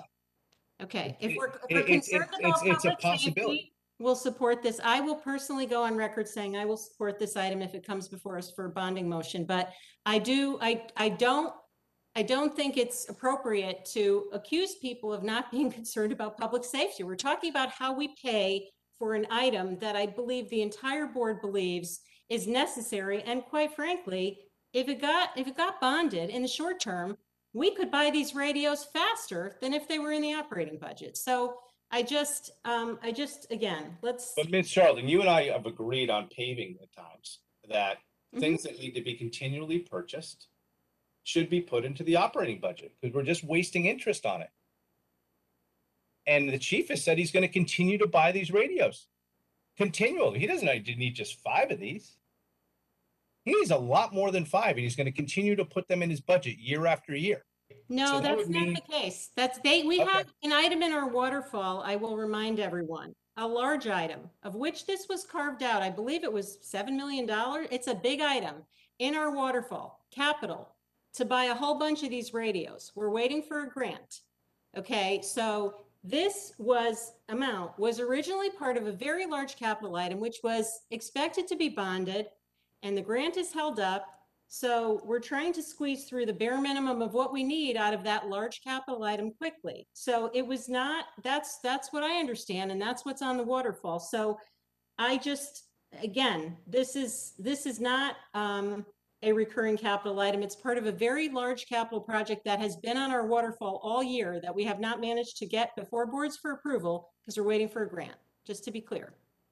Ms. LeClaire, do you want to comment? Yes, I don't agree that this should be bonded. I think this is in the proper place, should be in the budget. And it's similar to the motion that I believe Mr. Curley made earlier tonight when we increased revenue for the police cars and said he was going to make a similar motion to add them back into the budget. I think this is the proper place for these radios to be. Individual radios are small. It's just that we're buying multiple radios, which brings it up over 100,000. And I don't believe a radio has that long term of a life that it's worth bonding, that it really should be paid out of our, similar to like maintenance, out of our current budget. Thank you. Thank you, Ms. LeClaire. That's a valid point, but I would say that if that's our approach here, then we should be putting the entire $7 million or whatever it was in the operating budget, because again, this is just part of a small capital project that's been identified and has a grant associated with it. So, Mr. Stark? Repeating what you just said, the police cars have a peculiar funding source that this item does not have. And the request of over $100,000 for a capital improvement with probably a very long life fits with the Board of Finance's current rules. And I am kind of astounded at the partisanship here. Mr. Stark, especially when I have to ask you the same as I asked Mr. Walsh. Let's not inject that into understand. Thank you. Especially when putting this into our very ample capital budget actually helps to reduce the mill rate. I'm bewildered at the conversation that just transpired. Okay, thank you, Mr. Stark. Mr. DeWitt? Thank you, Madam Chair. Listen, whenever I've made reductions to anyone's budget, I call them, and I heard that this was possibly happening. So I called the fire chief, and I think it should be in the operating budget as well. But I wanted to pass along a message for the chief, because I don't know if he's here but on his behalf, that no matter how we fund this, whether it be in the operating budget or the or we bond it, that the Board of Finance please give their support to the radios, because as a couple people have mentioned, this is not optional, right? We can't even talk to Bridgeport with the radios we have now. So however this vote comes down, and I'm not going to support putting it to bonding, please vote. I know I'm going to vote for the bond whenever it comes up, if that's the course. So thank you. Thank you, Mr. DeWitt. I appreciate you passing on the chief's sentiments. And yeah, I do recall him saying he doesn't care how we pay for it. He just wants his equipment. And I think there's support for doing that. So thank you. Other questions from the board? Okay. All right, seeing none. Mr. Stark, can you come back on the screen if you would, please? So we can take the vote.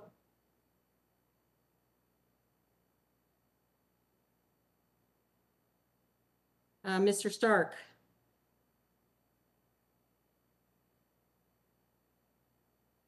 You are muted if you're trying to speak and your camera is off.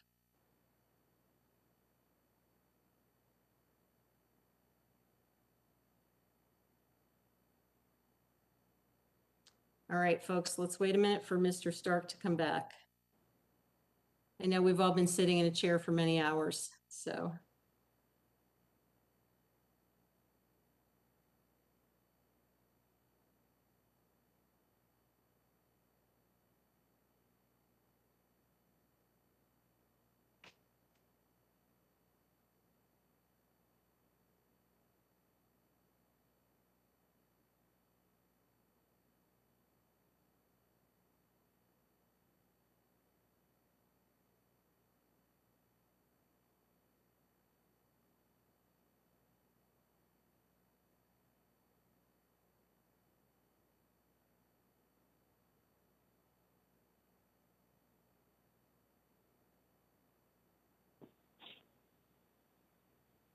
There he is. He's back. All right. Thank you, everyone, for waiting patiently. All right, so we're going to put this item to a vote. And this was a motion to Department 4010 Fire, line 57,000 capital outlay, to reduce that for $125,000 to reduce the capital associated with radio equipment on the basis that it's non-recurring capital over $100,000. All in favor of this motion? Okay, Ms. Charlton, Mr. Stark, Mr. Curley, Mr. Mottola, Ms. Marmion. Opposed? Mr. Walsh, Mr. DeWitt, Ms. Leclerc, and Mr. Testani. All right, thank you. The motion passes 5-4. Okay, we are on, let's see, we're on fire. Does anybody, anything else related to fire on page 140 and 141? Okay. All right, so we're going to move on to police, page 1, which is on page 145 and 146. Mr. Curley.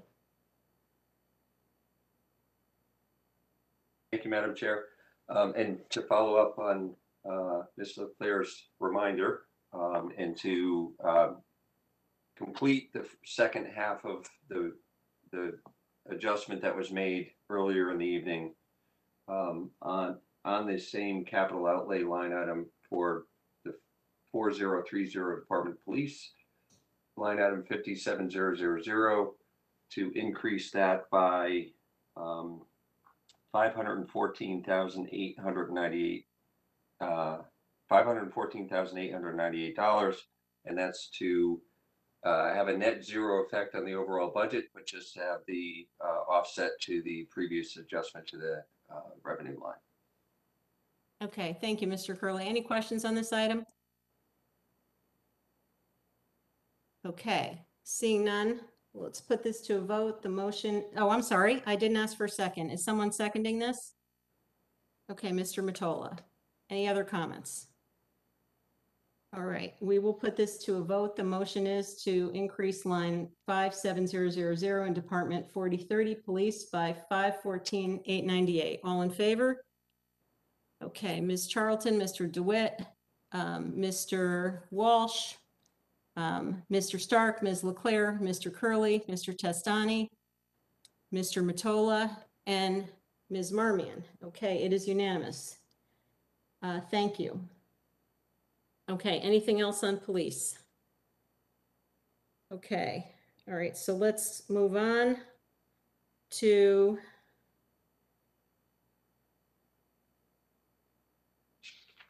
page 150, animal control. 155, hydrant and water. 157, emergency management. 160, ECC.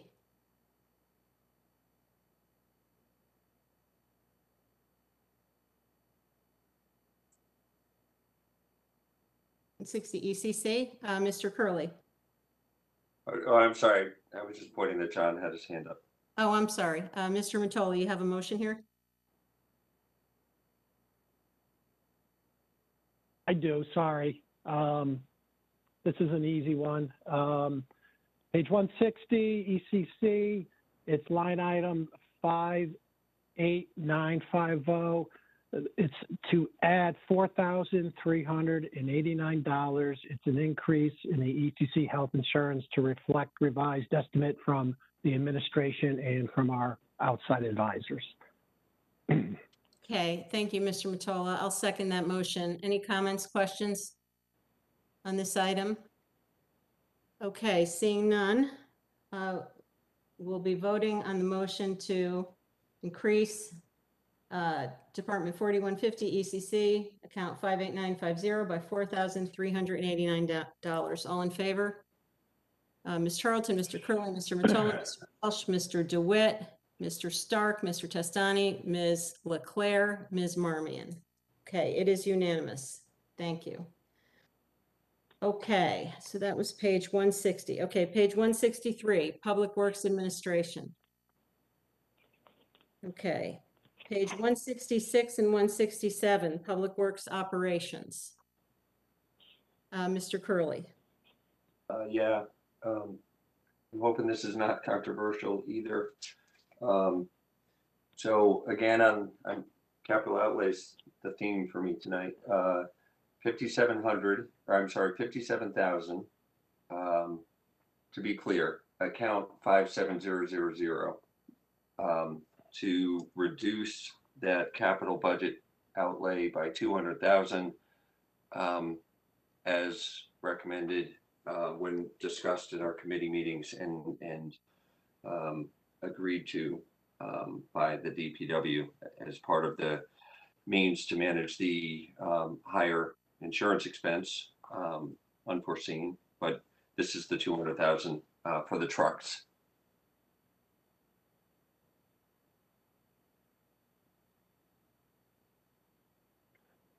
Or you're on mute. I apologize. Second, Mr. Mottola. Okay, comments or questions on this item? Okay, Mr. DeWitt. Sorry, thank you, Madam Chair. We're just going to let Bucky cut whatever he wants out of here for $200,000. We're not gonna. I don't recall. I'm sorry, I'm calling him Bucky because I can't think of his last name right now in this hour. Yeah. I'm sorry. Yeah, maybe. Madam First Selectwoman, this is. Oh, we're okay with this. Since Bucky is not on. Yes, Yeah. but obviously we would like the DPW director to make the decision about how he wants to absorb this. Awesome. Okay. Thank you. Thank you, Ms. Kupchak. Any other comments or questions on this item?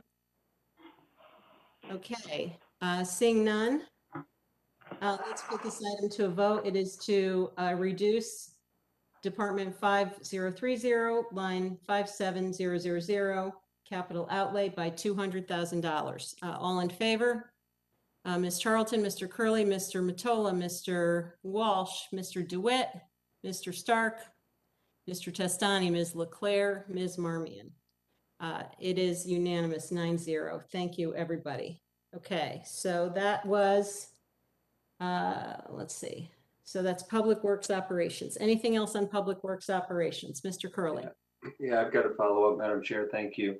On line 57002 for capital asphalt paving, in the budget book, it was $1 million, I believe, with the adjustment made by the Board of Selectmen. That was 1.2, it increased by 200,000 to 1.2. I moved to increase that line item by an additional 800,000 to full $2 million balance. I was impressed with the work that was done to create the road paving plan. I applaud the administration for putting that plan together, and I believe that it needs to occur and needs to be fully funded. And by putting the $800,000 in here, it combined together with the ARPA funds, there should be sufficient funding to implement that plan this year, and we can avoid having to bond for that. So. Okay, thank you. Do you have a second on this item? Ms. Marmion. Okay, comments, questions from the board on this item? Okay. Mr. Walsh. Sorry to disappoint you. I thought I was going to get away with a quick one here. No, how could you do that on paving? I can't. Come on. We're not going to be able to follow this plan. I mean, seriously. I know, you know, we have a lot in paving. I mean, we've got now, there was 1.2 that the Board of Selectmen actually agreed to put 1.2 in, and we've got 1.25 from ARPA funding going in. And that's more than most years that we've had. It is my belief that if you really want to get serious, or this board wants to get serious and having a paving plan or following the one we have, this one's just going to go in the garbage can, just like the Tetra one. Because, you know, at least on the Tetra one, we gave them a small bond in order to play catch up, because there's catch up in this. We have not been properly funding the roads, and there's some catch up on some big major roads that need to go all the way down and dig everything up. And people don't want to acknowledge that. We're on this meeting, and so therefore we're gonna, you know, you'll put the extra money in. That'll be the 5 of you will put this extra money in, tax the taxpayer on it, and we'll be up to $2 million, and then we'll have the ARPA money, and that'll be another $3,250,000. So that'll be more money than we've put in a long time. So the roads are going to look great. It's going to be great. And we'll go for there, but it's not going to follow the plan. I mean, make no mistake about it. It's not going to follow that plan that we had. You all know that.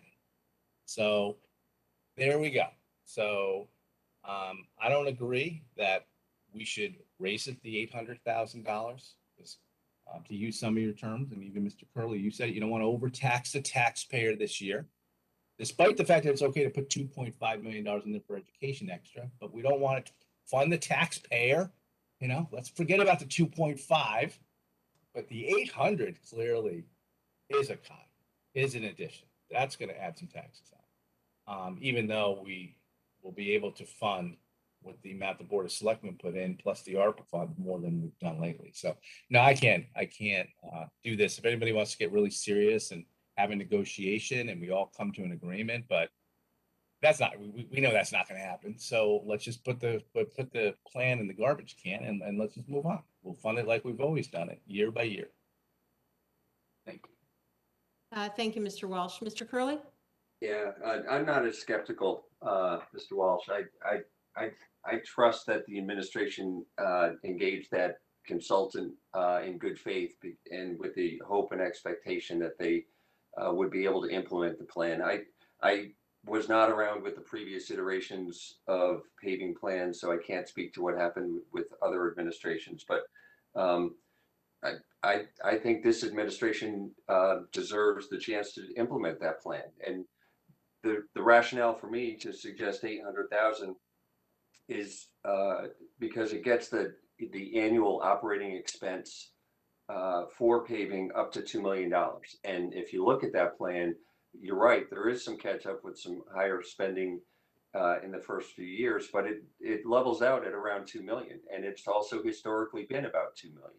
So by getting this operating expense up to 2 million, it normalizes that line item and allows us to have actually a pretty steady state run rate and avoids the cliffs that you so often talk about. So I want to support the first select woman in the administration of the DPW. And I know that our residents want to have our towns and our roads in good shape. So I was glad to hear that generally our roads are above average. That tells me that we're not so far gone, but certainly making sure that we give this administration and the DPW a chance to implement this plan is what I hope this board can support. Thank you, Mr. Curley. Mr. Stark? I think all points of view here are valid. And again, I won't lose sleep over how this goes, including Mr. Walsh's. You know, it's a tough one, but I think, you know, it's funny how Democrat is supposed to mean liberal and Republican is supposed to mean conservative, and conservative here would normally mean that we actually bond most of the paving, and we do have pretty good bonding capacity, and we don't expense it. And I will totally excuse him for seeing differently this year. But on top of that, I saw that paving plan, and I think the paving plan is one of the most brilliant things the first select woman has come up with in her term in office so far, particularly because it will help us to avoid contractors for, like, you know, Go Nets be digging up the roads again after we repave them. But you know, the area of need that was shown on the consultant's map was my neighborhood, the southeastern quadrant of Fairfield. And I don't hear anyone in this part of town talking about roads. It's just not as important as I think the first select woman thinks it is. We care a lot more about what are we going to do about Rooster River flooding. And so I think the motion makes a ton of sense. Just put it back in the operating budget, use the ARPA funding, and you know, we can revisit it again next year. I am among the more ambivalent among the Democrats here on whether this should be bonded or expensed. I lean toward bonded, but I don't have a religious point of view on that, and that's all I would add. Okay, thank you, Mr. Stark. Ms. Kupchak, you have a comment? I just wanted to say, I know that our CFO sent a letter to each of you regarding, you know, his thoughts about a whole host of things that happened this evening. And one of them was paving, and you've read it. It really doesn't have. You've read it, and you've read that, you know, he conducted a survey, and, you know, 19 towns responded, and overwhelming majority do a combination of both. But we went through the paving plan, we paid for it, we agreed. There's a lot of things, and I'll go back to it. I worked really hard over the last 2 years trying to right-size things in this town. Really, really hard. I made a recommendation to reorganize the HR department, and the Board of Finance thought they knew better and cut $118,000 out of it. Cutting all kinds of funds. I'm watching tonight, and I've been involved in town government a long time, not just as the first select woman, but as an RTM member and as a Board of Ed member. I'm seeing a lot of partisan votes that I've never seen at a budget meeting before of the Board of Finance, and frankly, it's really disappointing. It's really disappointing. So it feels to me like that everything that I've been asking and working hard for every single day is being completely ignored by the new majority on the Board of Finance, and that Point of everything order, that the minority, please. Excuse me. the minority Point is of order. saying Point is of not being order. listened to Ms. either. Kupchak, point of order. Yes. You are a member of this board also. You have to abide by the same rules. Stop with the personal attacks. You know It that. wasn't a personal attack, Mr. Yes, it Mottola. was. I'm telling you what I'm seeing. We have What differences I'm of seeing. opinion, and I respect you, and you should respect us also. So enough of the grandstanding. I am telling you what I am seeing. And as the leader of this town, I don't think it's appropriate. Okay, Ms. And as Kupchak, an can I elected just, wait, official of Mr. this Mottola? town, I can believe in certain things. So knock it off. All right, Mr. Mottola, Ms. Kupchak, I just wanna respond. I do understand your frustration. I never expected you to not advocate for every single thing in your budget, and I understand that. I do want to point out that you have, you've put a lot of initiatives in this budget, and we've supported, and you've gotten the support for many of them, almost all of them. I mean, you've added personnel and headcount in a number of places. We support that. I personally believe it's what you've done to add resources to the senior center is a good thing. To add police officers is a good thing. To add in the tax collector's office where needed, that's a good thing. I mean, I could go on. There was one headcount addition that the board voted against. And so I just want to be clear.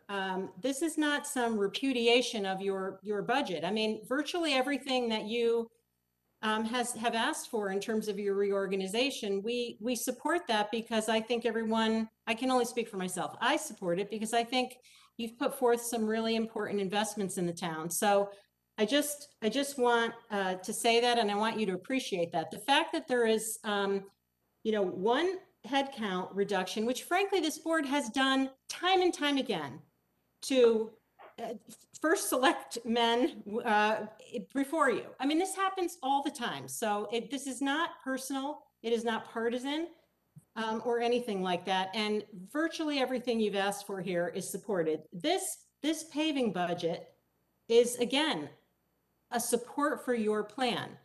I just want to say to Mr. Walsh's point, maybe the plan does go in the garbage in terms of the number of roads we pave because prices have increased 50 or 60%. I don't know that. I don't know if $4 million is going to cover the roads that we thought it would.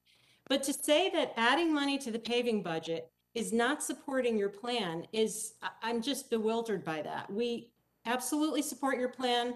When Mr. Curley made the motion, he said we support your plan, and we support almost everything that you've put forth in terms of reorganization and headcount and investments in important areas. So again, I don't expect you to do anything other than advocate for your entire budget, but I just don't I don't want to accept an accusation that we're blowing up what you put forth here, because the vast majority of what you put forth is intact. So I just want to say that.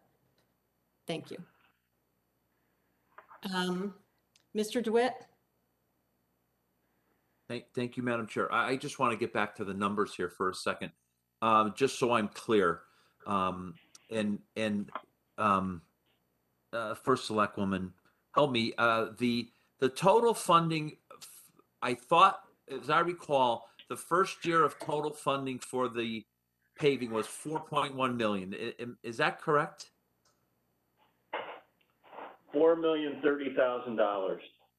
Thank you very much, Mr. Schmidt. Sure. And the original plan, just so I can walk through this, was $1.2 million in the operating budget, and then we were going to bond everything else, right? And we were going to fully fund 4.3 or 4. We were started off in with ARPA. 1. We added 1.2 because we were trying to work with the Board of Finance in a cooperative manner and add a little money, as I explained during my budget presentation, that we would add a little money to the operating budget, not to whack the taxpayers all at once, but to add a little each year and to use the ARPA funds for 2 years.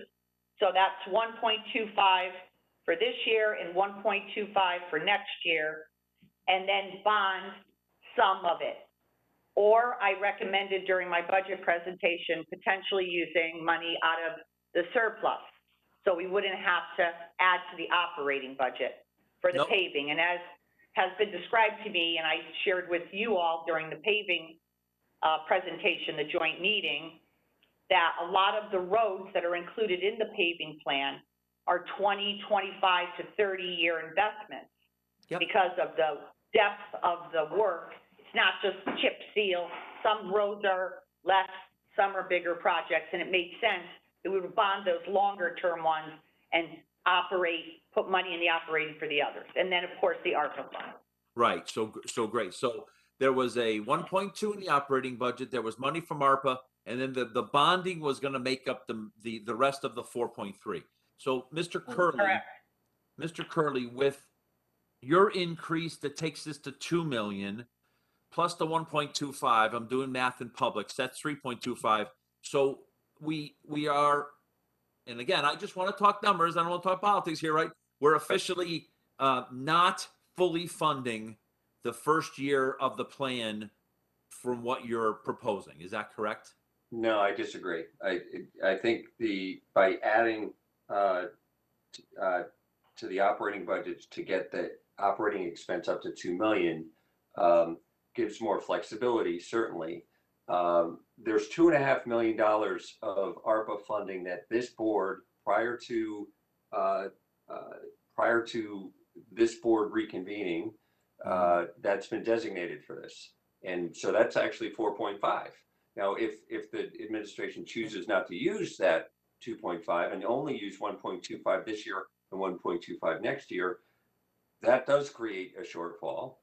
And that could be discussed as to whether it should come from surplus or whether it should be bonded, a small amount. But given that ARPA funding designated by this board is 2.5, it actually creates an opportunity to overfund. Given the cost increases for the materials that everyone's expecting, maybe that's enough to keep this plan intact. Okay. Well, actually, so Mr. again, Curley, we all voted to put 1.25 in this year and 1.25 for next year. Was never voted to put all the money in the front load. We did not vote on an annual amount. We voted. Yes, but that's, yes, that's the way I always described it though. So I don't know, 20 meetings. Okay, just wanted to be clear. We took a vote, I think, on the ARPA funding as a whole to designate a certain amount of it to paving. What year it went into was not a vote that this board took, and so I just want to clarify. So just again, I'm just trying to. I literally just want numbers here, right? If we only put in the first year money, which is the way the first selectwoman has proposed it, we are underfunding with the $2 million and no bonding at 3.25. We would have to take the administration would have to take action to take money out of the second year of ARPA, which would then cause more of a need next year in the budget. Yes. No, I disagree with that too, as well, Chris. I mean, look, we're adding more money to the operating side of the equation. This board still has to act to decide whether the difference between the 2 million and the 4.03, 2 million plus 1.25, so right. 3.25 is available. So 4.03 is $780,000 to cover. That could come from bonding, it could come from surplus, or it could come from ARPA. All of those things have to be discussed by this board, and it depends on. But it's not part of the operating budget. It has to be discussed in a regular meeting. And I just want to jump in for a moment. As far as I know, we've approved the ARPA funding. We didn't approve 1 year at a time, so I don't think this board needs to approve using any of the ARPA funding that's been set aside for paving. So we got money in the bank. If we want to use that, all of it, part of it next year, that can be done without further action from the board. Okay. Other comments or questions on this item? Okay, can everybody please come back on camera? Okay, Mr. Stark, we need you back again.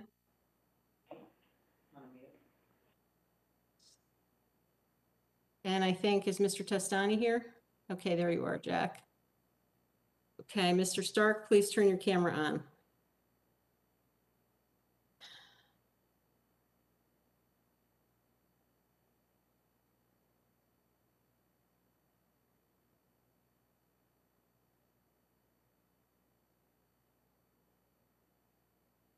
Madam Chairwoman, this is getting a little out of control. Maybe Yeah. you want to take a recess and contact him. This is, we're not sitting around here. It's 12 o'clock at night and he knows he's supposed to be on the meeting. This is I am, completely out of control. Okay, I'm going to call him. I'm sure, as a point of order, why don't we just call to question? I mean, why, I agree with Mr. Walsh. Why are we constantly waiting? We have enough votes. We have a quorum. He doesn't want to participate.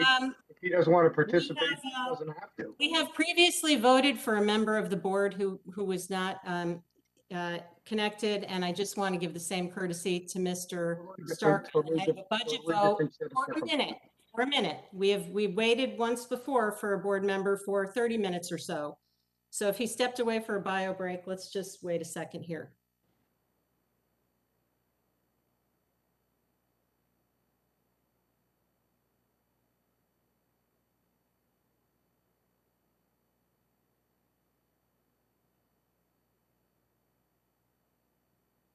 Actually, Madam Chair, as a point of order, I believe Robert's rule says if I call to question, which I just did, you have to take a vote based on the fact that we have a quorum. I don't have Robert's rules in front of me, but I believe that's the correct procedure. Okay, I am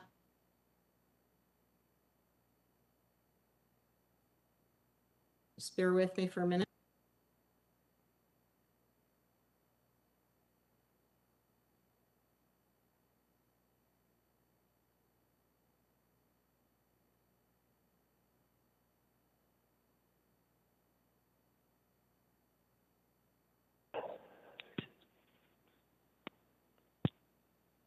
There he is.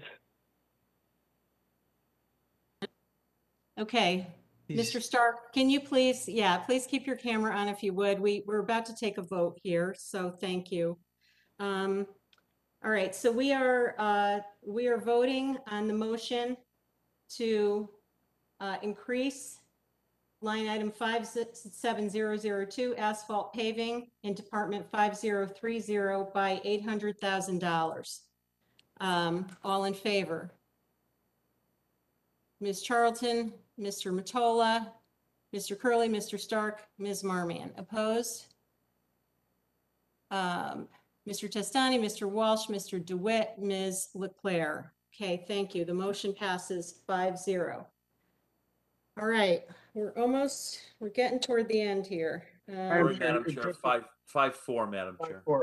Like What many did I say? 5-0. Like many of the others. Yeah.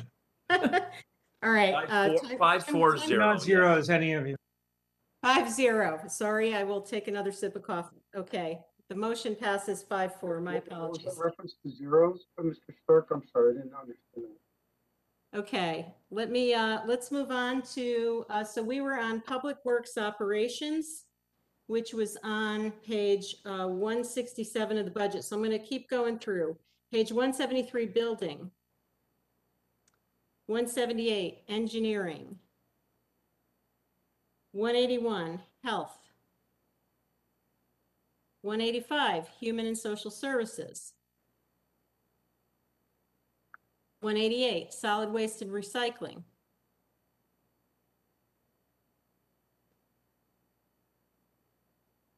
Mr. Curley. Sorry, I was reading ahead. So Department 188, sorry, page 188, Department 6070. I'm hoping this isn't controversial, but in a consistent manner with what I had suggested for the and moved for the fire department on the capital. Sorry, account 54320, $90,000. I am supportive of the repairs that are necessary at the Solid Waste and Recycling Center. But I think based on the report that the town had conducted with Silver Petroselli, there are a lot more repairs that need to be done in that building. And I think that the dollar amount actually should be removed from the operating budget, increased to cover more, and bonded. So my motion is to remove the 90,000 from the operating budget on line 54320. Thank you, Mr. Curley. Second to this motion? I'm sorry, Mr. Stark seconds. Comments, questions? Mr. I DeWitt. have one. Oh, go ahead, sorry. Okay, yeah, let me take Mr. DeWitt. Go ahead, Mr. DeWitt. What I heard during this presentation was people falling through floors. There was a lot of, this was like emergency work. This wasn't listen, in principle, if we were ready to do whatever we were going to do for however much we were going to do it, I could probably support it. But I really got the impression that this was like needed, and it wasn't needed just because we wanted to do it, that it was, I hate to use the word life threatening, but it was a safety concern, right? So, listen, I by no means want to micromanage these guys. And if the leader of the solid waste and recycling says he needs this, I got to support him. So, I can't support this reduction, especially when we don't even know what the big number is for the total Yeah, right? and Madam Chair, may I? Sure, go no, ahead. look, Yeah, thank you. I want to thank Mr. DeWitt first. Thank you, Mr. DeWitt. Mr. Curley, go ahead. yeah, I agree with you, Chris. I heard a sense of urgency here too during our prior meetings. And I'm not suggesting, I think when we went through the the Silver Petroselli report, it was like a $2 million number for all of the DPW pieces, right? So I'm not exactly sure what this particular building component is, but I do know that funding in the operating budget isn't available until July 1. If this is actually pulled out, bonded, it could be funded next week, and they can get started. So I think they actually need to increase the scope a little bit to do a little bit more, and then just get started. So that's the intention. Not to be flippant, Mr. Curley, but if we had 350,000 in contingency, I might actually support you on this, because I could see pulling this out, and then we could pull from contingency. But I don't know where we would pull from right now. So I think the suggestion was bonding, but okay. No. But Mr. Curley's, I thought what Mr. Curley said was, we're not bonding 90,000 because that's not in our bonding policy, right? The bond is, and I'm making this up, there's a $4 million thing coming down the road, which I will support because I know they need work there. I just don't want to screw up tomorrow worrying about, next year or next week, right? Yeah. So one of the questions that I had asked in our meeting was whether there was a plan to replace the entire facility or not. And what I heard was it had good bones. You couldn't relocate it. So really this was going to be just a series of repairs. And what I'm suggesting is we increase the amount of those repairs. It could be by 10,000, it could be by 25,000, whatever, take it up slightly, increase the scope slightly. Let's get it bonded, let's get it started, and let's get it done. Okay. Thank you, Mr. Curley. Other comments, questions? Mr. Walsh.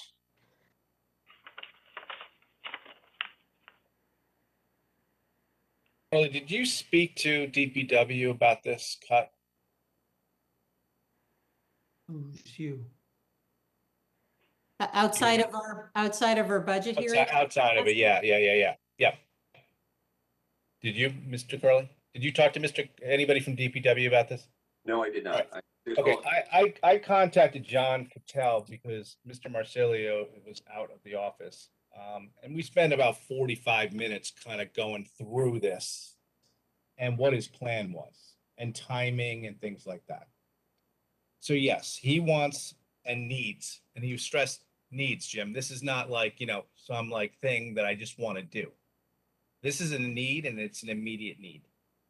I need to do one, the stairs and the stairwell, both made out of galvanized steel. They are rusted through. One person has fallen through a tread and actually fallen. And when you fall, you're falling whatever the height of that tread is. So he's like, there's no repairing it. We've tried. He goes, somebody tried to do it with wood. Somebody fell through once before with the wood repair. So this needs to be done right away.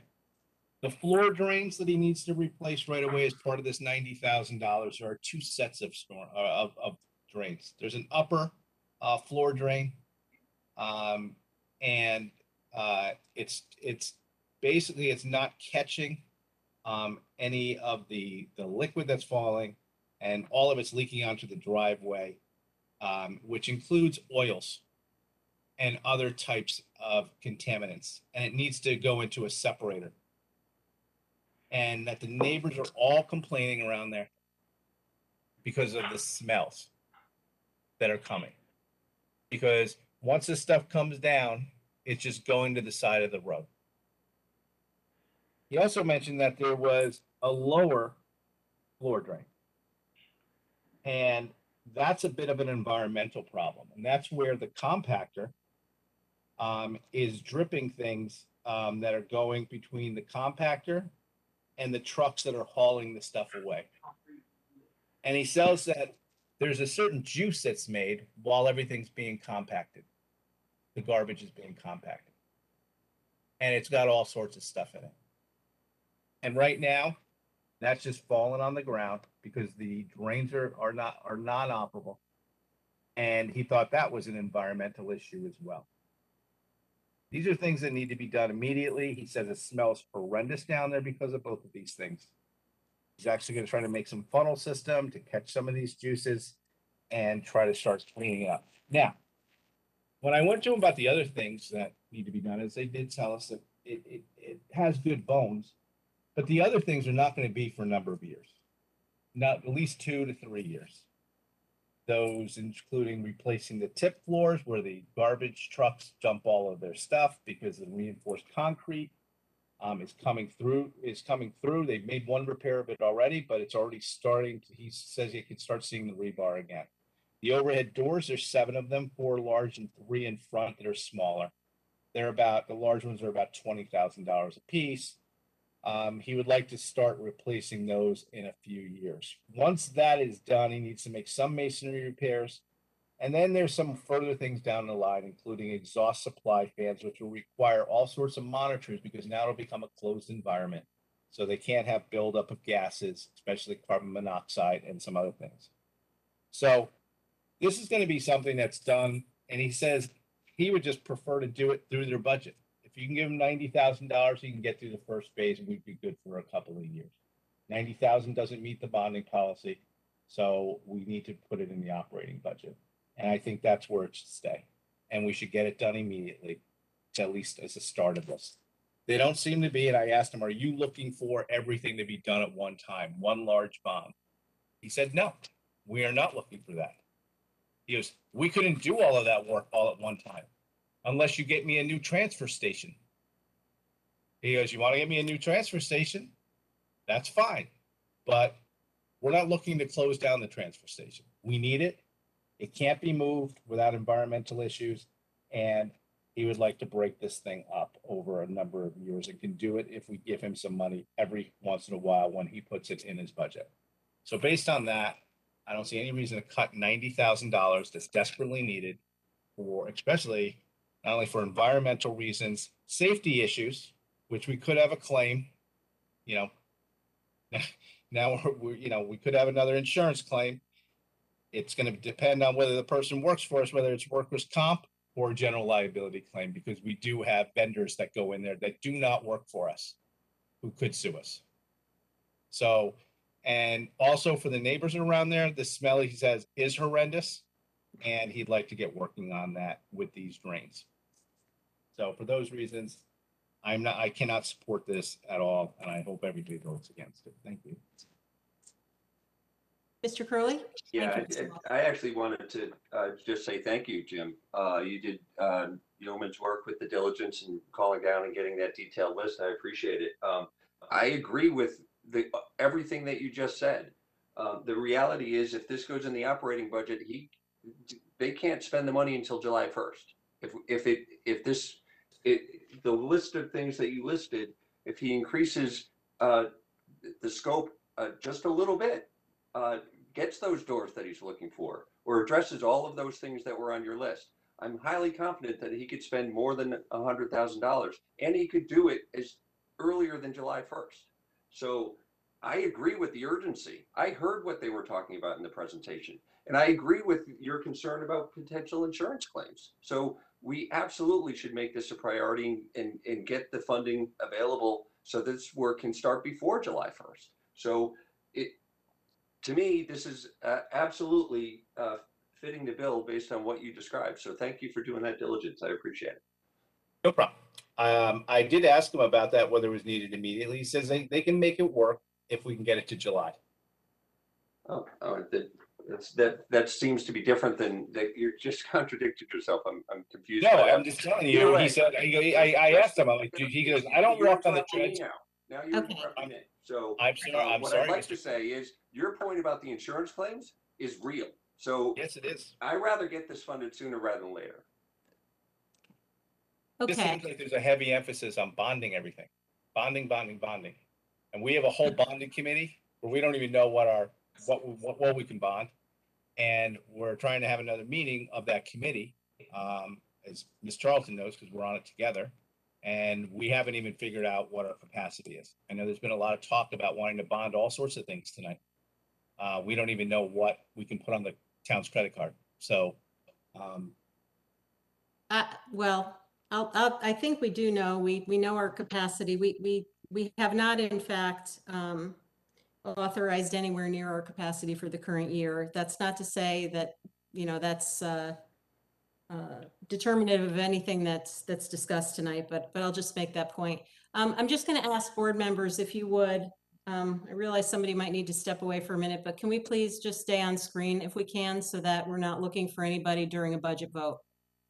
Okay, any other questions, Mr. Stark? I just regret the attempts at playing fast and loose with the town's bonding policy this evening. Conservative and liberal have seemed to be turned on their heads, and that's all I'll say. Okay, thank you, Mr. Stark.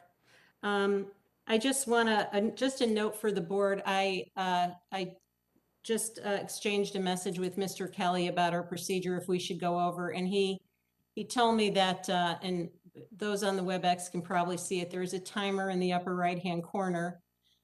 We are at 5:27 and we actually have 6 hours. So I think we are actually safe for a little bit longer than I had anticipated. But if we start to get close, we will figure out a procedure to dial back in. All right, any other comments on this item?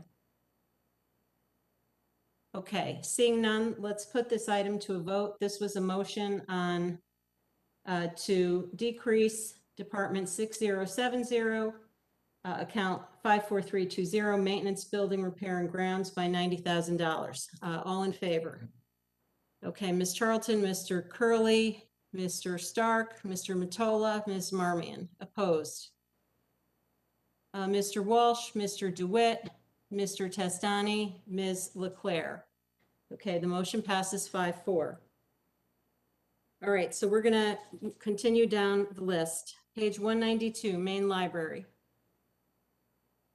Okay, 195, Woods Library. 199, Penfield Pavilion. Page 203, Recreation. 206, Waterfront. 208, Parks. 212, Marina. 216, Carl Dickman Golf Course.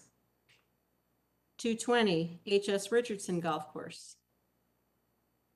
226, Debt Service.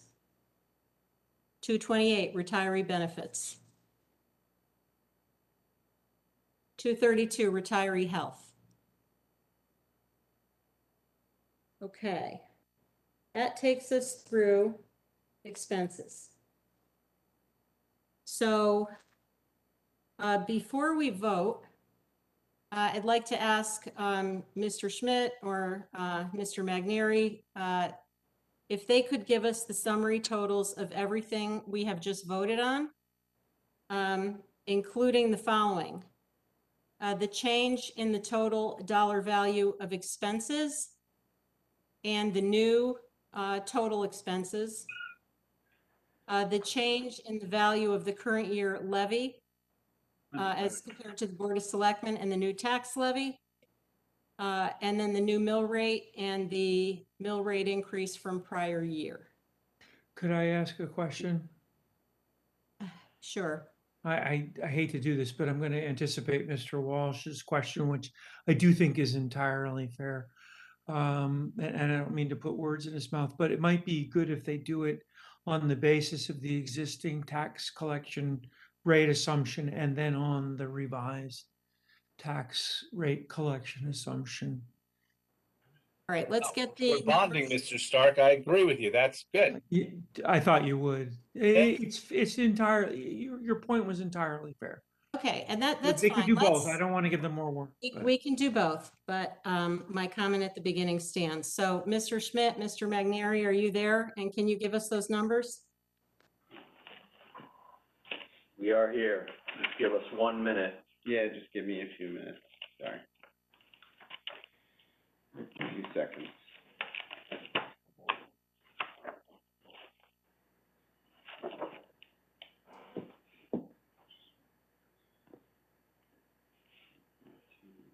Frank, don't pull any April Fool's jokes on us either, all right? Oh yeah, we're there, right? Yeah, you ain't kidding, kid.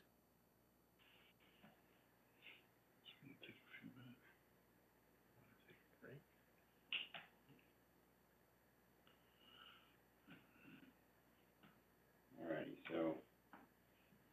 And you wanted the change or the new gross numbers? I'm sorry. Yeah, so Frank, what I'd like to do is we just voted on all the expenses. So can you give us the summary total of all the changes to expenses that we just made? And then the new dollar value of total expenses. All right, so total on expenses,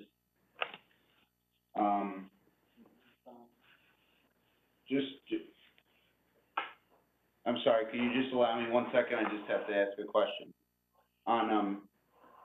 Just on fuel, was anything said about that? I'm sorry if I missed it. No, it was not. We've completed our votes. Okay, thank you.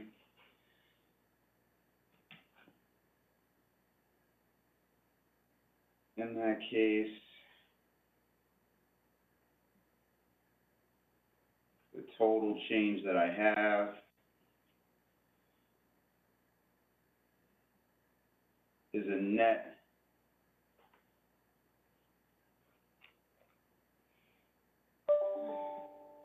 on expenses is a net increase of 2,327,218. Ooh. 2,327,218. Okay, and then the total expense budget. The total expense budget is an increase to 345,100,092. Okay, thank you very much. And then can you give us the change in the dollar value of the current year tax levy and the new tax levy?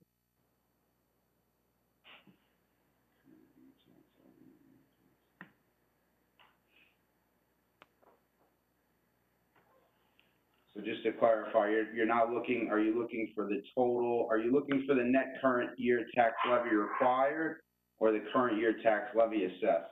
Current year tax levy assessed, the number that feeds into the mill rate, please. Okay.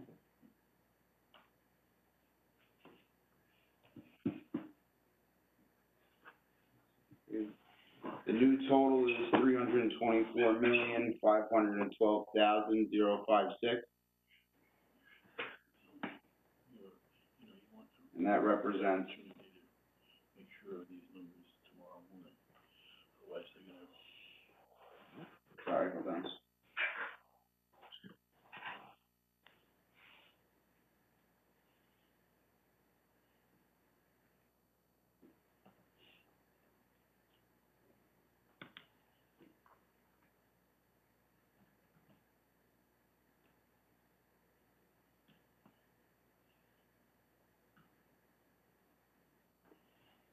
an increase of 984,681.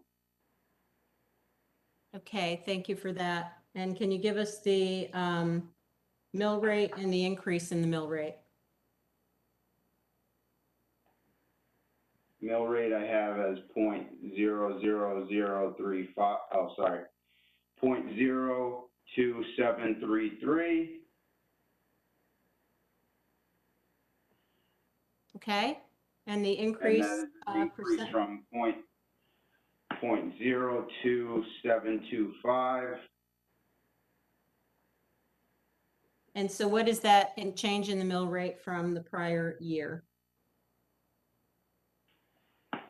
Prior year or prior version? I'm sorry. I've been going off of the prior version of the first selectman budget. Yeah. We're talking about the change from the prior version of the budget, correct? Not the prior That's year. okay. So you gave us the 0.00035 and the prior mill rate 0.2698. So Correct. Yep. if I do my math, that's an increase in the mill rate of 1.29%. Can you check? Correct. Okay, all right. Yeah, 1.29.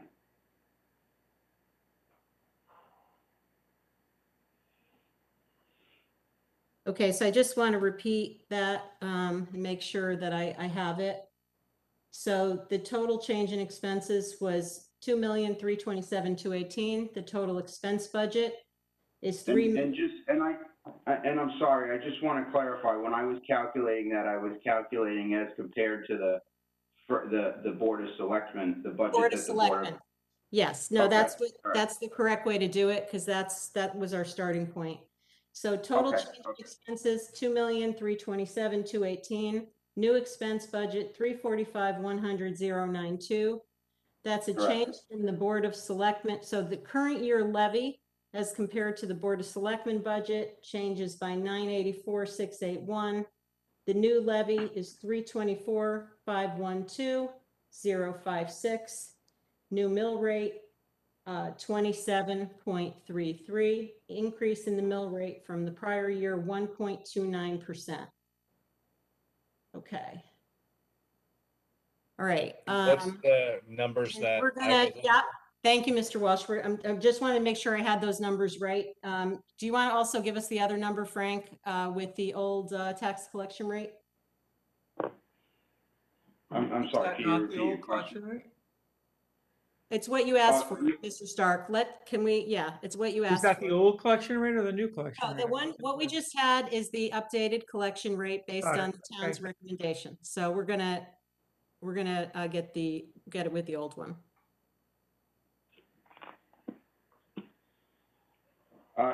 Just going through those, I don't know if, I just want to make sure that it is late and that I think we're in agreement with this, but it is late and I just want to make sure that, tomorrow I can confirm for sure. I think we're on the same page, but.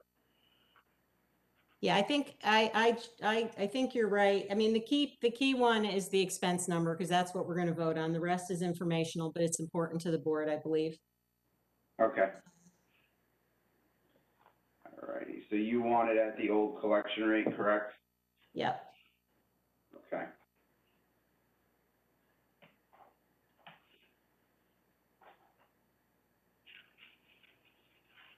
And just so you have a number to check against, Mr. Magneri, if I just did a quick calculation myself, and with the old collection rate, I come up with a mill rate of increase of 1.47.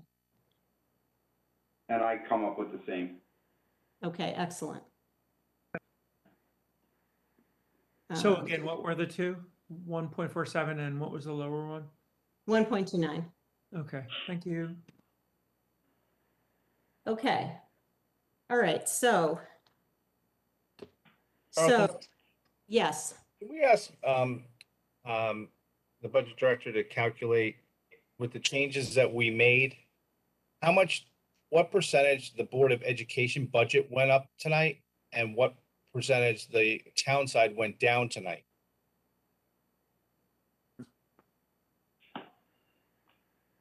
Yep. Sure. So we know the Board of Education number went up 2.5 million, right? So the town, What percentage, what is that, the percentage it went up, percentage it went, and the town side went down?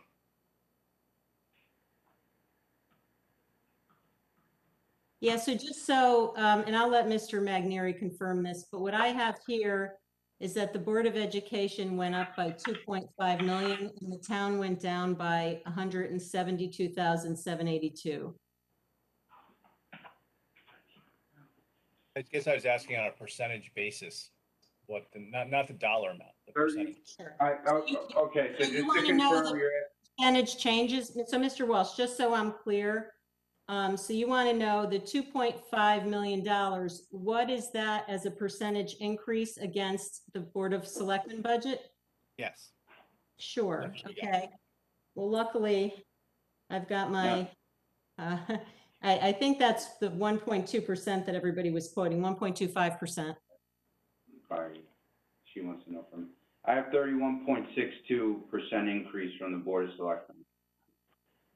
If going from 7907,334 to 10407,334 is a 31.6% increase. Yeah, no, that's not right. I think we meant to say increase over the prior year budget, not over the. Oh, okay, all right. Well, yeah, so 4.12 to 5.42. Okay, I think what Mr. Walsh asked for, so I just want to clarify what I heard from him. I think Mr. Walsh asked for the adjustment made to the Board of Education budget. How much did we increase that versus the Board of Selectmen budget?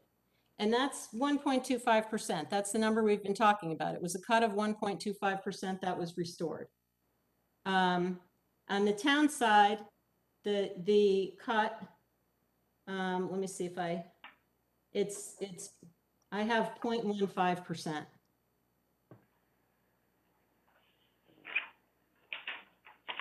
It went up? No, it went down 0.15%, 172,782. Actually, you know what? I think it's even less than that because I forgot to add in that the Board of Selectmen increased by $50,000. So it's less than 0.15%. It's if you add in that $50,000, it might even round to the same thing, but it's gee whiz. Okay.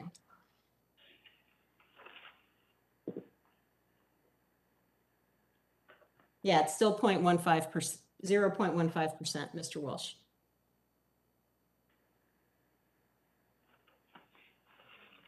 Okay, I would like to, I want to avoid we still have to vote on the WPCA budget, so if everybody has these numbers, I'd like to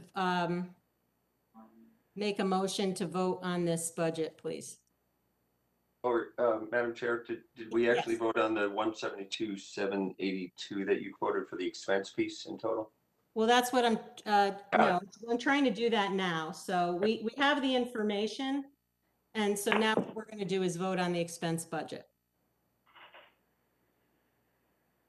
Okay, so I'm going to make a motion to recommend the fiscal 22-23 budget as amended of $345,100,092 to the RTM, to be recommended to the RTM. Can I have a second?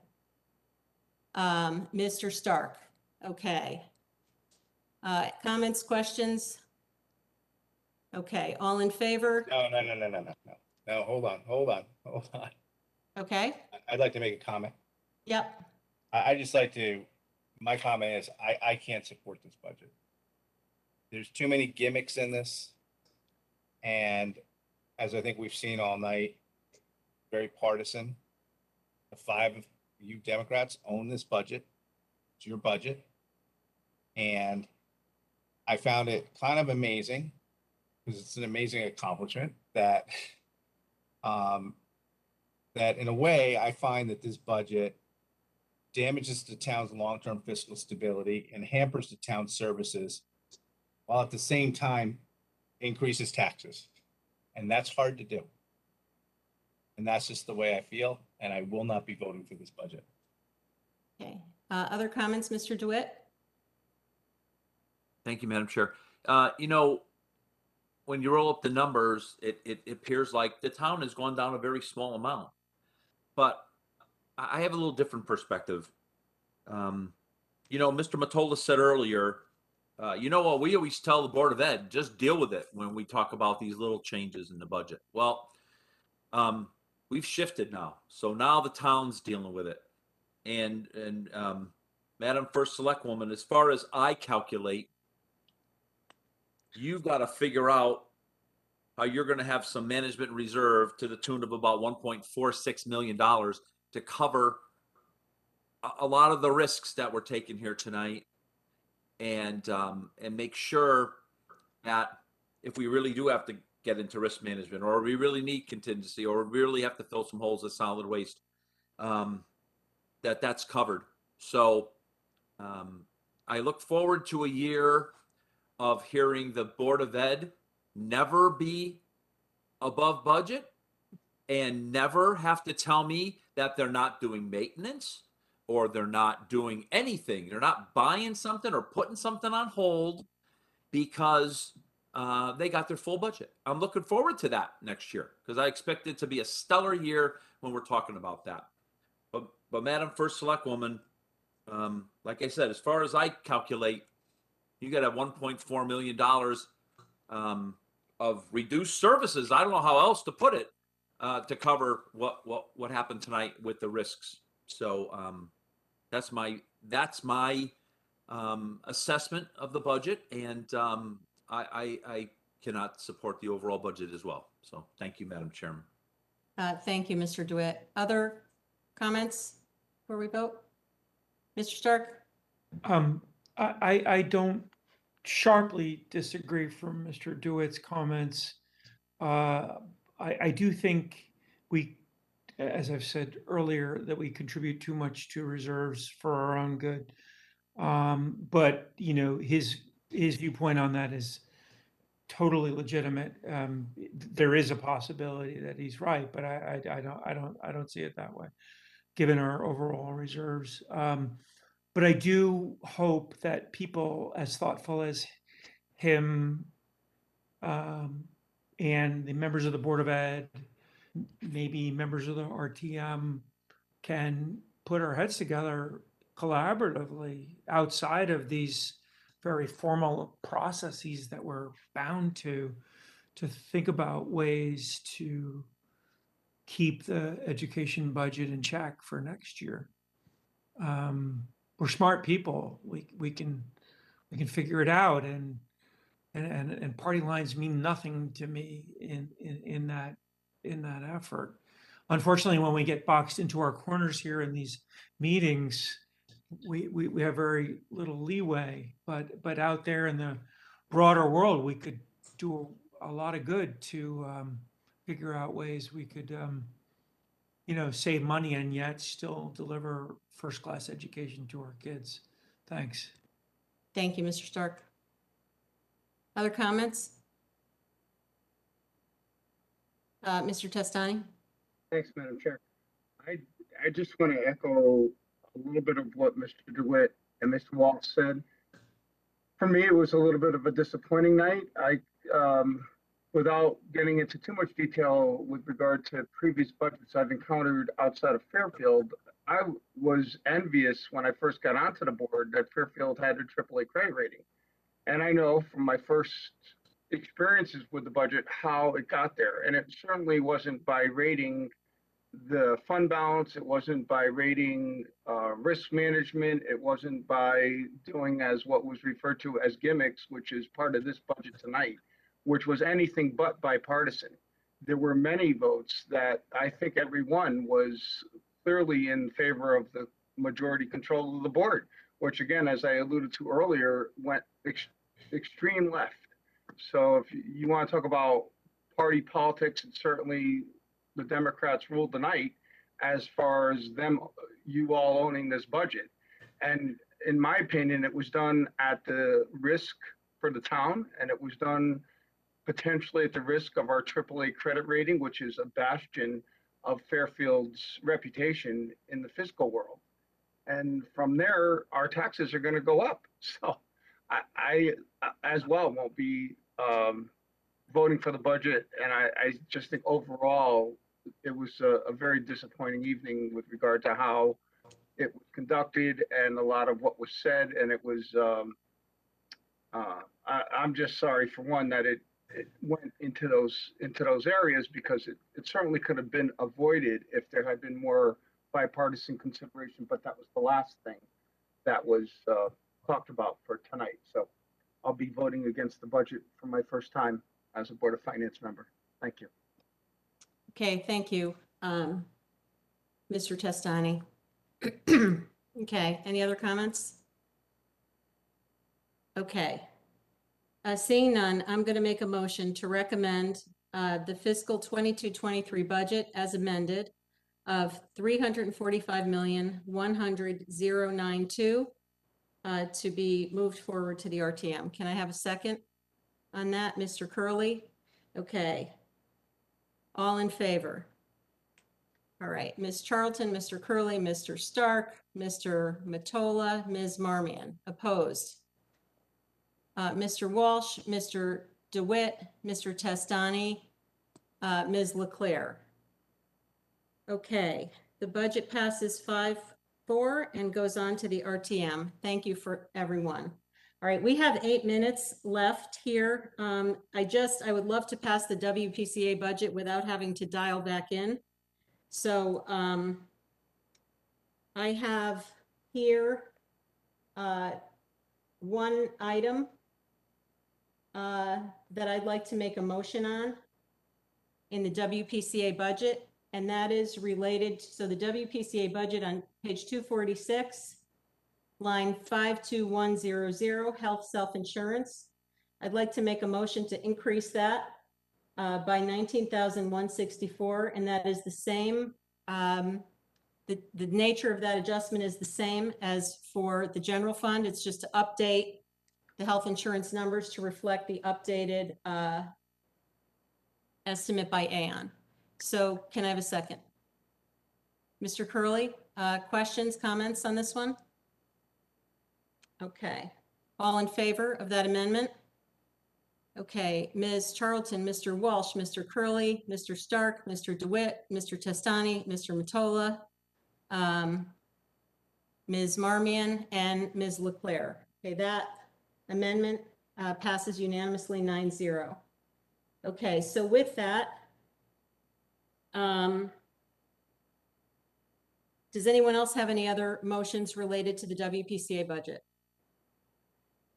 Okay, so I'm going to make another motion then to approve the amended WPCA budget in the amount of $6,884,937. Can I have a second on that? Mr. Stark? Okay, questions, comments from the board?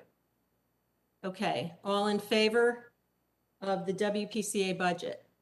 Ms. Charlton, Mr. Walsh, Mr. Curley, Mr. Stark, Mr. DeWitt, Mr. Testani, Mr. Mottola, Ms. Leclerc, and Ms. Marmion. Okay, the WPCA budget passes unanimously. All right, thank you, everyone. We are done. I wish I could say a few more words, but we're going to get kicked off of here in 6 minutes. I have to say a couple things. First, I do really want to give a special thanks to the chair of our budget committee, Mr. DeWitt, for his leadership in organizing the budget process. And you can also go to him for any complaints. Just kidding, Chris. In all seriousness, thank you, Chris, for agreeing to chair the committee again and for all that you do for the board. Really appreciate your leadership on this process. You're welcome. All right. Secondly, listen, I know that we had some fierce disagreements tonight, but I want to thank all of you. I'm proud of our board. I respect all of you. I know we have some differences of opinion, but and I know how some of our members feel who voted against this budget, because I sat in my chair and watched every single thing I voted for fail for the last couple of years. And didn't get the outcome I wanted, including last year when I didn't vote for the budget. So I get it. No grudges held, no offense taken. I know that we will continue to work together in the best interests of the town. And, I appreciate all of you. So thank you for all of the hard work. So with that, does anyone have any other final comments before we adjourn? All right.